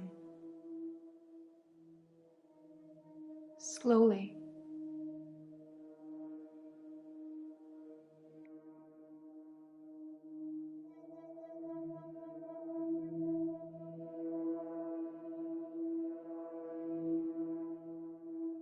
The missing people. That's where they go. I don't know I'm doing it. I swear I don't, Doctor. The creature. I hear it. It's hungry. Nobody can know. It's our secret.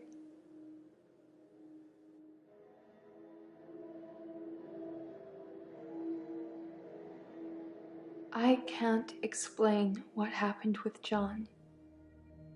He followed me back from the bar that night and swam with me under the ocean. I blacked out. He'd gone.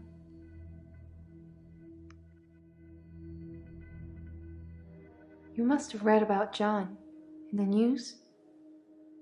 He was a local student who went missing. He was a looker. And he had a way with words, but he was also a cheat. The creature liked eating him a lot. But I can't explain what happened next.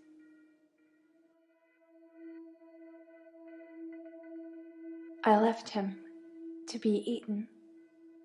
And the next morning, he turns up in my bed at my house. He's not wet at all. No signs he's been in the sea, but he has holes in him. Lots of holes. His inside is on the outside. Just a ball of tangled worms. And now they're blaming me, but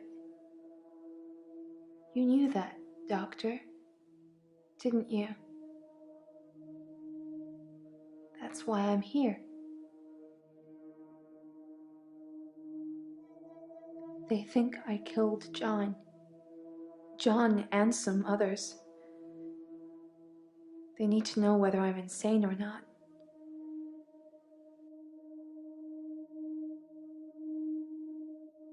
My lawyer, he says I'm insane, but that he needs you to rubber stamp it. Do you think I'm insane, Doctor?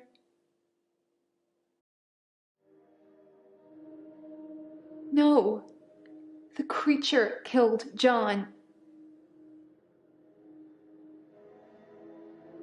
I told you how grateful I'd be.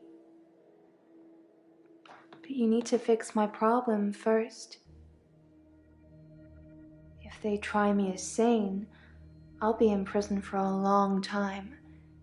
And then, how would you get your reward, Doctor?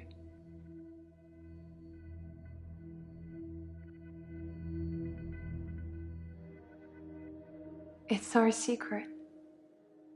What will you tell people, that I'm feeding people to a creature at the bottom of the ocean? What proof do you have? You can't tell on me. You know what you do to me. When you visit, I let you do it because sometimes I'm ashamed of what I've done. You make me feel like I deserve it. You get inside me, Doctor, and it hurts. And you don't care.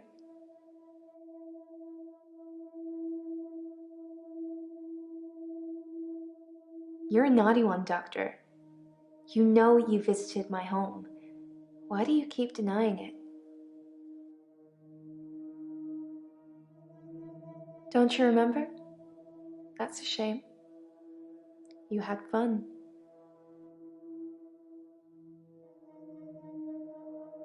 She's the woman that took over the loan I had with Dr. Dekker. If you can't remember, I'm certainly not going to enlighten you.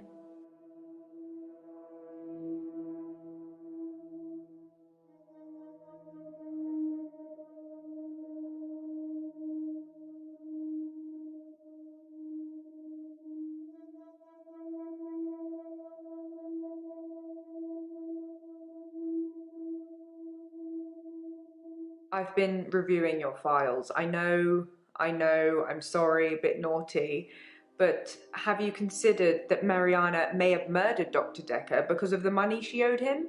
As she had most to gain.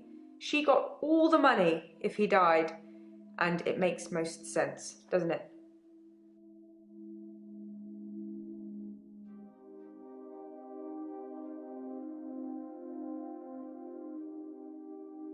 Dr. Dekker's prescription pad is still missing. I'll let you know if it turns up.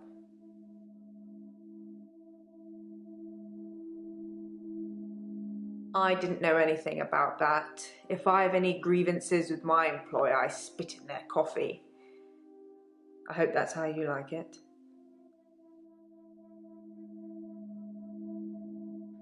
Don't become like Dr. Dekker. I think that somebody killed him because he was using them. There's some footage I can't show you because it would affect you too much. Suffice to say, when Mariana told him she could breathe underwater, he wanted the same power for himself. So instead of trying to cure her of it, he'd try and amplify it to see how it worked, so he could imagine it for himself. I think he did that with all his special patients. I think he wanted all of their powers, if you believe in that sort of thing.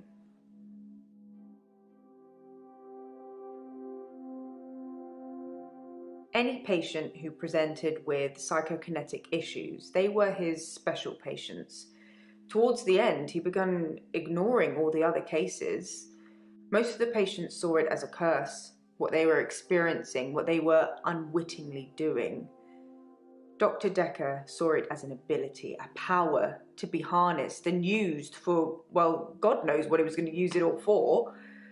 So he made them give in to it, and it consumed them, consumed all of them. Whether you believe Any of that or not is your choice, but they did, which made them angry. And that's why I think he was murdered by a patient. I think I'm okay with the grief now. My mother died suddenly, and I think I was projecting Dr. Dekker's death to be about her. I know they're not related.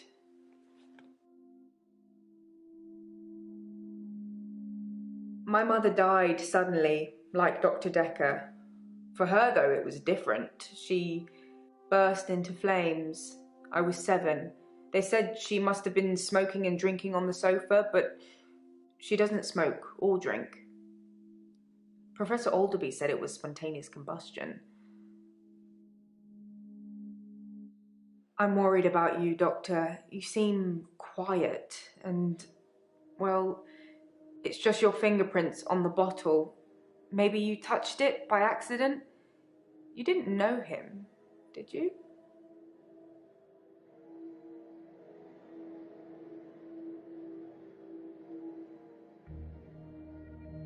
Then why are your fingerprints on his vodka bottle? No, don't answer that. Oh, the infectious madness of Dr. Dekker, who hasn't it touched? I'm so worried. You just seem a little different from the person who turned up all those weeks ago. You don't talk to me as much as you did. You flitter between patients in a daydream. Tell me what things are bothering you.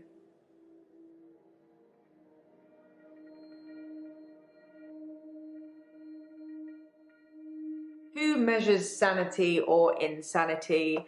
One man's philosopher is another man's fool. I'm keeping an eye on you. I won't let you go crazy.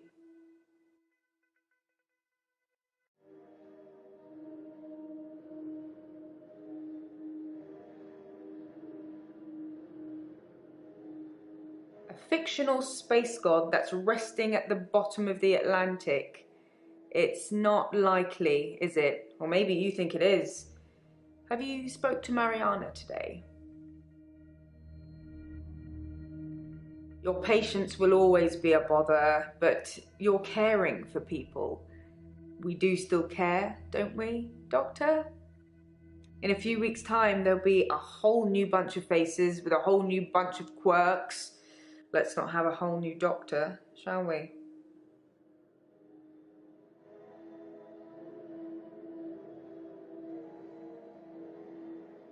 It's not your job to find out who the murderer is. It's the police. You can only point them in the right direction. Murder is a means to an end. There's a lot more going on here you should be thinking about.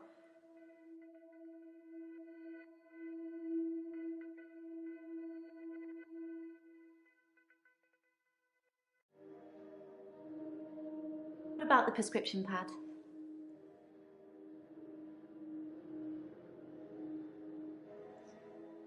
Yes, I took it.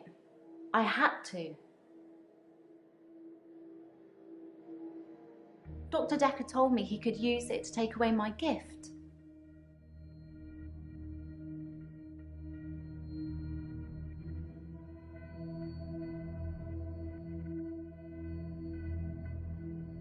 What about the prescription pad? I'm good. I feel better. Last session, that was all negative. I don't want to be like that. I made you something. A little thank you for being so nice. They're cookies.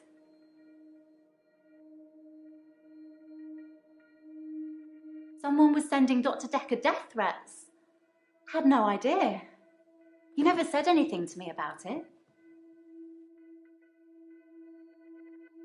I'm a happy person. And really, what's the point of being miserable? It doesn't matter what's going on at work or anything. Happy is the only goal. Max told me that. I think some footballer might have said it.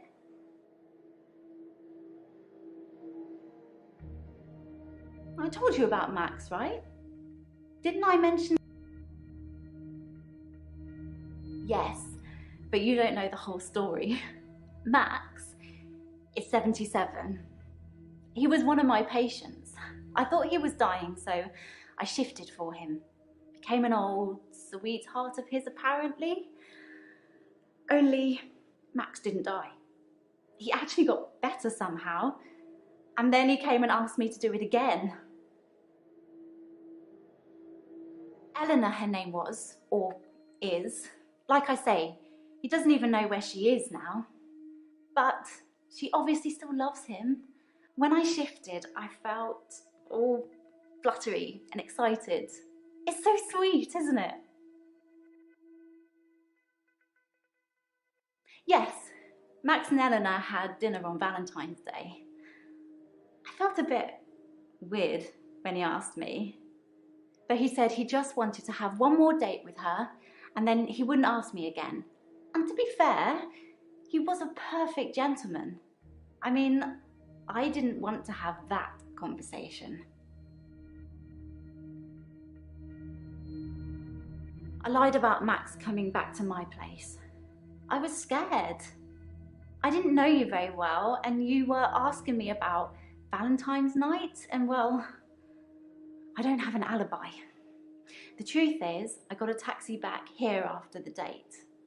But it's okay, because you know me now, and you know I'd never have hurt Dr. Dekker. Are you sure you don't want a cookie?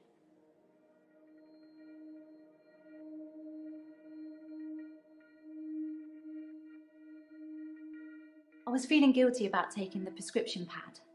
I didn't think anyone else would be here, so I was going to return it. But when I got here, there was someone in the office, so I left.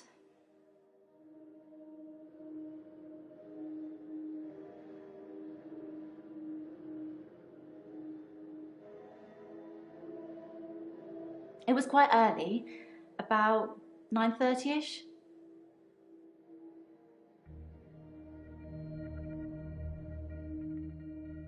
I don't know why Max didn't die. It usually works.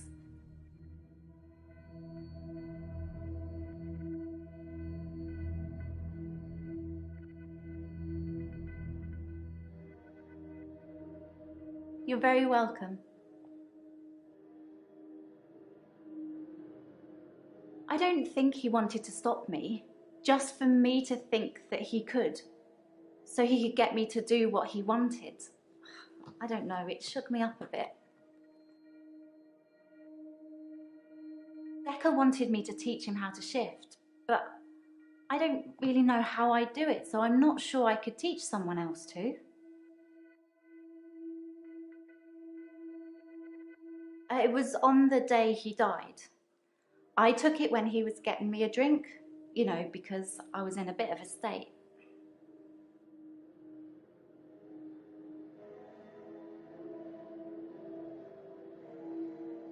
I just mean when I shift.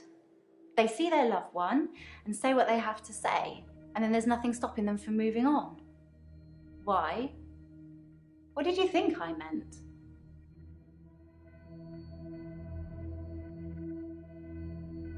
The usual stuff: flour, sugar, butter, chocolate chips, and my special ingredient, a little herbalist magic to give you some pep.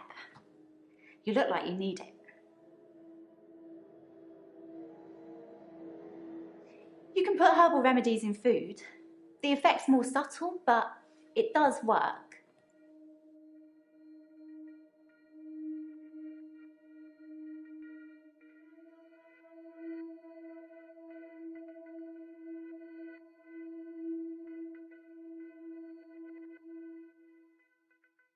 I could never hurt anyone. You have to believe me, Doctor. Thing is, because Max didn't die, he saw me change back after I let go of his hand. There wasn't anything I could do about it.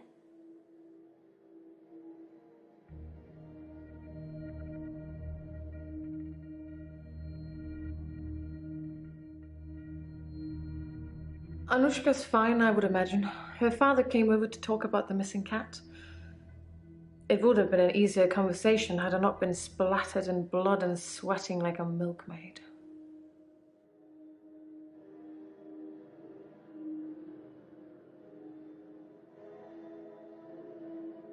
It seemed like he wanted to give me a piece of his mind, but when he saw the state I was in, he fled. There were no police that turned up. I suspect I've got away with it, at least this second time. Now all that's left is for you to write up my diagnosis.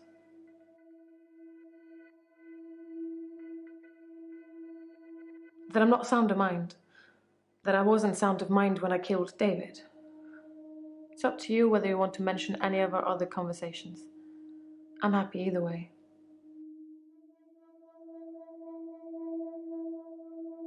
I never saw Dr. Dekker's prescription pad. I imagine he kept it hidden away. To stop people stealing it?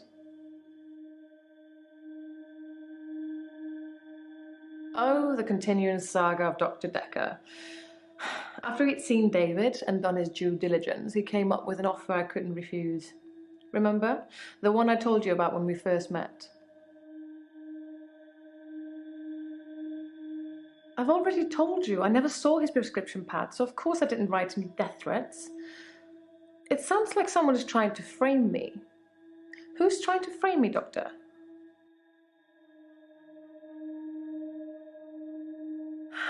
Dr. Dekker wanted me to reanimate him. He said he would kill David unless I agreed.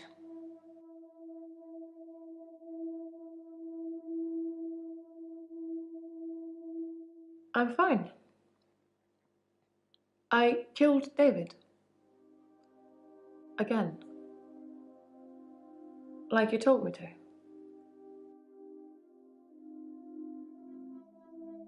He called me on Valentine's night.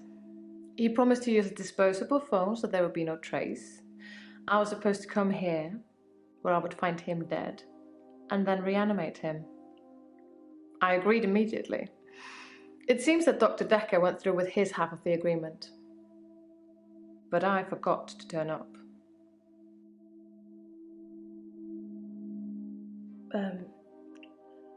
With an axe.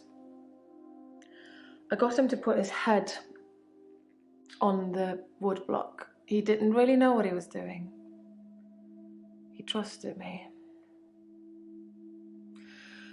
I cut off his head. When I picked it up, he was smiling. Probably a muscle spasm.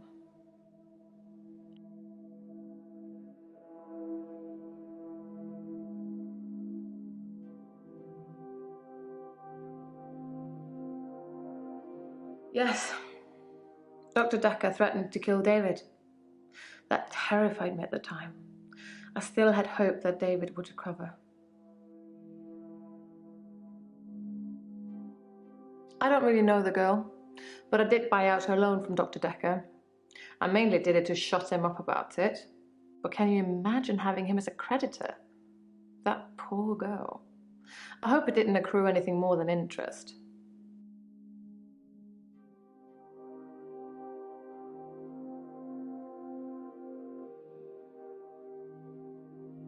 Doctor, did I tell you about that time that I used the power of my mind to bring my husband back to life? I can't imagine what I'd do to the psychiatrist that double-crossed me, but I'm sure it would be fun. For me, at least.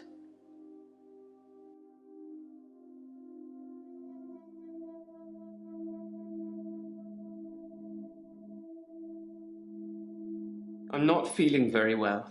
I tried to sleep through the midnight hour, and I slept for 8 hours. When I woke up, it was looking at me. That thing was looking at me. Time was still frozen, but I can't escape it. I'm doomed. I waved back at Jessica yesterday, and she smiled. It was bigger than normal. I think we may have made a connection, Doctor. The photos I have of her, I think I'm going to destroy them. They're my problem, not hers.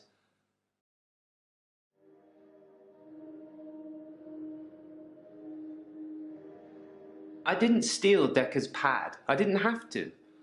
If I wanted to use it, I could just teleport in here and steal a sheet. Why take the whole pad? Why be that obvious?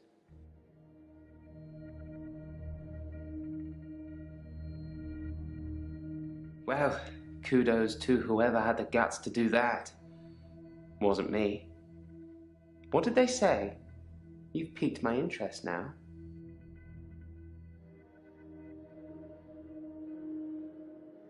I've tried to avoid my extra hour. I tried to sleep through it. I did try one thing. I spied on you, Doctor. You have a strangeness, don't you?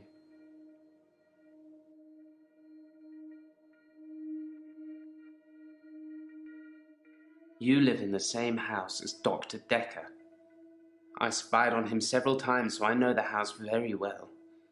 You kept it almost entirely the same. Why did you live in the same house as Dr. Dekker? Is it a perk?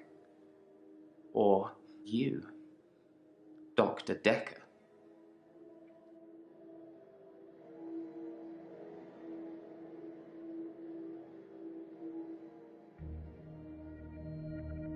Thought it might be a perk. I'm sorry I spied on you. I was just getting worried that you weren't who you said you were.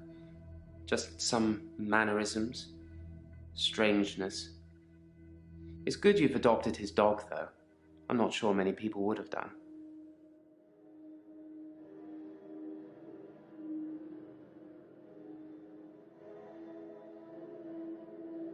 I teleported back into the art gallery after our session, in the midnight hour. I replaced the painting, so I haven't stolen anything for a long time now. Perhaps a cheeky borrow best describes it.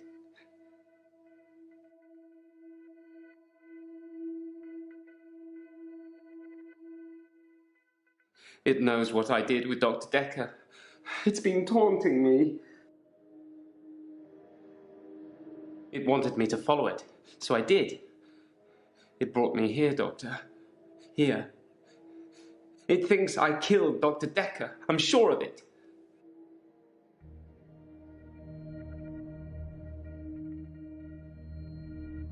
I took his body. It was me. I took it from the coffin because I didn't want him put in the ground. I don't know what I was going to do with him. I just didn't think burial would be enough. Maybe I would cremate him. But the body disappeared. I know you want to be buried, but it's never the end, is it? I have a private tool shed at the graveyard. I moved his body in there before the burial, but when I came back, he'd gone. It was locked, and he'd gone. How did that happen, Doctor? How did Dekker do that?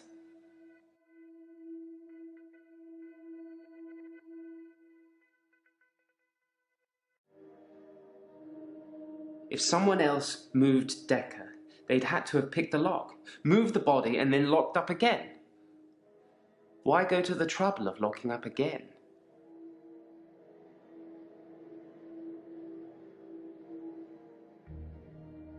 It's not out of the question to think that Dr. Dekker teleported himself out of the tool shed.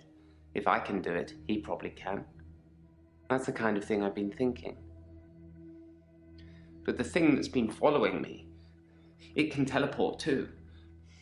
I think the thing might be Dekker. Is the thing Dekker?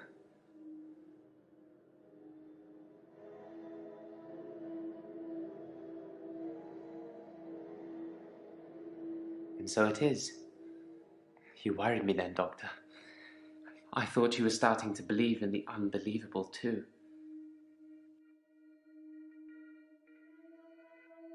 Perhaps. It had crossed my mind that Dr. Dekker perhaps resurrected himself. Maybe he wasn't dead, just sleeping.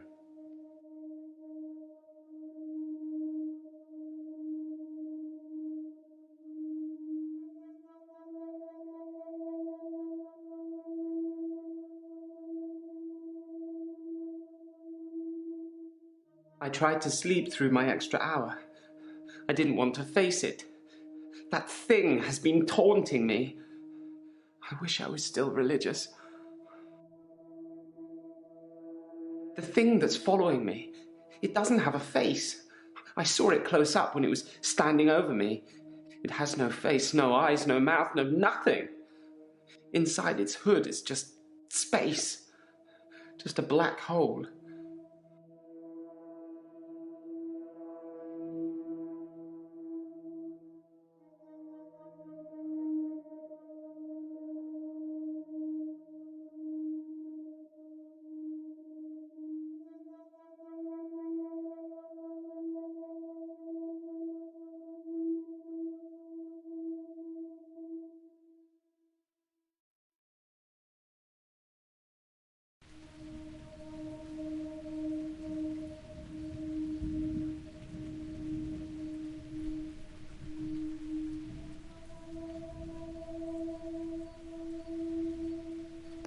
I think it's one of these girls right here. I think it's her.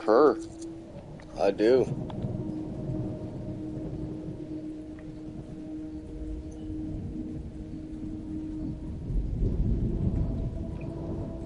I don't know which one though.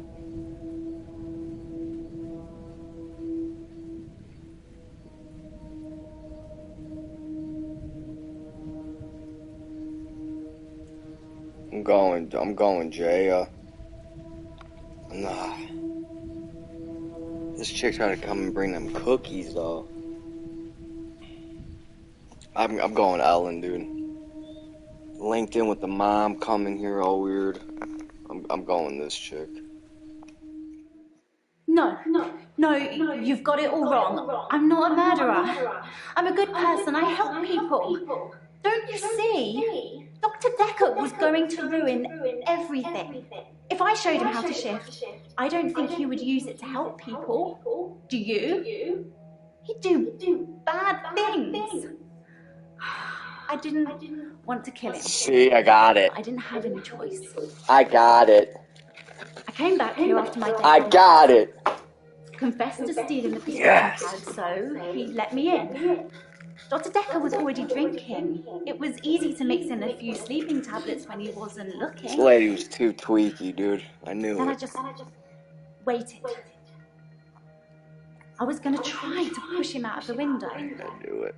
Make it look like an accident. It would have been better for everybody, but I couldn't move him.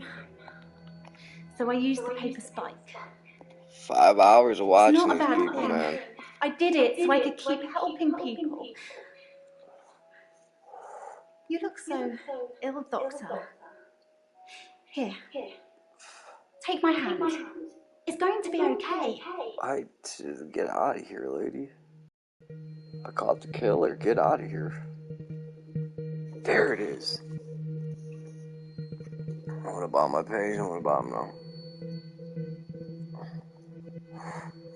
What about me?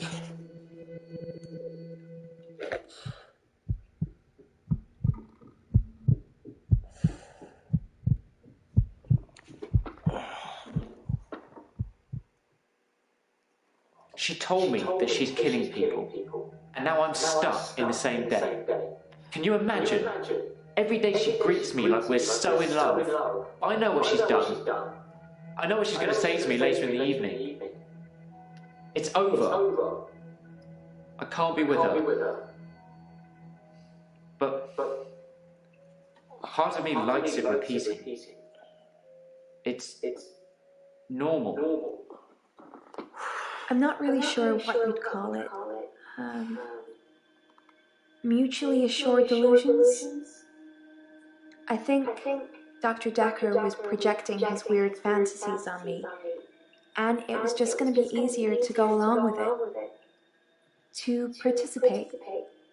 I feel much better now I know I didn't hurt anyone. I didn't hurt anyone. Did I? There's no need to go over old ground. I understand. David died when I stabbed him, and everything else since, everything else that's happened, that was all me. David, Anushka's father, Iris. What's next for me, Doctor? How do we cure what I have? By all accounts, and thanks to a very unfriendly jury, it seems like we're going to have quite a lot of time to figure that out. I think I was in my own head too much, manifesting things that weren't there. but I'm very much an art connoisseur now. It's definitely helping keeping me sane. I've realised that I'm a very visual person, and paintings can keep me occupied for hours. I go to Providence whenever I get the time. It's the local art gallery here. The best time to go is late at night. You get the place all to yourself. Ah, you must be the new doctor. And punctual, I see. I like that in a doctor. I think you're going to fit in just great around here. Oh, I forgot. I have a book for you. It's my must-read of all time, and by must-read, I mean you must read it.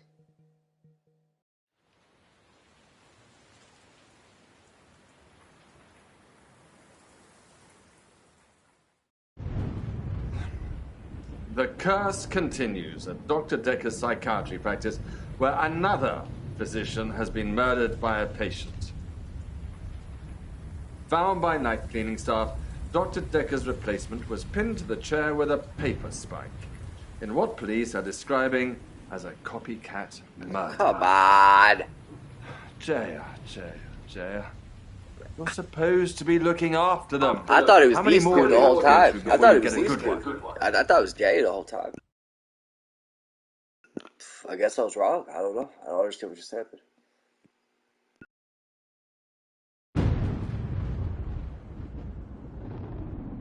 Confused. Great game. Great game.